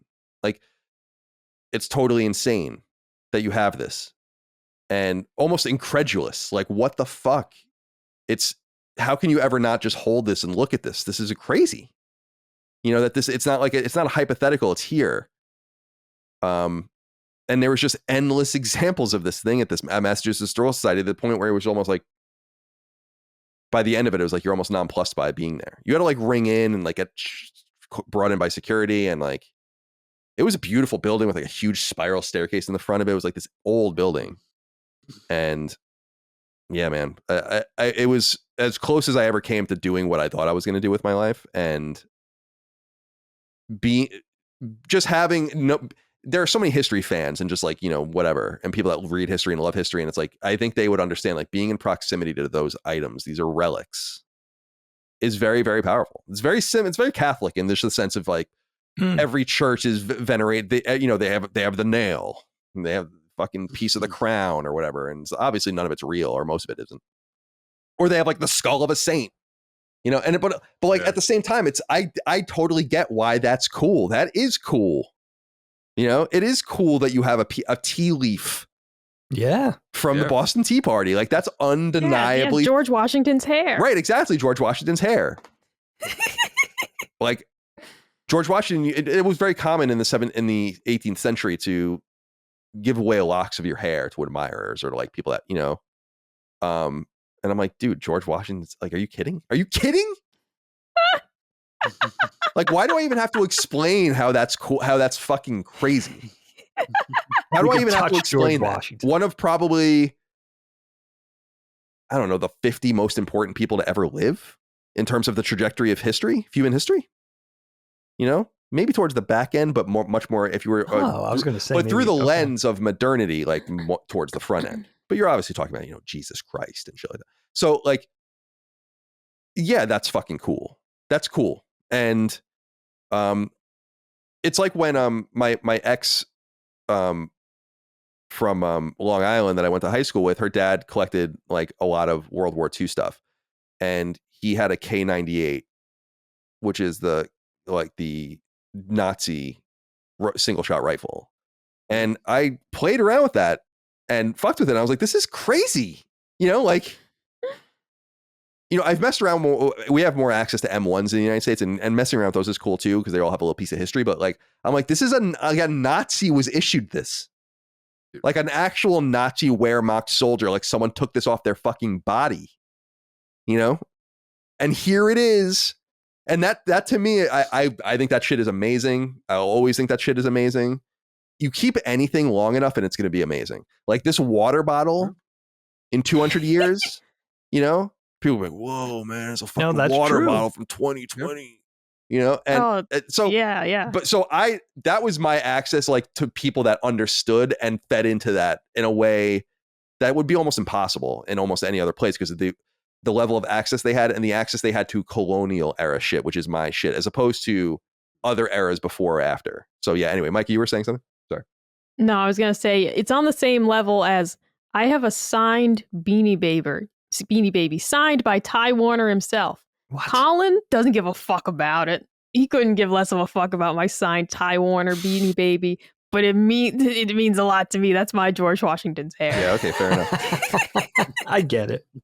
So yeah, that was probably the craziest thing to me, was just to be like, go to school for American history, want to do this with your life, and actually get access to like the center, like the hub of it, especially in the city you're studying in, and then just being given, just being like, here it is, and we trust that you're not going to.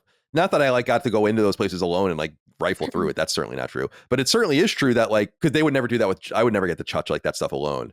But it is true that they would hand me, the 1775 literal journal of a fucking farmer in Massachusetts, and I was handling that. That's cool. That it really is cool. And flipping through and like trying to figure, and the writing, and like, I don't understand what this says, and yeah, man, it was the only taste I got of it, and like of the real taste of it, and so that's probably the craziest thing that happened to me, because I still think back on that. I'm like, man, that's such a cool.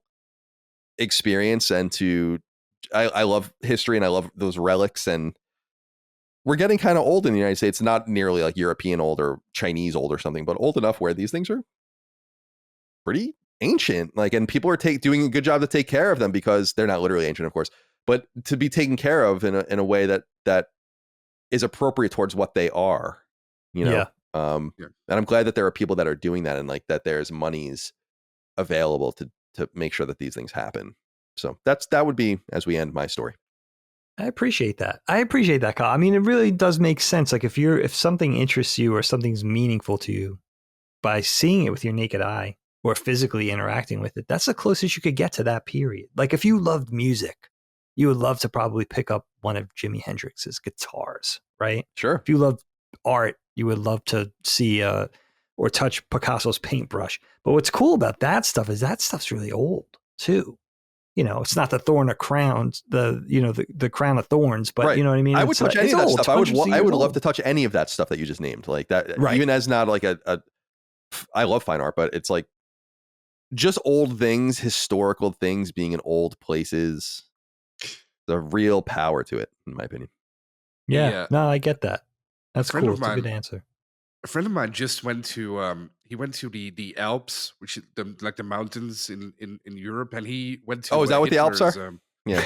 Oh, I didn't know. Don't worry, Lockmort. I didn't know where the Alps were.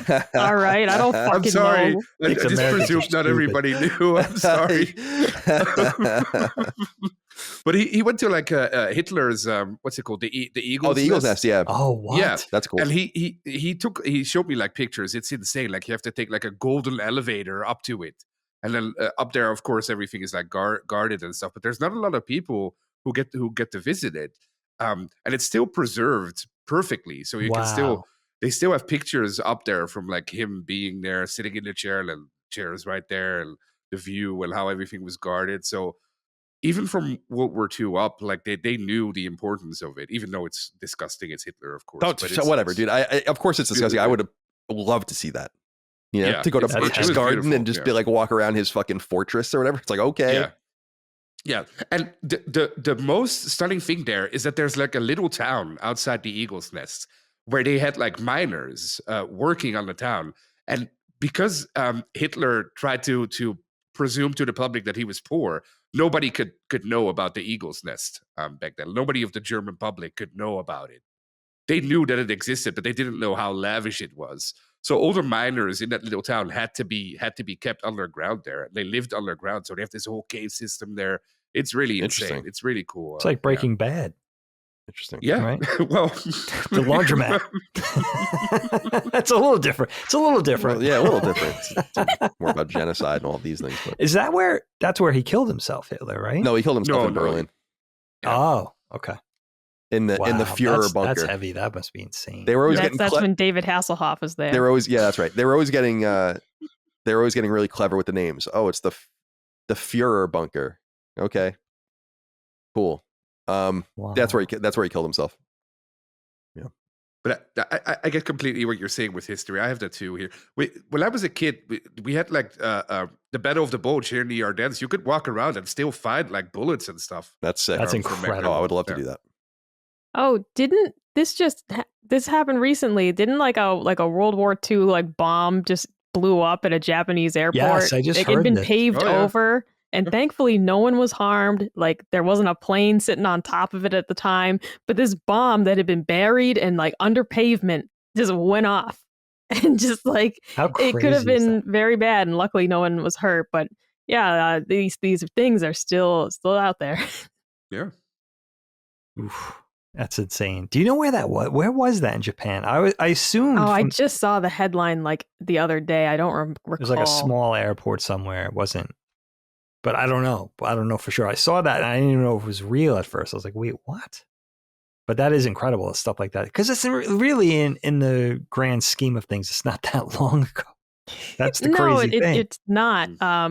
It's getting further and further away as we recognize that there are fewer World War II veterans alive. When you see like World War II events, for example, like commemoration type things, and there are just so few veterans left of that era, that's when we start to recognize how far away it's getting. But it's still not. Like Colin said, it's not ancient history. It's just it is getting further apart as these generations pass away. Yeah, that's well said. Yeah, it's true. So yeah, that's all I have to say. What do you think, troopers? Another consolation for the record books? Yes, I agree. Everybody satisfied? Heading into the weekend? It's good to be back. Thanks for letting me shake the rust off, especially you three and everybody listening. I appreciate it. I want to go around the horn. Let's start with the Grand Master, the Chief, Master Chief? The Grand Wizard? Master. Oh, no. Oh, no. Let's go with that. Yeah, no, yeah, I'm going to take the dogs out for a walk and then work out, and we're going to go to dinner. So yeah, just going to have a good night and hopefully relax this weekend, watch football this weekend, and chill out. So glad to be done with this week. It was busy. Thanks for having me. It was good to be with you, my friend. Micah, what do you think going out? Oh, yeah, no, this was a fun episode. I'm gonna go eat a banana. I'm feeling a bit famished as of right now. I'm not Lockmort though. I won't eat like 3 of them in a day, but I gotta go have my one banana for the day. Bananas are good. Yeah, bananas and that. That's a go-to for me too. Not a fan. I don't like the banana, but I do go to the banana when I'm hungry in a pinch. It's a weird thing. Not really, but Lockmort, talk to me about bananas and other things. 3 bananas in one day. That's a bridge too far. 3 is nothing. I mostly eat 6 whenever I buy bananas. Apparently that's a weird thing. But if I buy bananas, I buy 6 of them. Like, what's it called? Like a bunch. A bunch. A bunch. Yeah, I buy it at the store. Then I eat them. I mean, you enjoy them. Yeah, you enjoy bananas. Bananas. What are you supposed to do? But yeah, no, yeah, I want to eat them when they're good, like not when 3 days later when they're going bad. So I just eat all of them, and then I had a banana day. I don't think that's dangerous, or I guess it's weird. No, it's not dangerous. Why don't you just buy 18, and then you could have 6 every day for 3 days? Well, because then they go bad by day 3. I just want a couple of bananas, and then I eat them, and then it was good. All right. It's weird. It's weird to like bananas, I think. I don't know. What's weirder, eating them and not liking them or actually enjoying them? I think that's the odder thing here, Dagan, is that you eat a banana that you don't like. Can't stand them. But I eat one every day. Can't stand them, but I love the shape. Yeah, we all know why you're eating. Well, listen, that's seems like an appropriate note to go out on, guys. That's our time. Again, it was nice to be back. I have to check with you. Are the URLs and the links the same? Yeah, patreon.com/laststandmedia. Yeah, everything, nothing's changed. Yeah, nothing's changed. Yeah. Hasn't been that long. All right, good. I had to check. So listen, guys, patreon.com/laststandmedia for early ad-free access as always.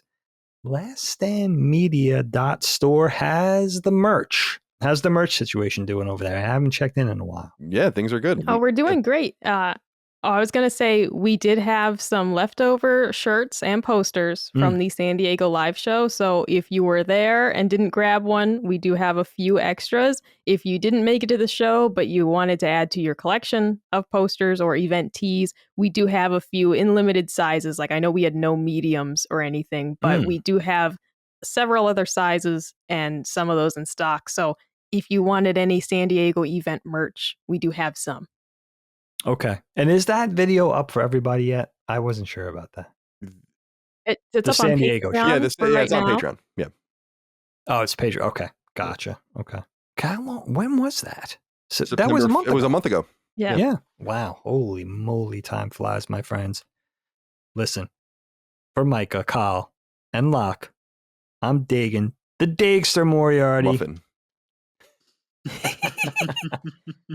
Back in the hosting seat. It's been nice to see everybody again. Thank you for listening. We'll see you next week. We love you. Yeah, we love you. And that's it.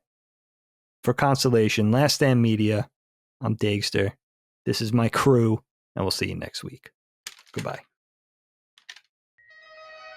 Constellation is a product of Last Stand Media and Colin's Last Stand LLC and is proudly recorded in the USA. The show was conceived by and is directed and hosted by me, Colin Moriarty. My co-host is my brother, Dagan Moriarty. The show is produced by Last Stand's executive producer, Dustin Furman, and is edited by associate producer, Ben Smith. All Last Stand theme music is by Ramon Narvaez, and all of our graphics and logos are by Dagan Moriarty. As you know, all of Last Stand Media's podcasts, including Constellation, are fan-funded on Patreon at patreon.com/laststandmedia. The following names are at the producer level on Patreon, our highest support tier, and we're infinitely grateful for your thoughtful and kind contributions to our independent endeavor.